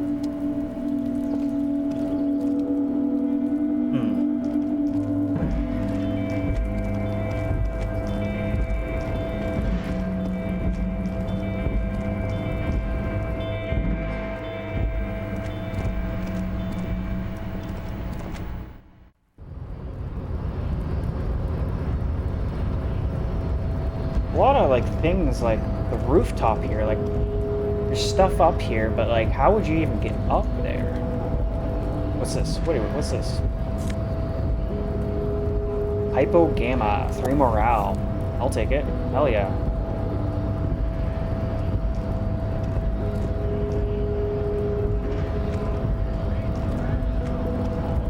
What happens if we talk to this guy again? Let's talk to this guy again. He might be mad at us, but let's take a look. Nice aggression with the native. Don't let the chief fool you next time. You don't need to be that up in his face. Leave yourself space to move. Not bad advice, actually. This might do the trick. Let's talk about our right to work. So this isn't gonna lead me anywhere, is it? Let's just... What is a strike? When a bunch of ungrateful, lazy cockroaches can't get their act together, decide to block honest work for other people. He shifts uncomfortably with his work overalls. What do the strikers want? Beats me. They mumble nonsense about it, while we have the right to work! When the man moves around, you perceive some serious abs underneath his tight-fitting shirt.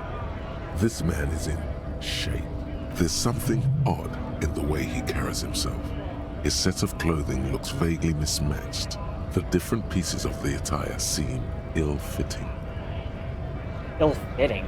His shirt is far too small and an unpleasantly tight fit, while the overalls, held up by a belt, seem to fit a man with much more corpulence. You wearing new clothes? He ignores your question, choosing instead to turn to the emaciated workers, raising both fists in the air. The clothes are obviously not his. You've been talking to him for quite a while now. Something is off with this guy. Ask him where he's from. Where are you from? When a bunch of ungrateful beats Didn't mean me. to do that. When the man, there's something odd in the way he carries himself. Fine. It was probably nothing. What's it to you? Where are you from? Curiosity. Routine.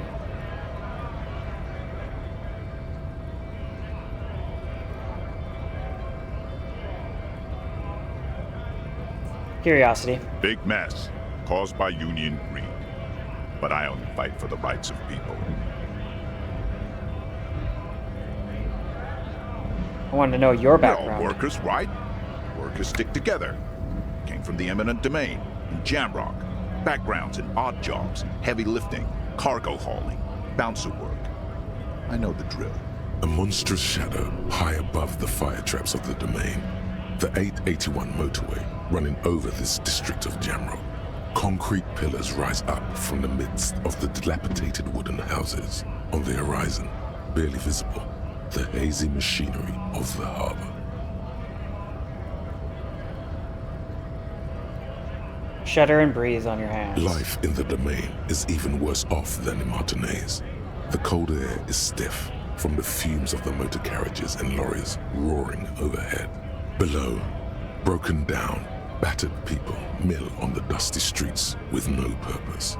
Yet amongst them, there is no sight of this man. Nowhere.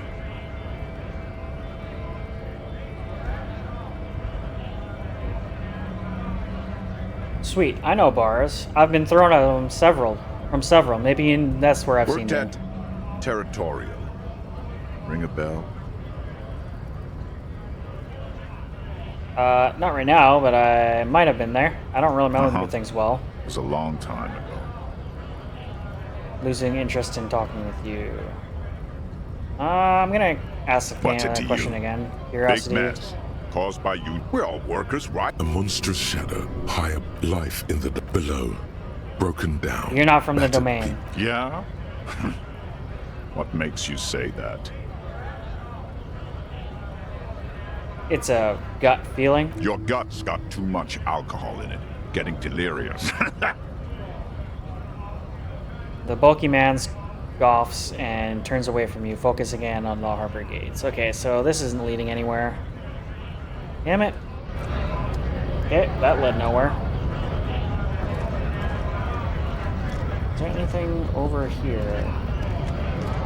Nope. That's a no.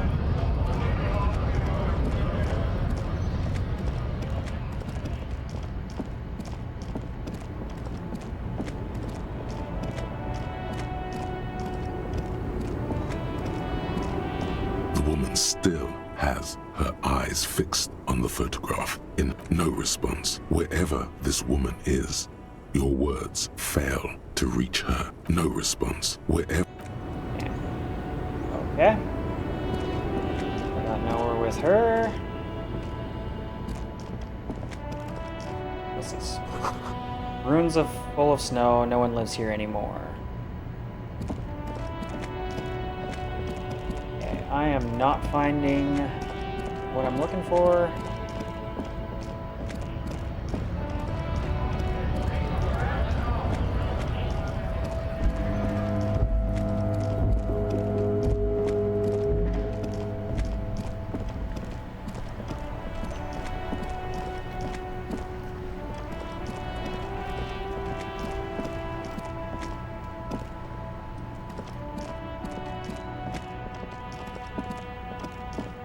Almost seems like I gotta, like, just wait for tomorrow, because there doesn't seem to be anything I can really do right now.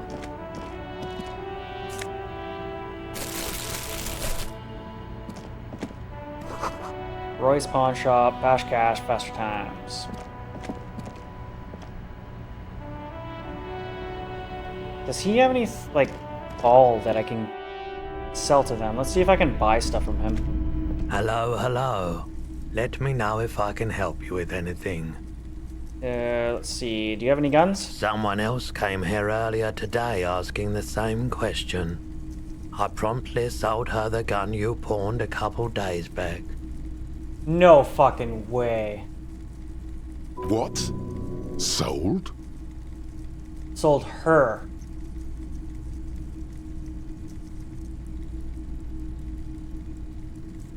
Okay, so this chick that they're trying to protect is suspect number 1.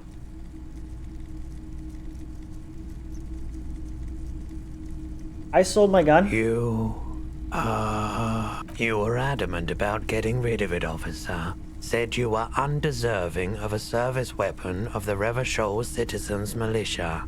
Oh man. Now am I the fucking suspect? Like what the fuck? And I don't like keeping guns around the shop for long. Off the charts photon emissions. The unhealthy kind. But I would have been sent here. It's not like I was here, right? I'm confused now. Okay, was the buyer a policeman too? She didn't seem like a policeman. Although she kept referring to herself as a pig. Which was odd. I found her interest in the gun a bit obsessive, but I was just happy to get rid of it. Referred to herself as a pig. So that might come up later. Truth be told, she was terrifying. Terrifying. So she was terrifying. Okay. Maybe she's a vigilante, wants to prove she can patrol the streets more effectively than citizen militia. I certainly hope not. Anywhere I can find this buyer? My apologies, officer, but I have no idea where she was coming from or where she went. A needle in a haystack. There is nothing you can do about it right now. You'll just have to hope Everard wasn't lying, and the Union can track her down in time. I almost want to, like, call that lady back that we talked to in the beginning. About her, like, the other cafeteria worker. I almost feel like she's involved somehow.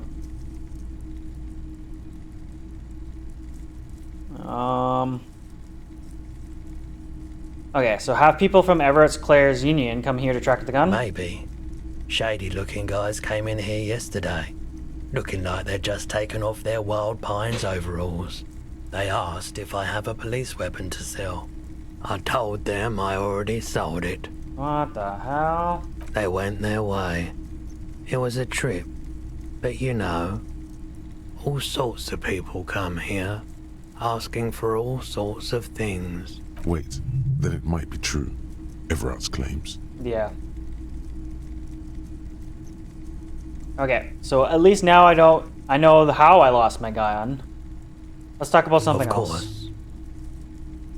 Damn. So I sold it. That's hilarious. I think we're good. Something I'd like to sell. Sure. Let me have a look. No. I kind of want to buy. Access Anything else you're thinking of selling? Not really. Never mind. Never mind. I was hoping that I could, like, maybe buy something from him. Okay. I don't have anything Another to sell. time, perhaps. Is that it? I think we're done here. What's this? A typical Martinez streetlight sits among assorted floor and table lamps. Let your gaze run over the The streetlight. light pole has been carefully cut, and the wiring has been redone and attached to a standard indoor plug. The light buzzes faintly, but persistently. Where did you get this? It was brought to me to be altered. The light's buzzing resembles the purring of a cat. It seems very much at home here. I don't know why. Okay, is this a street side Yes, light? officer. As you see, it's in perfect working order. How much for the street light? 700 real. A bargain, I dare say. A bargain? No, it's not. He's trying to sweet-talk you into buying trash.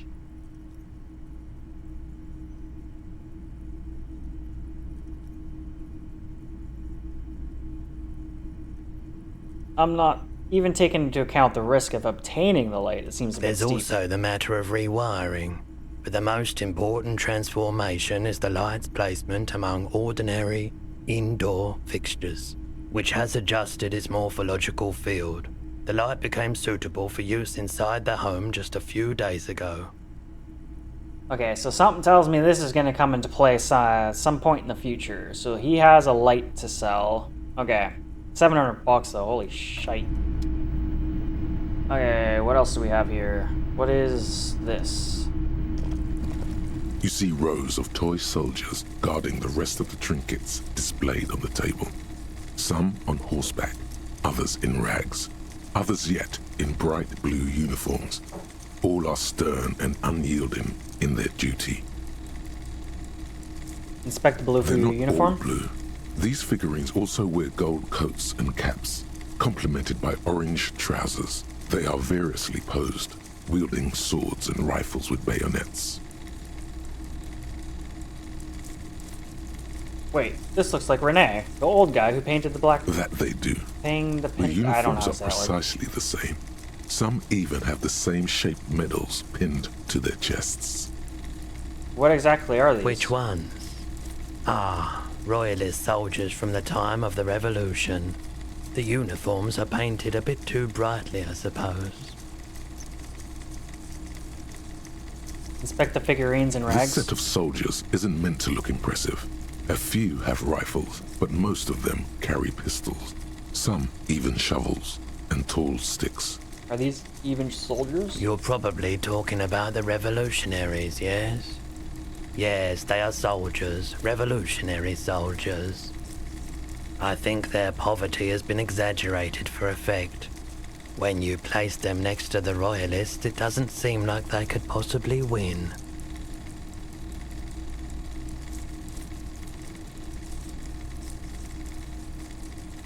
Okay, the contrast is meant to be disheartening, as it ought to be. I don't like either set very much, to be honest.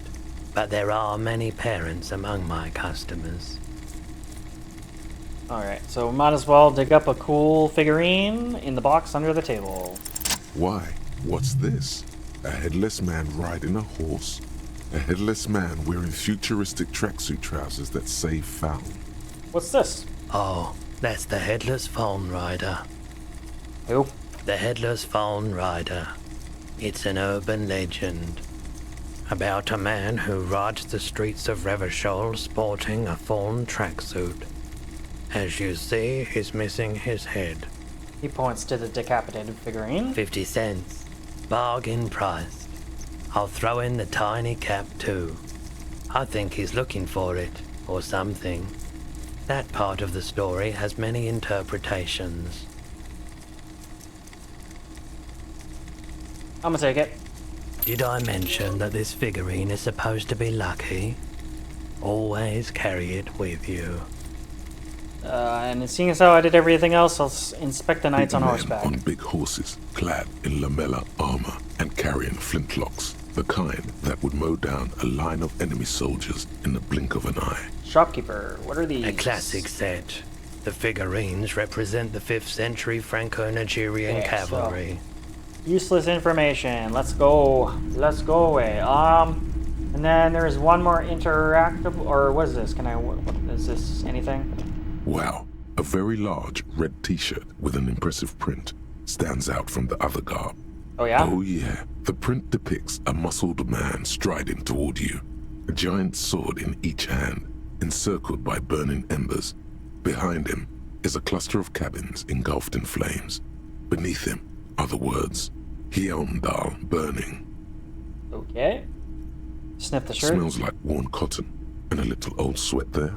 Worn cotton with a side of flea market or trash bin.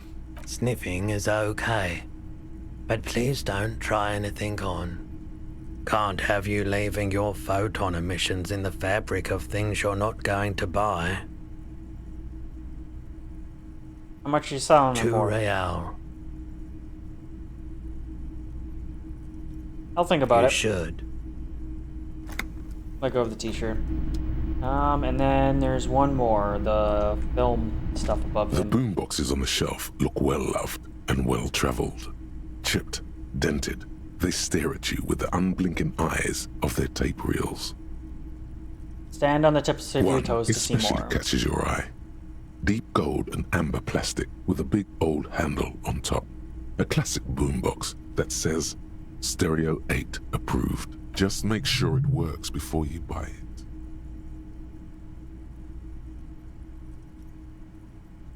What I really want to know is, could this device come in handy with my police If work? police work means playing tapes, sure.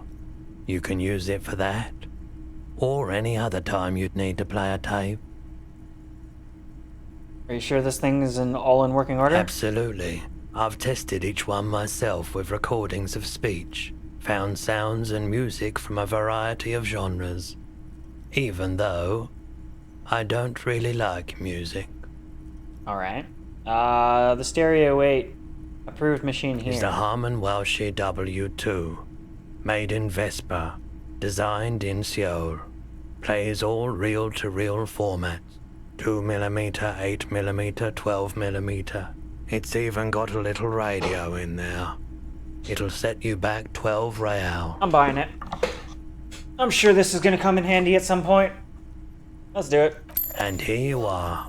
Quality sound reproduction on the go. It'll play anything, wherever. Turn any tape into a conversation of sounds and shapes. Alright. Well, at least this wasn't a useless trip. I'm sure that's gonna come in handy at some point.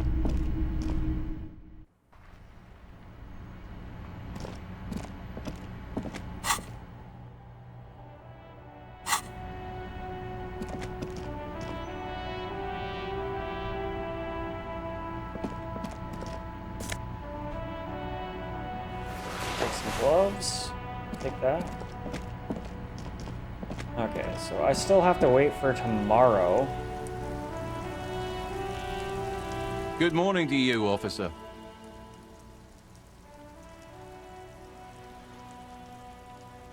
Nope. What about this? A rusting control panel with loose wires dangling out from the hole where an indicator light used to be, and a mechanical lever sitting in the middle. This panel usually closes the water lock, turning it into a bridge that lets you cross the canal. But there's a crashed salmon and butter sign in the way. Pulling the lever probably won't do anything. I'm full lever. You pull the lever all the way up until the metal clicks against the contact pins. You hear a soft clunk. Then, nothing happens. Push it harder. Nothing happens. A cold gust of wind blowing in from the sea interrupts the silence of the situation. The man watches you in silence, very slowly cutting off another slice of his salami. Alright, I'll release it. A spring brings the lever back to its original position. You still need to close the water lock to get across the canal. Some other way. Wasn't there a sign over there saying functionality will be restored on Wednesday morning? Yeah, so that's tomorrow. Okay. Now what? It's 10 a.m.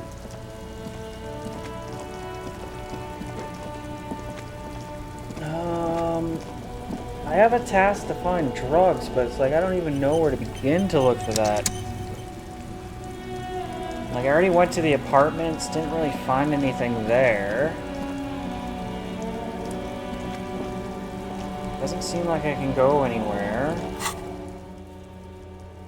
Not entirely sure.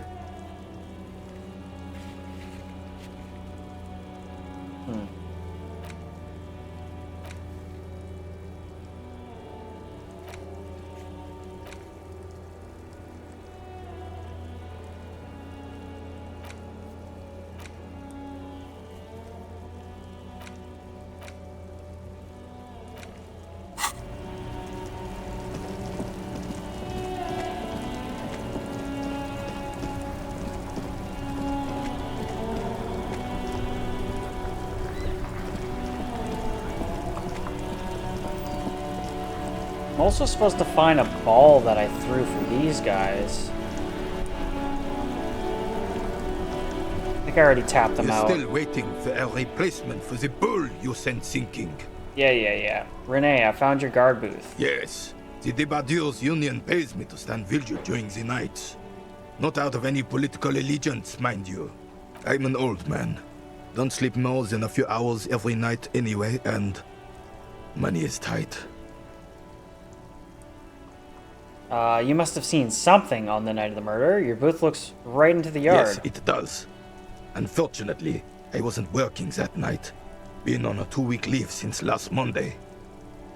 Why are you on leave? It's a private matter. Nothing to do with your investigation. You see, officer, René is the kind of man would rather die than admit he needs medical assistance or, God forbid, sick it. A real man's man is just gonna ride it out. I'm fine, goddammit. Mind your own business. It's nothing. Just got to cut back on coffee. It's his heart. So who was working your shift that night? No one. The boss has been unmanned since last Monday. There's no other guard. It's just me. So the container yard has been unguarded for a week? Yes. It's not actually an issue. I mean... Well, if it's not an issue, why would you even be a guard then? Look, officer. The container yard doesn't actually need a guardsman. Never had one before René. Monsieur Claire had that booth built specially for him. It's mostly decorative. Mostly decorative? The possibility of someone being in there is enough to discourage any ill-minded individuals.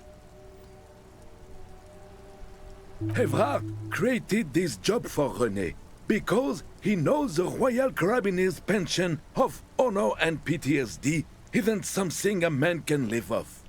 A decorated Kingsman collecting tear reflects bad on the whole neighborhood. His words.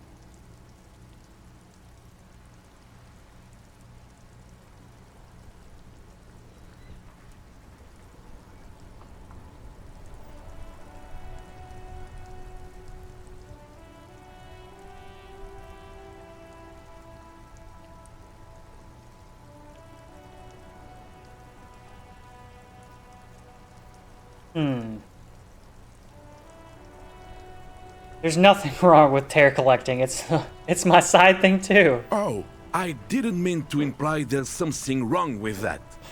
I do it too. Everyone does it. It's an excellent side thing. Yes.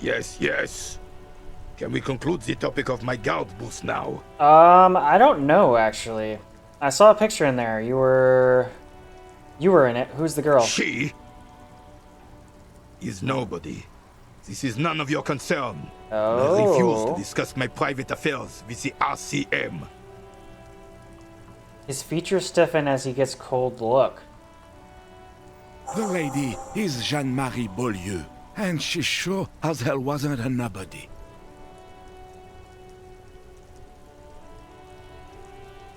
Jean-Marie Beldo. Okay, got it. Yes. Like I said, it would be up anyway, so might as well keep an eye out. It keeps my senses sharp.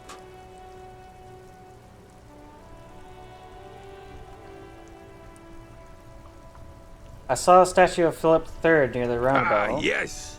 King Philip III, on his steed. A reminder of what Revachol once was. Oh, absolutely. At the mercy of a cocaine-snorting tyrant Who's that lady who in the emptied the picture? treasury so he could sleep on a bed of gold. Cocaine? Cocainum? Sounds like our kind of king. And just imagine what kind of cocaine a king would have had.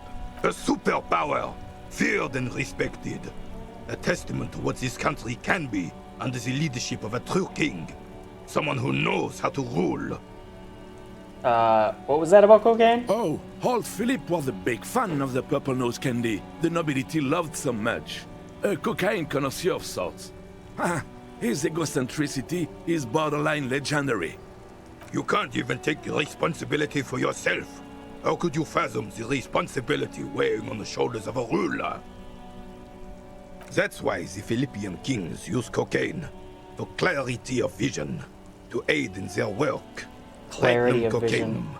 Revachel's finest years. Yeah, I guess it does open your eyes a little bit. It's not really clear, though. I'm satisfied with this explanation. They use cocaine for clarity of Philippe vision. III was even brought into this world with the help of cocaine. The court medic administered a dose to his mother when she was in labor, and it is well known that with the help of cocaine, only the purest, of course, he was able to connect with higher realms. Okay. Such responsibility requires a boost every now and then. I sometimes need one too. Please, officer, don't encourage him. Do spare us the cocaine fairy tales. The RCM I'm hoping this isn't leads to a drug interested dealer. in them. But imagine purest cocaine. Now that would make you Doesn't feel look like like it, a though. king. Not that you can afford it, but what about speed? Speed is cheap and good. Okay, well that didn't lead to where I was hoping that would lead to a dealer. How should a king rule? Decisively, without fear of offending the sensibilities of the frail and weak-minded among his subjects. This is something the insurgents never understood. And powerful leaders not afraid to do what must be done. That is what this country needs. Revachol would be a different place if more people realized that. We could still be the... Don't get started on that again. What happened, happened. There is some weirdness in his voice now. He's heard this rant many The times before. Carabiner doesn't reply, but his entire being communicates unbreakable resolve. Well, that didn't lead to anything. Damn, I was hoping that was going to lead to a dealer. Okay, well, might as well just fill out the rest of the dialogue. You seem to be playing in a crater. The terrain here provides an interesting variety to a familiar game. Was there an earthquake here? No. It was left by heavy artillery fire. That's what all the cracks and shit in the ground are? Artillery fire, you say? That's the best kind of artillery fire. Okay. Very interesting. It's a crater left by artillery fire, but why? Why what? Why was artillery Because that's what happens when used? communards hijack your country, execute your supreme leadership, and turn your capital into a slaughterhouse. You use heavy ordnance to clean up your home. Did you use artillery against them? Sadly, no. It was the foreigners who brought them to their knees. We fought valiantly. Too valiantly. So valiantly we got licked. He squeezes the bowl in his fist. Should have fought dirty, like they did with their suicide sex cult propaganda and mad anarchist women strapped to shrapnel bombs. We didn't so, and we lacked caliber. God bless him, but the suzerain's cannons simply weren't big enough.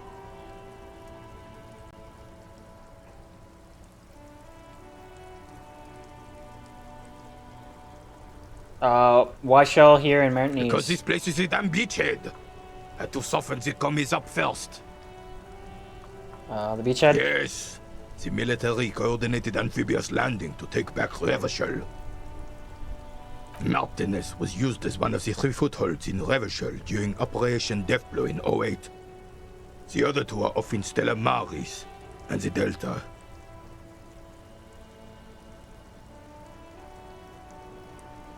Nod thoughtfully and turn look northeast. This here is Blood Ground, where coalition boots first made landfall and cleaned those rabid dogs out. Most likely, we're playing pétanque on their mangled corpses. Blood ground. You got old René going there. Like he isn't hungry enough already. Is that why everything's so bombed out? Damn right, son. They laid the fire of hell on the city before they stormed it. And it worked, too. He approves of this radical approach, knows it was necessary. The rest of the city got cleaned up, but Martinez they keep as a monument. And now the Union Socialists are practically running the place. Well, it's your own damn fault. You, we, the coalition, Revachol, whoever you want to blame, never finished the job. Officially, the party never surrendered. Of course, they still hold influence. You don't even begin to truly understand the players at the table, let alone the specific circumstances surrounding the... What do you think?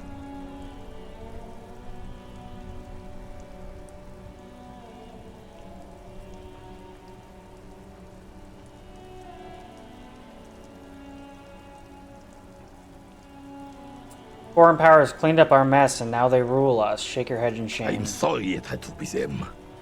After 8 years of fighting those hyenas, boiling cats for food and drinking piss in the mountains, I would have preferred if the Right Honorable King Guillaume returned to Revachol, or even if that damn clan Frisel had risen from the grave and led us.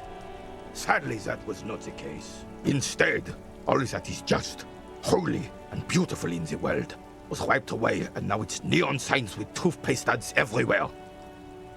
Foreign influence peddling garbage and stupid music on the radio. This is just what the commies wanted. This was their plan all along. This is what they wanted to replace the role of the suzerain with. Who was this Frisel? Damn Frisel. He was the king we couldn't protect. The Carabineers failed him, and the crown.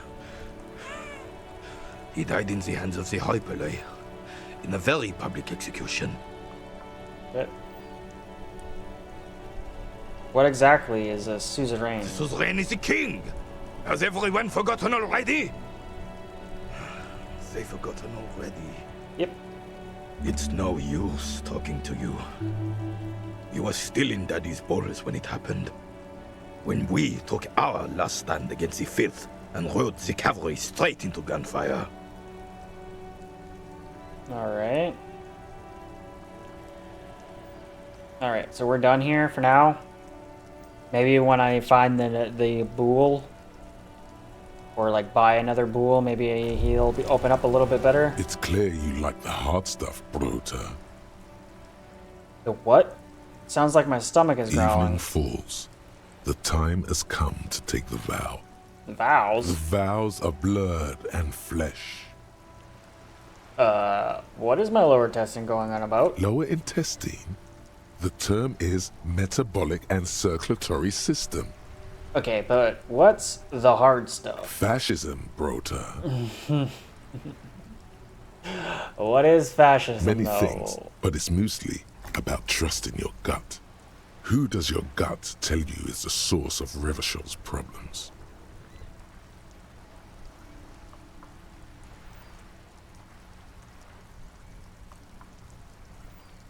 Foreigners. Yes, them, but also women. Women, men of war. You don't like them. They're insane. Their idiocy needs to be scrubbed off this world with rubbing alcohol. Woo men need to go back to the fucking kitchen. Okay then. That's what fascism boils down to. The rest is also important. But the main thing is that woo men need to know their place. Okay, stomach. I've made up my mind about fascism. You're going to keep your voos, right? Keep your voos, Brota.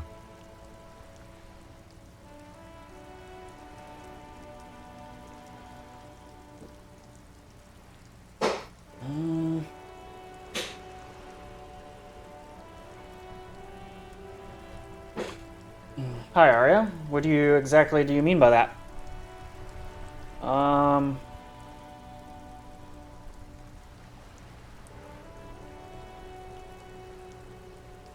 I guess I'll keep my vows for the glory of the Revachon nation. For the nation, smart. Best not to mention the woo men too often. That's why you're the head and I am the stomach. True.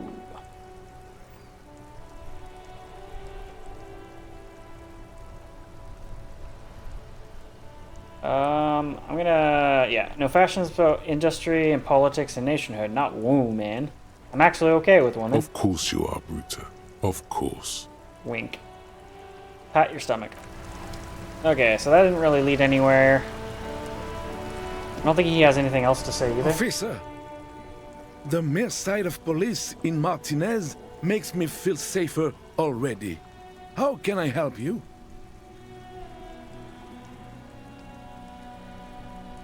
If you're talking about art or any kind of like custom artwork or anything, I appreciate the offer, but I'm not looking to I'm not looking for art or anything right now. I appreciate it though.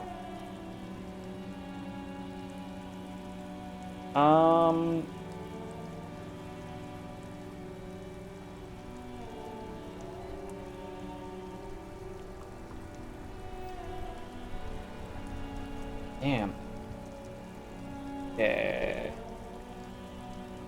You mentioned Jean-Marie Barullo. Who is that? So that's the woman that he was upset that we talked about. Oh, sweet Jenny.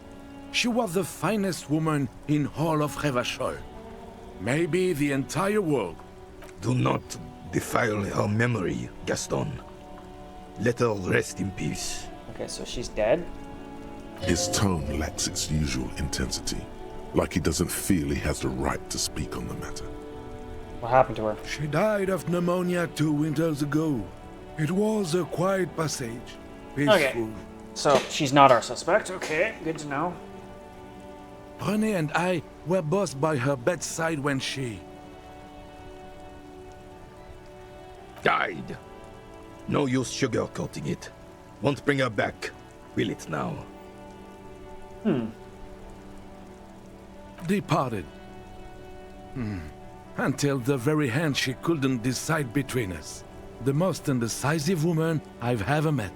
A quick grimace of pain passes over René's features, but he immediately regains control.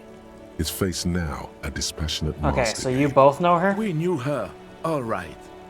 Lived on the same street our entire lives, just 2 houses apart. I'm not too sure why I really care about this. We've been best friends since we were 4. She was René's first girl, back when the prick was 16.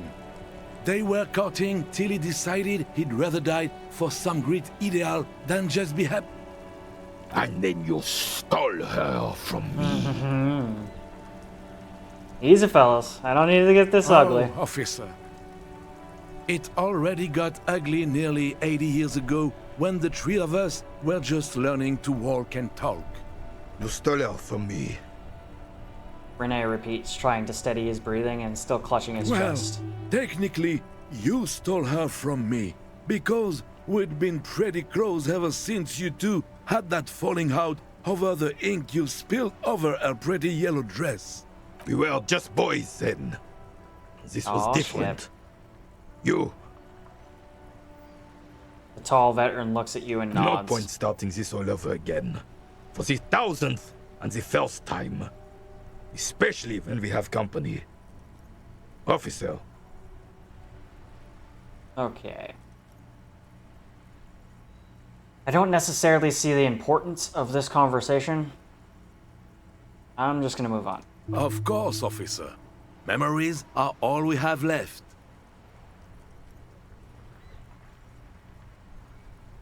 Does he have anything about the Union? Let's see if he has any... Officer. No, nothing new. They are the good guys around here. What do you need? Okay, let's move on. Thank you, officer, for being... Let's move on. Okay, so I didn't really get anything out of that. I thought I did for half a second, and then I didn't. Alright. Damn. A lot of nothing. Whole lot of nothing.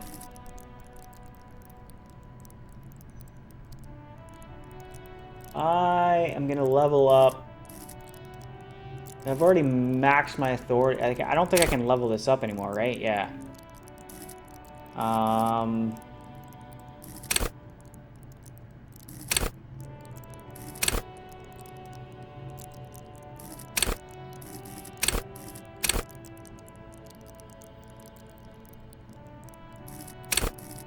gonna up physical instrument again. Oh, I can do it twice? Shit, how many levels do I have?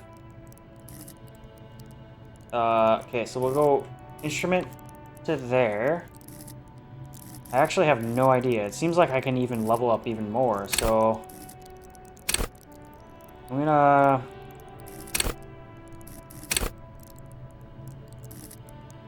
gonna level up my perception again as well. Alright. Accept it and move on. Yeah, I'm good with that. And then I still have an hour and a half for this to kick in. I'm hoping that this ups my authority. I don't even know.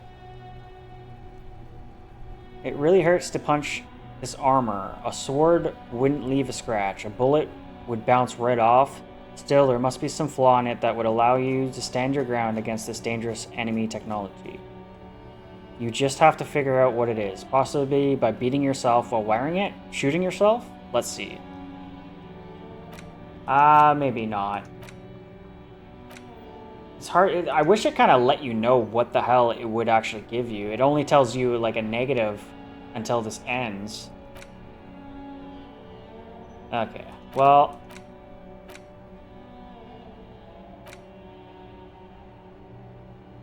Alright. What do we have to do now?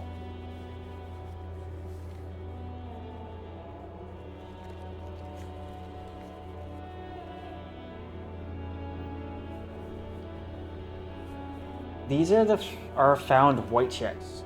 Those on white are available to try now. What does that even mean?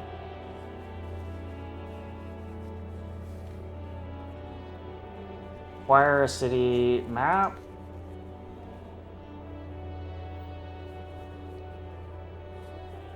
I actually don't know what this means at all.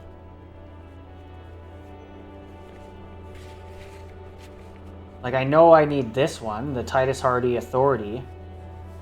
Godly. Jeez, I don't think that's gonna happen anytime soon. Zoologist, Renee. I wonder if these pop up on, like, a physical map for you to look at.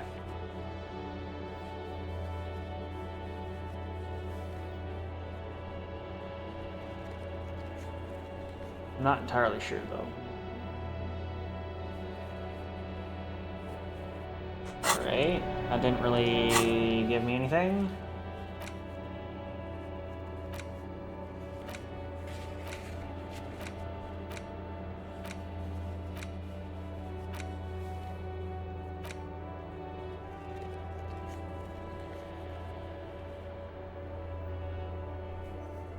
You did her a favor, she would waive off the formality. Wait, what? Let me read this again. There is something she wants to tell you. You just have to present her with your badge to hear it. Or, perhaps if you did her a favor. Yeah, let's go talk to her again. I don't remember what...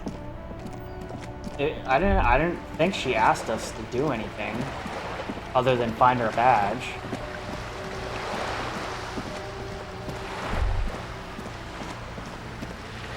What's this? Okay, nothing.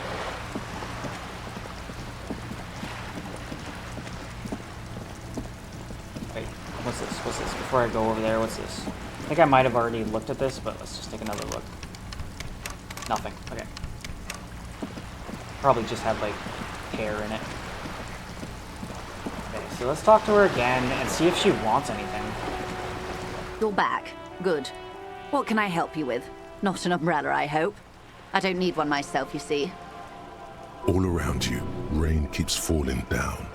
On the wooden boards she's standing on, and on the water around you. Neither do I. Pat your similarly wet cloak. Very rugged. Good choice. Now, I suspect you had questions. Nothing like talking to pass a rainy day. Am I right? Awesome. By the way, I've talked to Everett Clare. You have? And how did you like Mr. Clare? Finally, time to choose sides.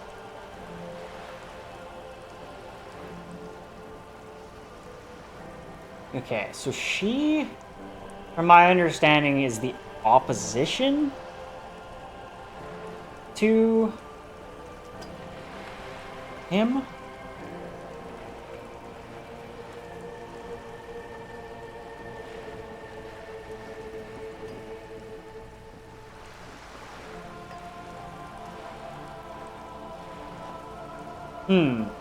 I don't think she likes him. So I probably shouldn't compliment him.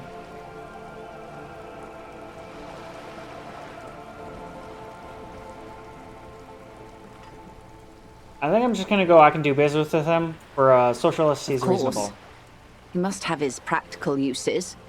How else could he have kept his position all these years? Or wait, actually, he could have kept it with corruption. Fantastic, worm-like corruption that reaches into the bowels of the earth. She looks on the ground and nods in Of agreement course. with herself. I don't expect you to share anything he told you with me. I'm not a worm myself. But if you felt like passing some information, how could I stop you? Are we not human? Are we not curious to hear another person's take? It's only natural.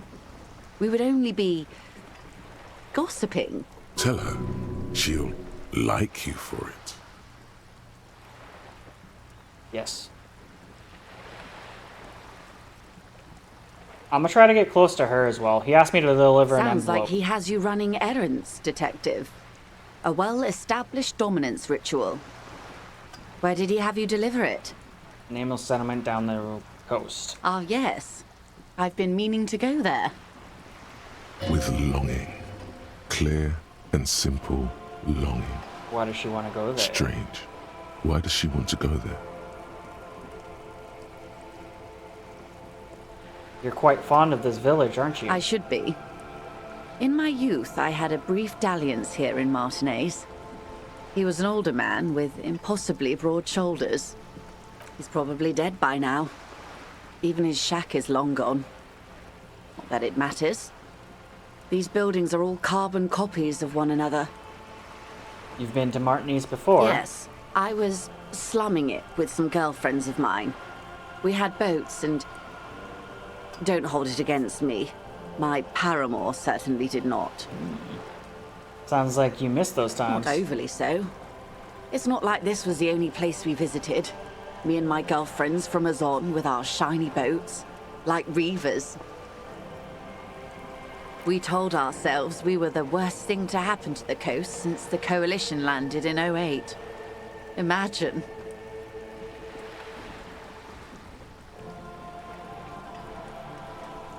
He wants to build youth centers. A youth center with Edgar Clare's statue on top of it. Go ahead. Help him. Make it so. I have no power to stop him. Okay. So you're sad you can't buy the Yes. place? I'm sad I'll never have the time, Detective. I've always wanted a dilapidating fishing village. Full of ghosts and ancient memories. Has this errand yielded you any information? Everett is helping me find my gun. Oh. That's so helpful of him. So very, very helpful. And how is that going? Do you have any leads on that gun?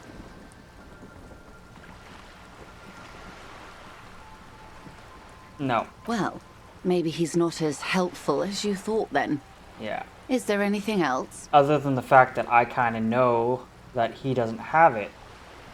It was sold to a woman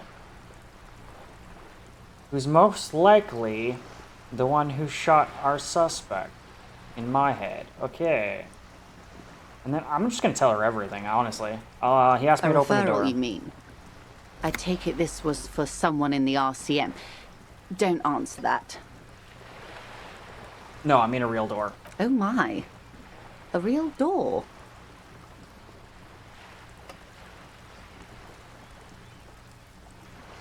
It had to be done. I got some information. He was useful. That's good to hear, Detective.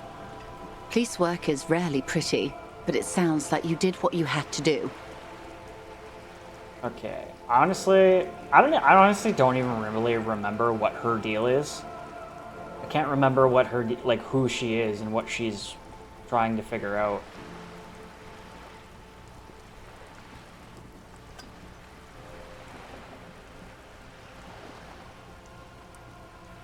Everett says the Wild Pines sent the mercenaries after the Union, and now one's dead. The company did not send mercenaries after the Union. I told you in great detail about the mistakes my side made. And Yeah, of so course, she is I Wild accept Pines. them Okay. completely. I just hope you don't share Everart's view on things. After all, as he said, one's dead now. The Pines certainly hasn't killed any of theirs. How much do I really want to tell her, though? I want her to trust me.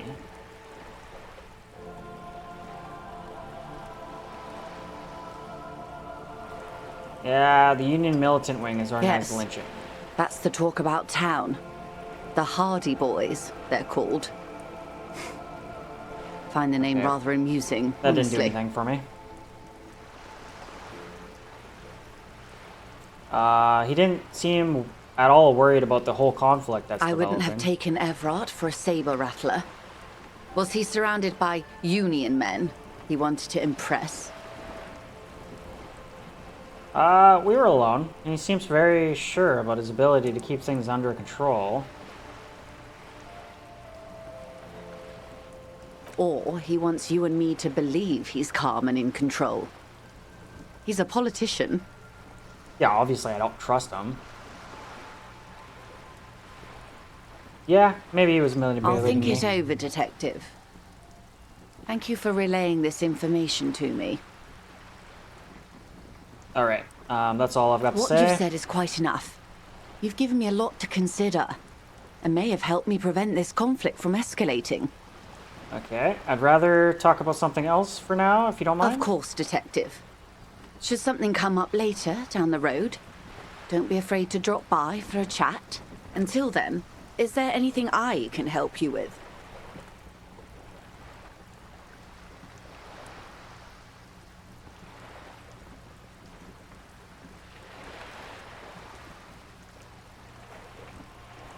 So I've already asked her all this stuff. I totally forget. I'm gonna ask her about Wild Pines again. I completely forget what this is What about. we do.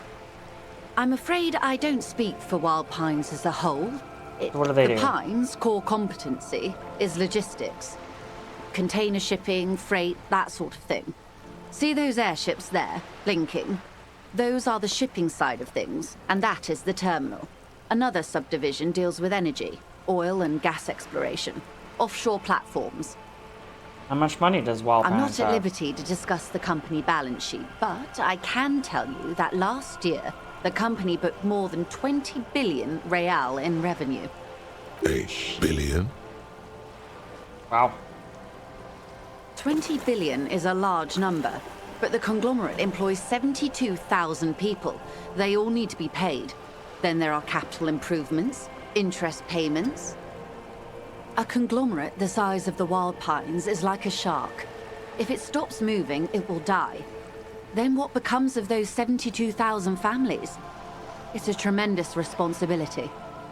Where does Pines get all those billions? They started as an exploration and cargo fleet conducting trade between the Samaran and Insulindian Isolas 250 years ago, when Pine ships explored the South Seminese and charted Lomantang on behalf of the suzerain. Centuries of care, deliberation, and madness have gone into this endeavor. Vessels pass through the Great Unrest to re-emerge with apricots in tow. The logic of the system is totalizing. It's taken everything from its employees to build it.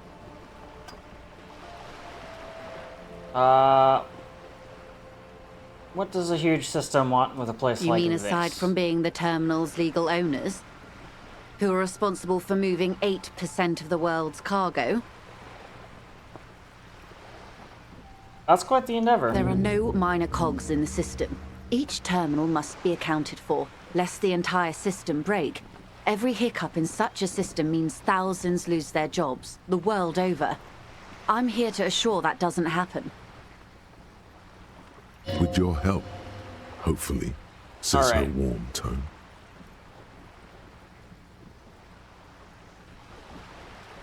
Okay, thank you all for your help. Okay, that didn't really lead anywhere. Shit. Okay, I'm not really getting anything. Shit.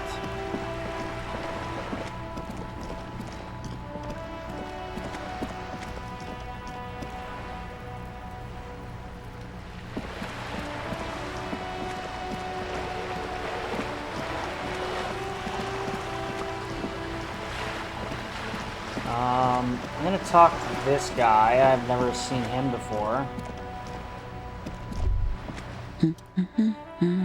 Or girl. The ship takes off like a silvery mosquito, unfolding its rotor blade arms. She mumbles reading, then puts down the soft cover. Good one? Yes? Hello?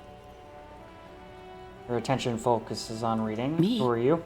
No one. I'm just a working class woman. She doesn't really want to be disturbed that much. If she's such a working class woman, why isn't she working? Shouldn't a working class woman be working? Not all the time. Right now I'm browsing books. Even a working class woman needs something to read. Good, good. It is. I'm a policeman. I know you are. Good then. Do you need help with a policeman? What with? A lot of things. For example, people tend to go missing. This citizen thinks she can do without your assistance. Don't buy it. They all need help. Help her by carrying things? Maybe she needs a weightlifter. What the hell? Maybe she needs you to fight her husband. No, that's not She it. clearly doesn't need our help.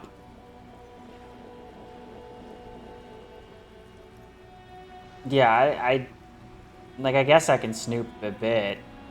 Maybe your husband's My missing? husband? No, he's not. So where could he be? I don't know. At home now? Out drinking with his friends? Working? This is so dumb. So what I'm hearing is you don't really Yes, know but where your husband is. I don't really need to know where my husband is. Not all the time. Wouldn't you like to know? No. Straight in the eye, her right tap nervously.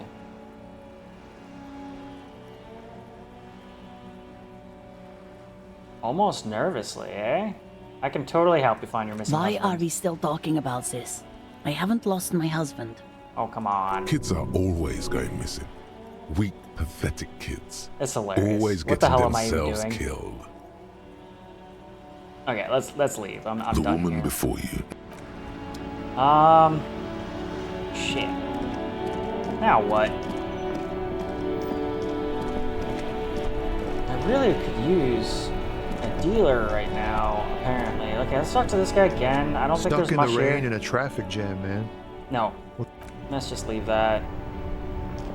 I'll talk to him again. I don't think he's gonna give me any information.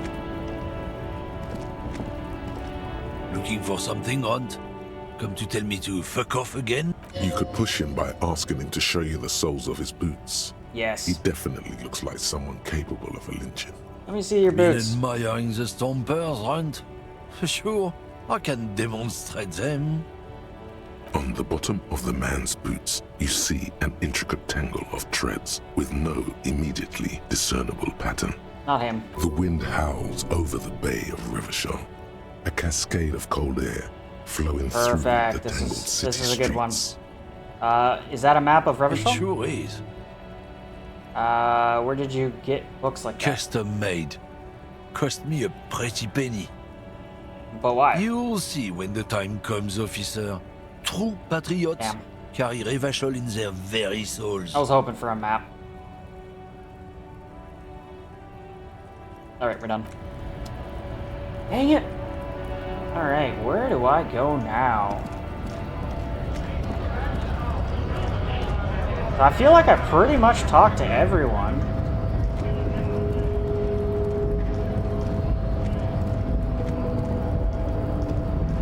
I can't go that way.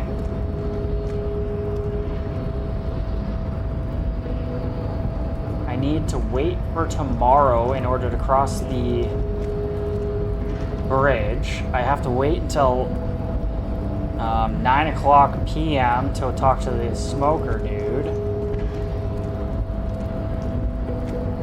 Wait. No, I can't get in there. Damn it. I thought I could get into the area over there. Alright, so if that's the case, do I just wait then?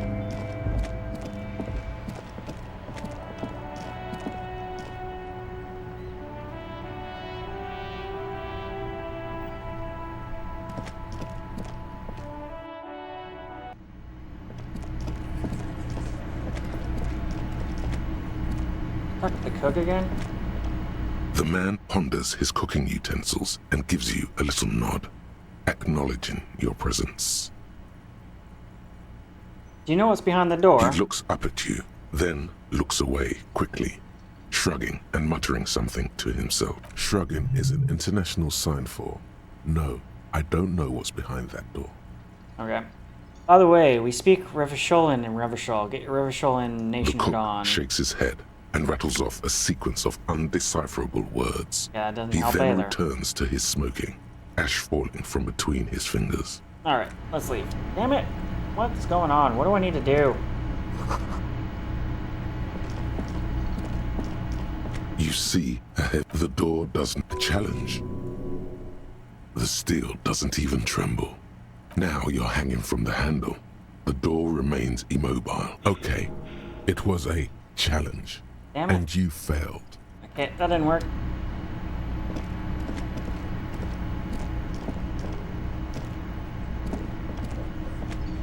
Talk to her again? I've got nothing to say to you. Why are you wasting your time? True.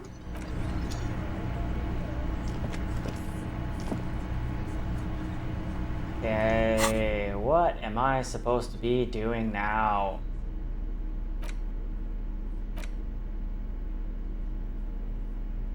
The bullet is safely sealed away in a plastic bag bearing the RCM stamp. Kim has filled out the label on the bag with the item number, case number, and date and location the bullet was found. What do I do with you, The bullet? squished little thing has no idea. Find the gun that shot sounds it. like something a police detective would do. First, you should learn all you can about this little guy. Feel the bullet through the bag. squished bullet has some sharp edges where the jacket has split open. It feels cold, even through the bag. Inspect the The bullet jacket closer. of the bullet is made of a yellowish metal. It has blossomed out to reveal a dark grey core. The base of the bullet is close to 5 millimeters in diameter. The core is lead. The brass jacket probably didn't cover the entire bullet. Otherwise, the softer metal wouldn't have expanded quite like that. Look at the jacket. You can just about make out a few striations near the base of the bullet.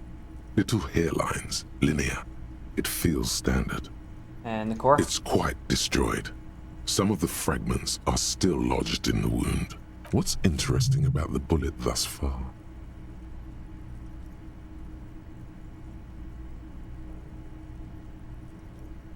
It's a soft point bullet with a lead core and a brass jacket close to 8 millimeters in diameter. Exactly. A very unusual jacketed bullet. One that would have been shot from a military-grade breech-loading rifle, not from a muzzle-loader like those typically found on the streets of Martinaise. Very interesting. You have an unusual military-grade bullet in your hand. Now all you need is to find a gun that could fire it. Oh, okay. So I was thinking that this bullet came from the gun I had.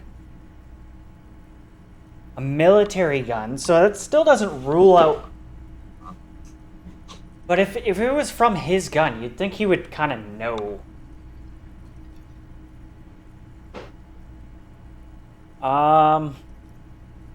Let's go ahead and just try this. You can't remember what happened last week. What makes you think you're going to remember arcane firearm models? Yep.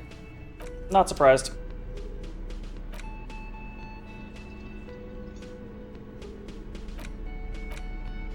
An intricate web of blue lines stretches across the torso of the hanged man, from the right shoulder to the solar plexus.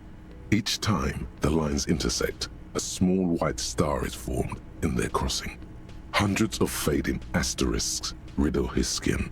Their concentration is highest around his heart. It almost looks like the electronic patterns inside a radio computer or an old filament gone. Damn it. That didn't lead anywhere. Okay.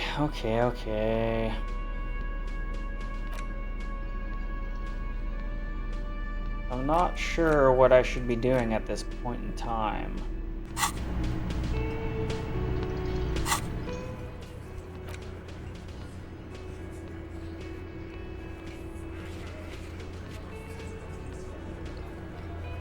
And invest using HE coordination. I don't know what that means, but okay.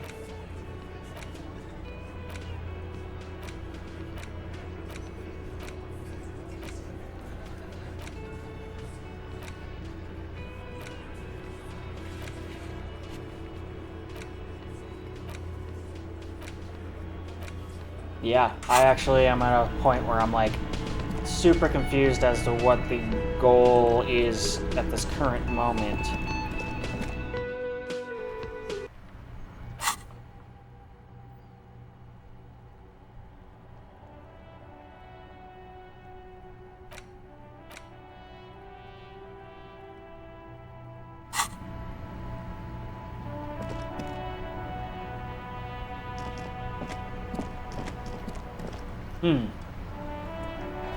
Trying to find drugs, but that seems really hard to do.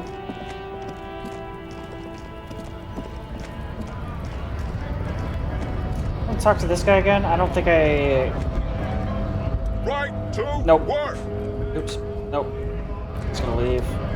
I'm almost looking for another one of those, like, scuffed shoes type thing. Hola, Wandering Man. How can I help you? Nope, nothing there.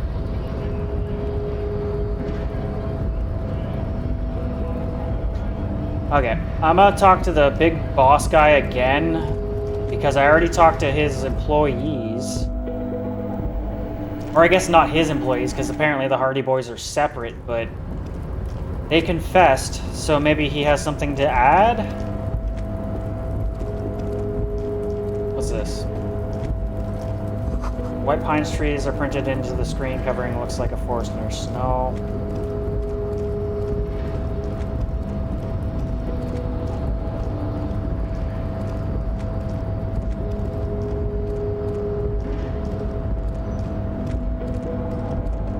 I'm gonna see if he has any new dialogue. And if he doesn't, I'm probably gonna go to like a bench and just wait until 9. Like, I don't really have anything else I can really think of doing right now. Mr. Dubois, I hear the meeting with Titus was a glowing success. That's such a relief. Titus can be a handful sometimes. Now, what can Everard Clare do for you today? Let me go over a few details. Most certainly, Harry. Nothing brightens my day like brainstorming these things with you. Yeah, there was a bullet in his head. So they shot him? Yes, someone shot him in the head before they hanged him. How odd. I don't know what to say, Harry. They told me they hanged him. A hanged man is what I saw when I took a look into that yard. What I do know is, the case is in safe hands. If anyone can get to the bottom of this shot and hanged man, it's my favorite policeman, Harry. Maybe we shouldn't have told him. I don't know. So, nothing. Okay. By all means, Harry. What's on your... Damn it, dude.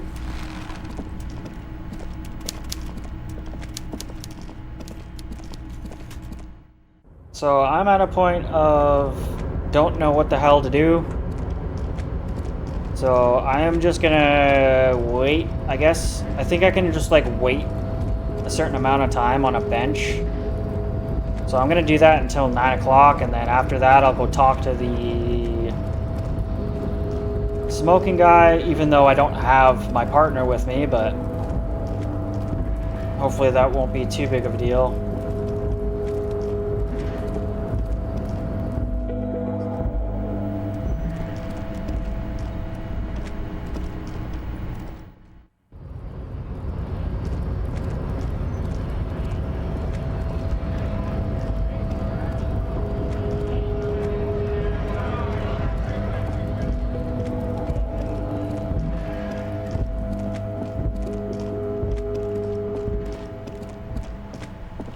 If I just go to this right here. You sit on the wind-worn wooden planks of the bench. Your feet ache. Shit, you can only wait like an hour? I'm gonna wait an hour. You finally stop picking your nose.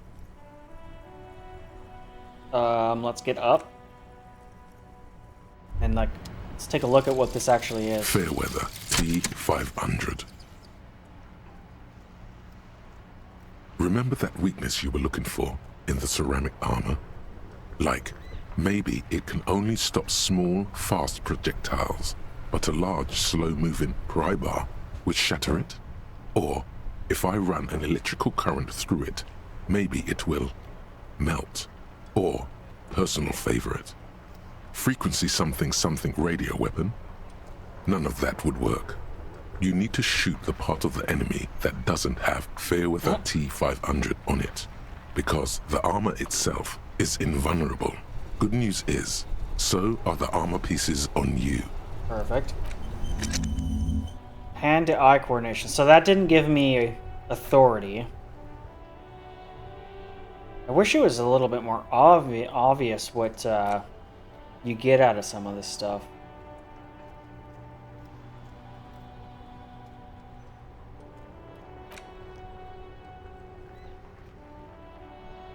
So that's against enemies in this armor. So at least I know that, so I can probably try something else. So we're gonna forget this, because we're not fighting anyone with this armor on, so... Oh shit. Wait, what? This costs stuff? Wait, what? I had no idea.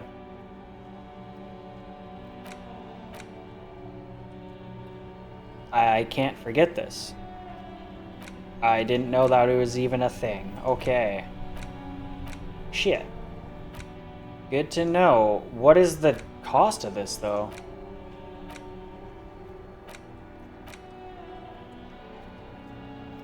I have no idea. It doesn't really, like, tell you what... You do not have enough skill points available to even forget one of these? Shit. I didn't know that was a thing. Okay. Well, oops. You sit on the wind-worn... Let's just go another hour. I'm probably gonna wait until 9 o'clock, I guess. I don't have anything else I need to do, I think. Blazing. Time passes. The bright sun blazing overhead. This case is unsolvable. You should just give up right now and apologize to the whole town. That's hilarious.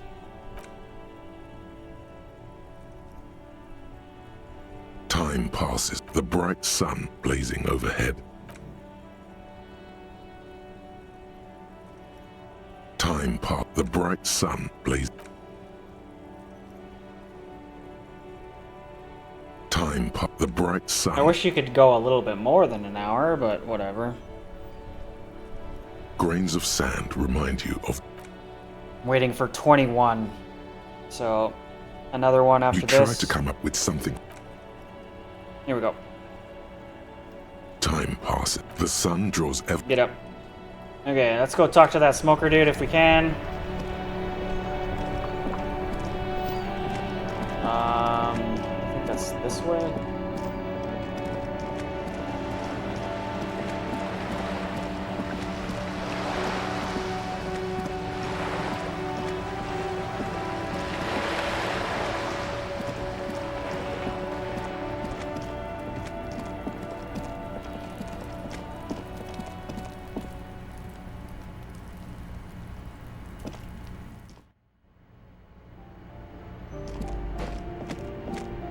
And hopefully, me not having my partner isn't that big of a deal.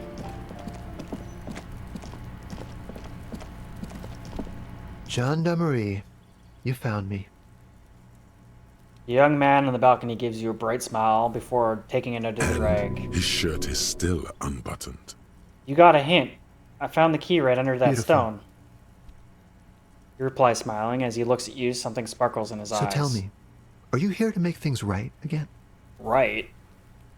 That's what I'm aiming for. Beautiful.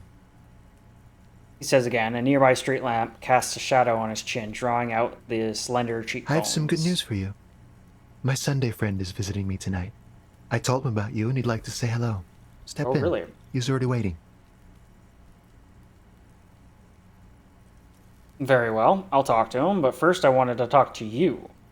I have many questions. That's nice, but I don't have anything to tell you. Oh, it's my shit. friend you're looking for, not me. He takes another drag of his unfiltered cigarette and looks around. It's getting dark and the neighboring windows have lit up, one by one. Downstairs, a cat crosses the yard, disappearing into the bush. Besides, I've got to run. Oh, yeah? But I just found you Just again. look at it. It's a beautiful night. Who's going to stay in on a night like this? He's right. Only losers go to bed early. Time to break out the booze. A man on high heels stumbles out of a basement club, music blasting over the entire district. It's chilly, and as the chemicals hit his nervous system, 1,000 shivers ripple through his body. Only if you promise we could talk again. It's We'll important. talk. Just not tonight. Take care, alright? Of course. Another disarming smile before slipping into the night. Alright, well, let's go in. Who's this? Who this? Let's look at some of the descriptions and stuff first. Quarterly business magazine. An old photo of the same apartment dated 01. Expensive men's perfume linger in the air. Bucket of paint on a layers of old newspaper. Exquisite canopy bed made of metal.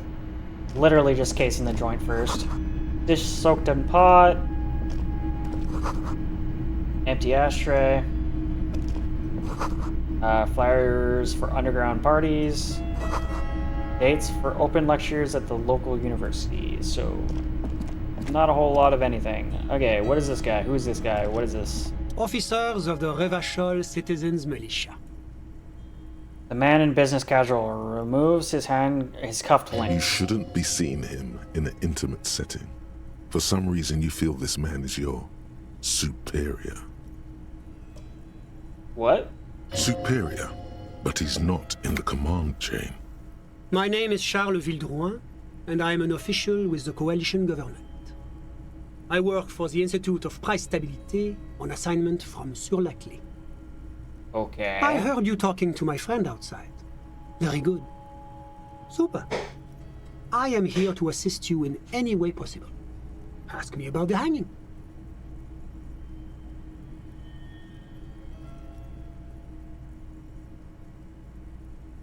I'm just gonna do it. Point out the bed before we go on. I absolutely have to inquire about this wonderful Oh, yes. canopy. My friend has a great eye for these things.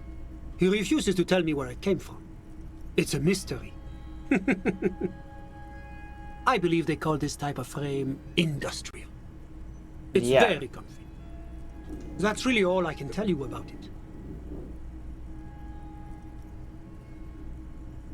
He forms a little rooftop with his fingers. Cold air sweeps in from the balcony.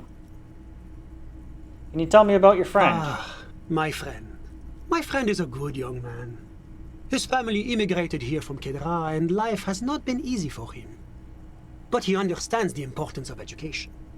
He has taken his future into his own hands, and that's all that matters. What's Kedra? Kedra is a candidate member of APIS.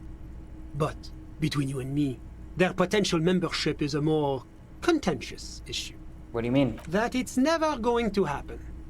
They entered negotiations in 21, and it's been pending ever since.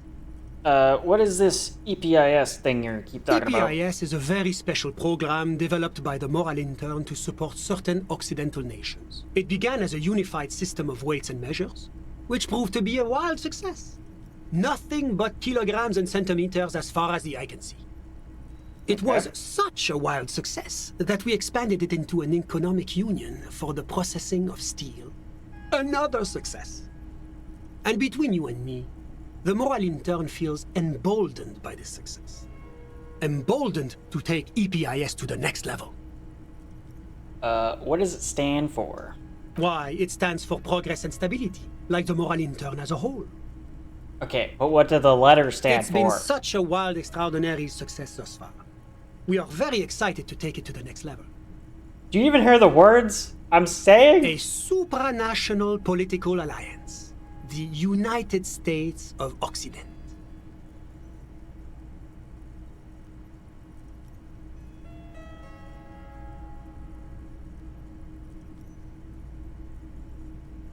You mean Revachol? No, it's going to have transparent democracy.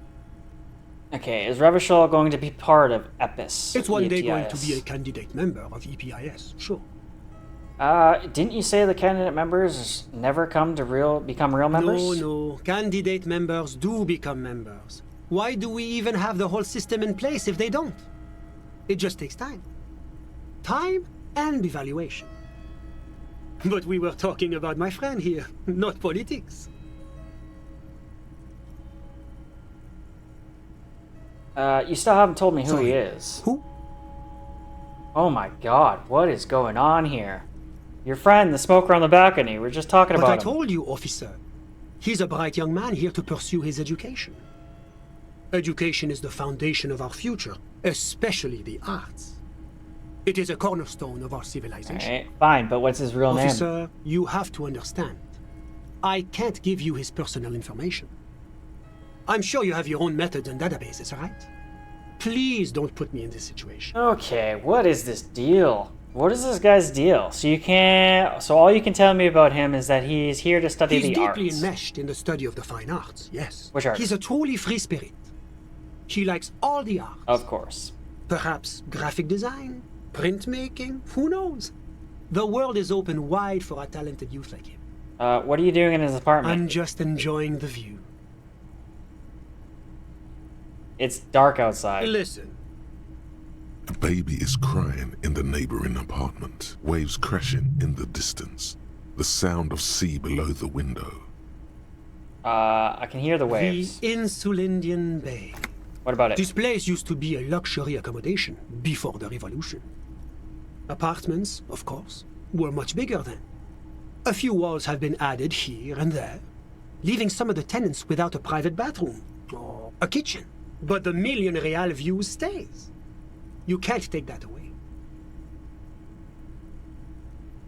I was asking about your friend. My friend comes and goes. I'm sure you'll see him around.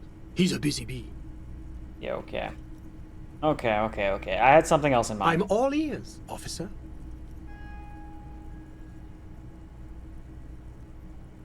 You actually witnessed the lynching? I'm sorry to say I did, officer. Is this because you did it, miss? No, okay. Start from the beginning, if you don't mind. Officer, it's very difficult to describe what I saw that night. It was so surreal to me, like in a play. Meaning it was entertaining? No. I mean, it was so strange. I could barely believe what was happening. I was on the balcony when it happened, getting some fresh air.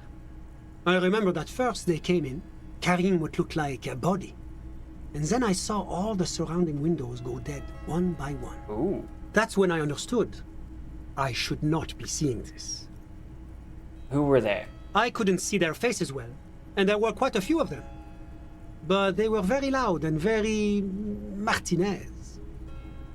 Let's just say that the laboring classes can get rather expressive with their profanities. How many of them were there? I couldn't tell you exactly. Less than 10. Maybe 8? Okay, that's what we were thinking. Were any of them huge? Like 200 kilograms huge? That's a giant you're describing. No, they were all quite human, as far as I could tell. What next? I went back inside. Yes, back inside. Keep yourself safe from the killing. So you didn't actually see the lynching Officer, happening? the yard was pitch black. There was nothing to see, but I could still hear their voices. They were threatening to kill that poor man. Hold up.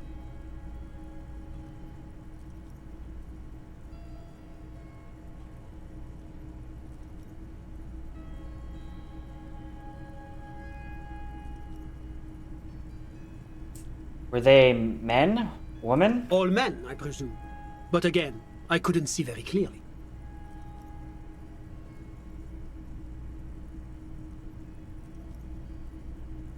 But they could still hear their voices. They were threatening to kill that poor man.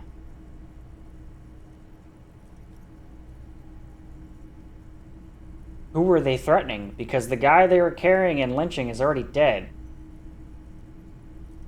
Alright, what happened Well, next? that's the strangest part, officer.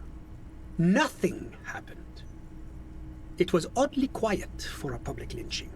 What do you mean nothing happened? They lynched a guy. Eventually, their shouts died down, and that was all. There were no gunshots, no celebratory shouts, no anything. Why didn't you call the RCM? You're right, of course. That is what one is supposed to do in such circumstances. I was simply in shock. I'm afraid I don't have anything else to add. Can you at least tell me what happened? All I can say is that it was late. You didn't check your watch? My watch. Yes, now I remember. It was 30 minutes past midnight, give or take. I don't really know. I guess all information is prudent information, but it's like some of this doesn't really make a difference in the investigation. Okay, so let me get this straight. You didn't actually witness the hanging itself, did you? No, I didn't see the corpse until the following day. Oh, that was a waste of time. I'm sorry I couldn't be of more assistance. Got another level up.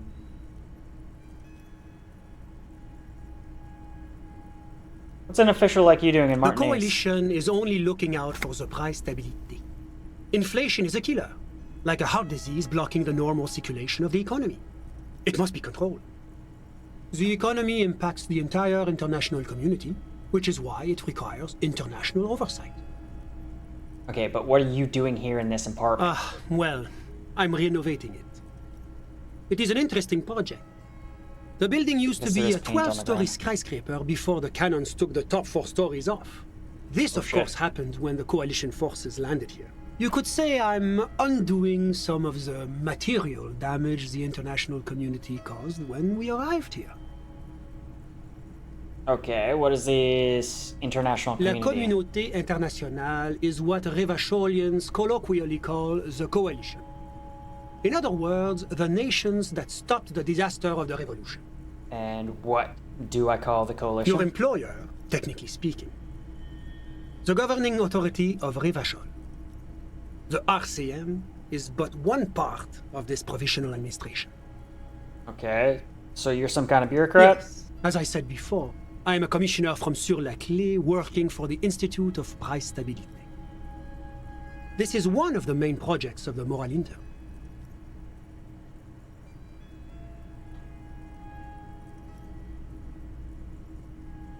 Tell me about Sur-la-Clé. What's there to say?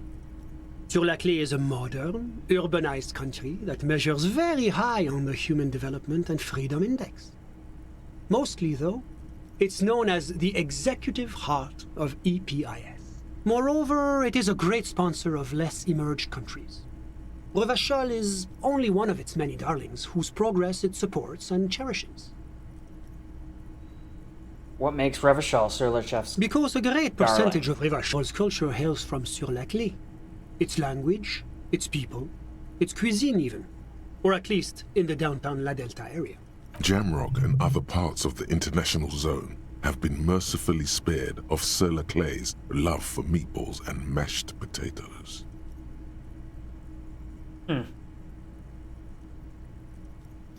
I've heard about this Moralaturn before, but I want to know more. It's the International Organization for Moralists.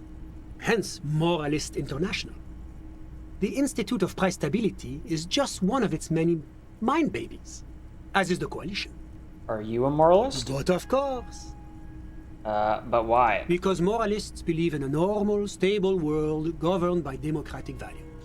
What is a normal stable The world? Occident is part of the normal world. Oranje, sur la clé.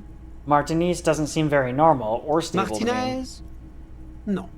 Martinez is something else. And what about the rest of Revachol? Is that part of the normal world? Revachol is generally difficult. It's led by an interim government, which means it hasn't yet achieved full democracy. But they are working towards it. You're all doing very well here, relatively speaking.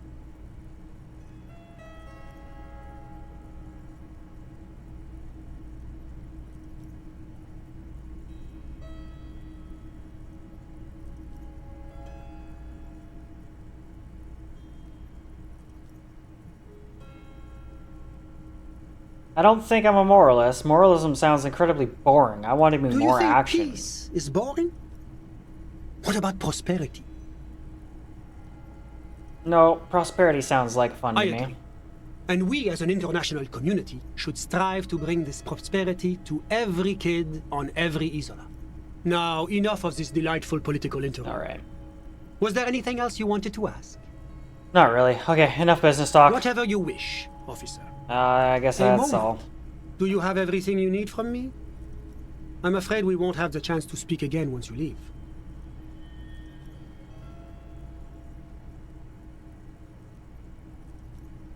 Why can't we talk later? It's against diplomatic best practices for an official in my position to be discussing murders with local militiamen. And I'm pressed for time. After you leave, I should be leaving as well. He didn't tell us anything. Like, what did I get out of this conversation? I didn't get jack shit. Of course. I'm glad I could help. I literally didn't get anything out of this conversation. What's this? Sumerian conical hat. Let's take it. What is this? Ooh, what's this? Hardy Dragon Silk Robe. I'll take that too. Alright, well, let's get out of here, I guess.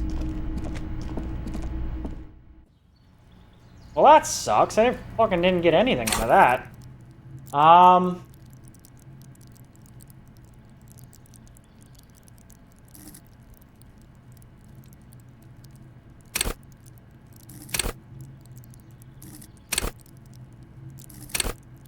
I'm gonna level up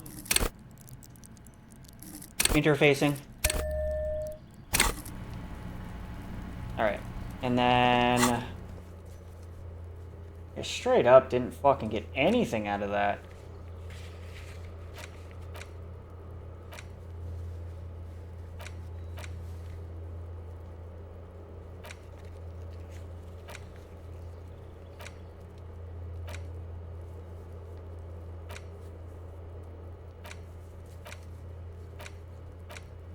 Yeah, I don't think there's really much else I need to do right now. I almost need to just go to bed.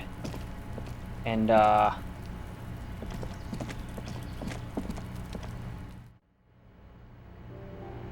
continue on the next day, I guess.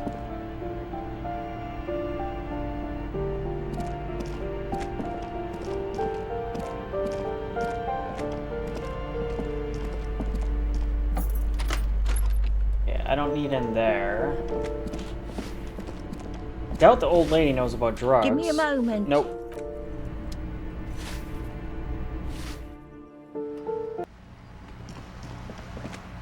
The only thing I would be like looking for right now is the speed that he was looking for, but I have no idea where to go and look for that. I was hoping that there would be like some sort of like slum or like some sort of like bum encampment or something, but I can't seem to find one.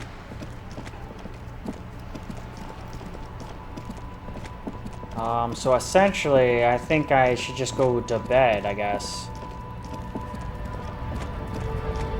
I don't think there's really anything else I can do. Yeah.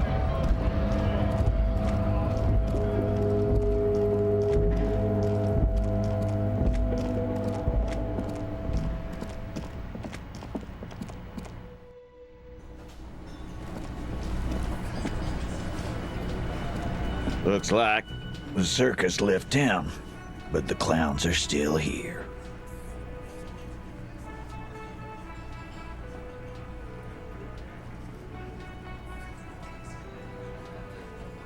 I just found a bullet in the hanged man's head. A bullet, you say? That's mighty curious. Truly curious. If you hanged him, how did it get Well, there? There are so many bullets in the world, and so many heads. I guess it's only logical.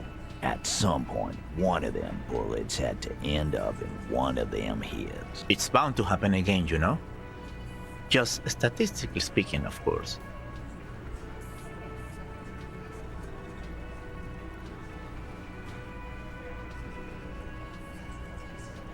Did you guys shoot him? Shit! I probably did shoot him. I was drunk last night. You guys know me when I'm drunk. Yeah, Glenn likes to shoot his guns when he's drunk. Better hope he stays sober. I meant before he was Before? hanged. After? During? This is getting ridiculous. They told you what happened. Stop wasting your time. I think the hanging was a cover-up. I think he was shot in the head as a kid, and his brain grew around the bullet. Around the bullet, man. That's a good one.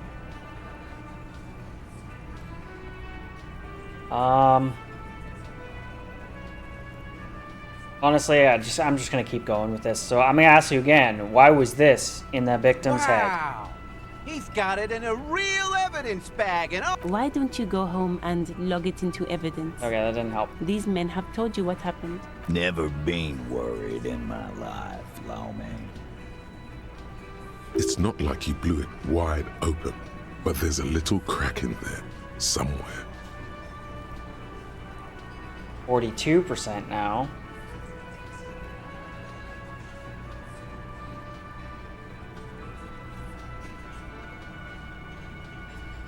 I found a witness. A witness? You ain't got shit. The locals would never come to you with this. That's just tactics, Titus. Next, he's gonna tell you one of us already rolled on the others, and he's in witness protection. My witness isn't the local. Well, let's hear it then. Who is your mystery fella? Who he is irrelevant. It's like you said, Al. Copper's coming up with this on the spot. There is no witness. I've seen this shit a million times, Titus. Fly fishing. They are desperate. Tell us, Copper, what wacky claims did he make?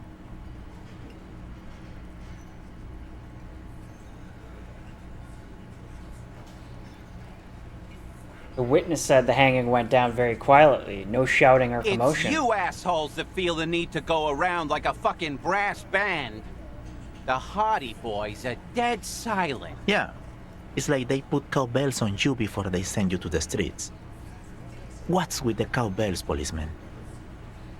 So I didn't ask him about the race or anything. I don't know why this option is even coming up. Maybe I click it just cuz. Yeah, we'll click this. Arab guy? Boss, I think he's trying to save me and Theo. Well, yeah. What is confusing you? Eugene, Theo, and Elaine were there too. I already told you. We were all there. The witness said it also looked like a surreal That means play. absolutely nothing to me. Sounds like some made-up horse shit. Means the whole scene was long and drawn out, like a movie. What is this fella's problem? Sorry we didn't make it more action-packed.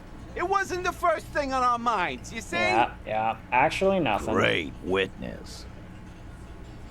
Okay, maybe it doesn't feel like this did anything to them, but they have to be fretting a little. Look at that, look at that. Everyone is afraid of witnesses. Witness is a scary word. Alright, I'm gonna talk about the hanging again. If there's any options in there, I'll click them. Again. Just get the dead guy's autograph, since you're his biggest fan. Good one, Titus. You just murdered him like that? No remorse? How many people have you sent to the Shays? Ever felt remorse for them? Or send them to Reunion to rot. For 20 years. For life. what I do is different. I enforce the law. You just kill people like it's nothing. But you see, a lawman, is something people agree upon. And here in Martinez, we agreed that this man had to die. Well, shit.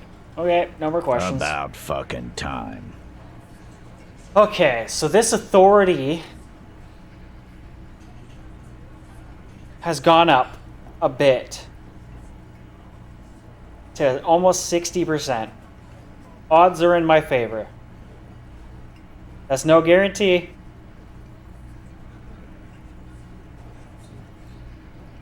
I'm gonna do it. Let's do it. Or wait, hold up. What does a smoke do? I know that a drink gives me endurance or something like that, right?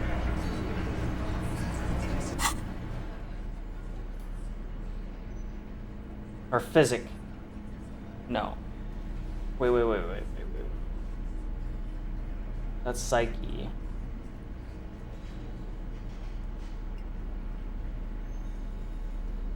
Which, if I have a single point into physique, I'm confused. Is that like... let me see here. Yeah, so if I have a single point into physique, would that bump all of my stats here? That wouldn't matter, because I'm looking for authority. I need psyche, not physique. Okay, so that doesn't help. What about a cigarette?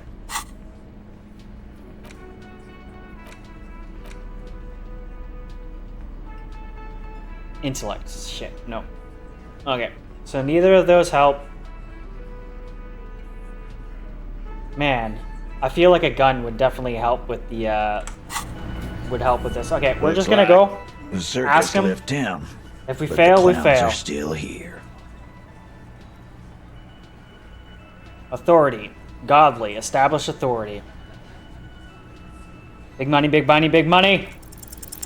As you look around this room full of sweaty men, swearing, drinking, spitting out tobacco, does this look familiar? Fucking rights. Where have I seen this before? We believe the place was called Precinct 41. It was also filled with, almost exclusively, men. Sitting on desks, talking shit and wasting time. I get it, Titus. You really are the authority around here. You must be. You're just like the real cops, drinking beer and sitting around with your dicks in your hand. You've got a problem with beer now. Not quite there yet. Push on.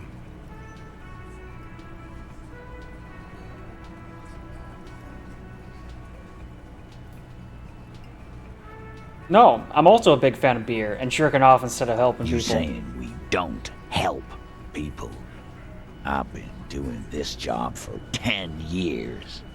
Martinez was a dump before we put this outfit together. They don't know, man. They weren't here. We had 3 shootings a week, kids dead, fucking graffito everywhere. You cops haven't shown up since the 30s. Actually, the graffitio isn't quite off yet, is it? Congratulations. All I see is you sitting around talking about the Monica titties, while there's a rape victim. So what? What do you want from me? We took care of that fuck. Don't let him drink that. One more push, quick.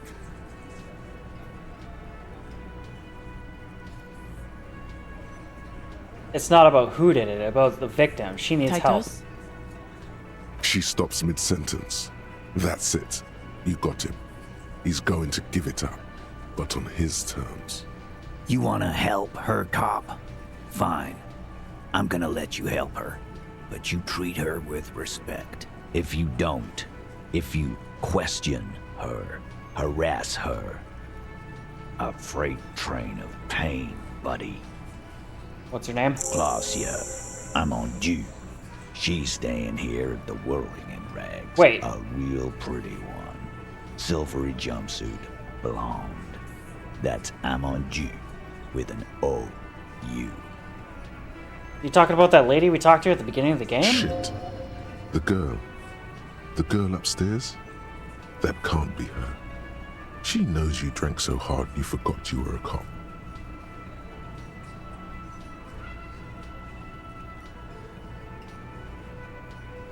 Oh, shit. Shit. Class J? Yeah. Blonde. Tall. 2 rooms over from yours. Shit. Miss Orange, a disco dancer? Sure. Why not? You've probably seen her around. Okay, so why... So this is literally the only option. I can't not click this. Shit.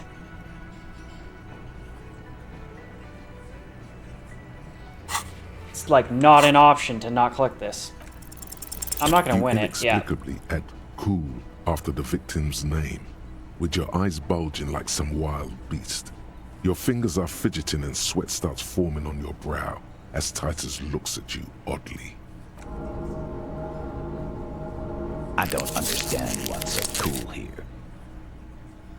Me neither.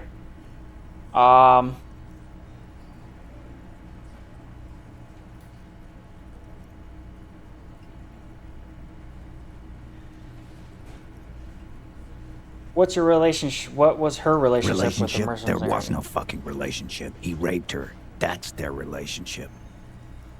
Was like that karaoke incident all over again. Or like some of the other girls he was harassing. Okay, enough. All of this is irrelevant to your stated investigation. I don't know what the rest of this dialogue really is going to accomplish here. What's your relationship? I know her. Uncommon silence fills the room. Oh, okay, cool, cool. How well, though? Well enough, Copper. We party.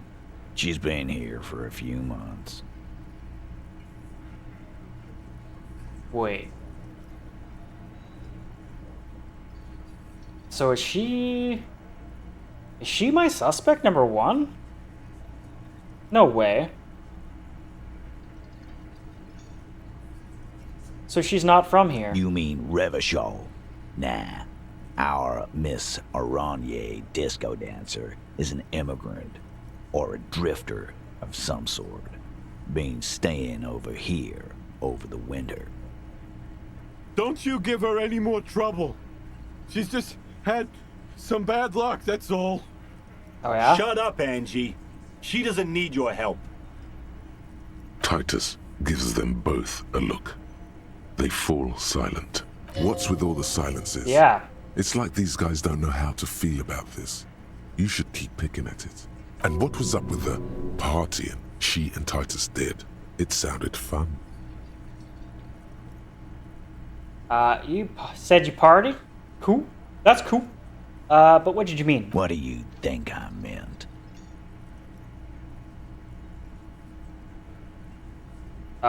Sex, drugs, and karaoke, right? Yes. Yes. And no. Got something to say about it? So you're saying the two of you were close? No, we just fucked. That's all. I'm not gonna give you any details if that's what you're after. So put your dick away. He really went out of his way to seem comfortable with this topic. That's all you're gonna get for now. Hmm.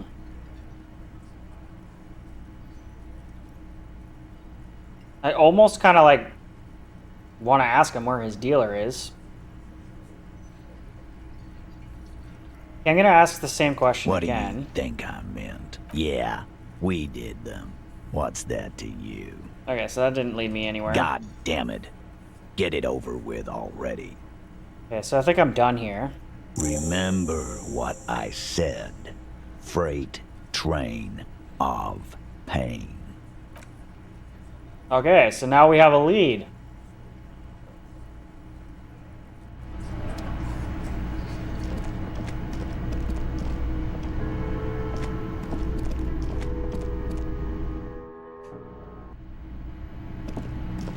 The door is closed. Who is it?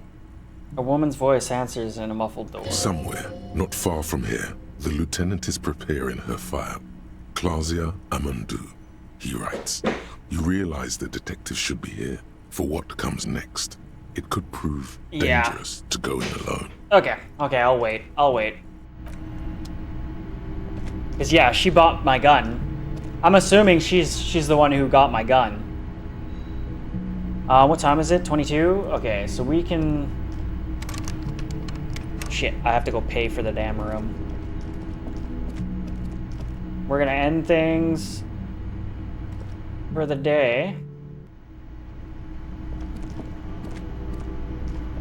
Can I help you? About my bill for tonight. Got the 20 real?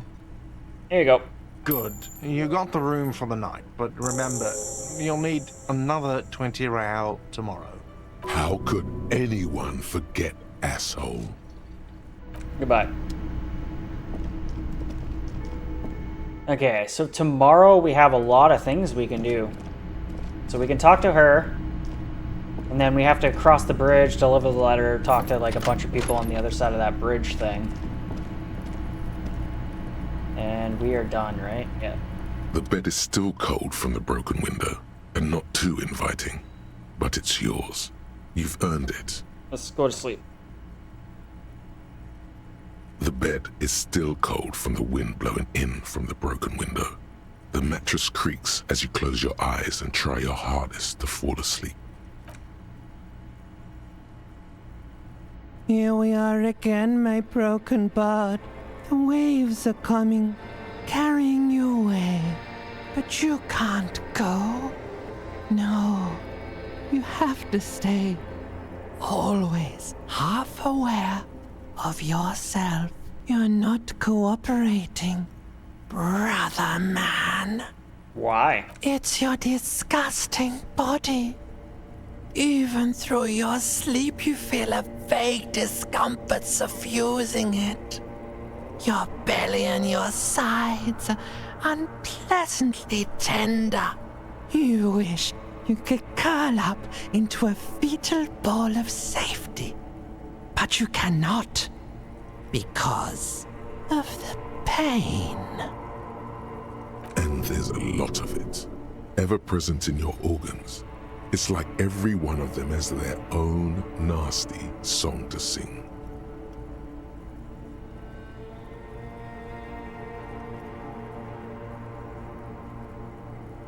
I think artists and liver damage is my art. Oh yeah, baby. Frame your suffering as a masterpiece. Only one problem. No one's watching. It's boring, buddy. Boring as death. True, brother. You're just stuck here, in the half-world. Could try looking at other people. Really looking. But why would you want to start doing that? I will. I'm looking at people all the time. I like them. Sure you do. They're all so friendly, aren't they? Oh yeah, all People of them. are beautiful, statuesque, parodies and tragedies of themselves. A great democracy of creatures. What do you think you're doing right now? Coming to some greater awareness?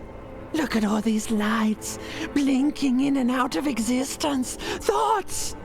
You're just pretending that you're asleep, even to yourself, while the world goes on without you. Let it. Let it. But it never seems to let you go, does it? Time to rise and wipe that shining sweat off as best you can.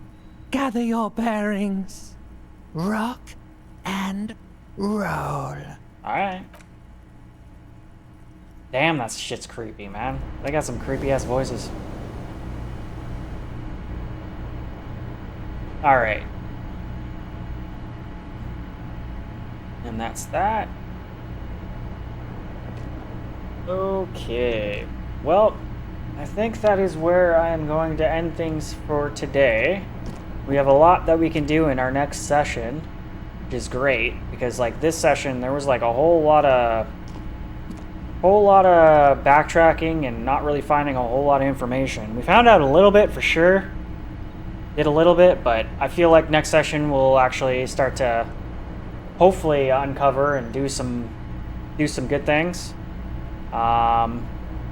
well, if you like what you see, feel free to follow. I'd really appreciate it. And if you're watching on YouTube, feel free to like and subscribe. It'd really help me grow a lot.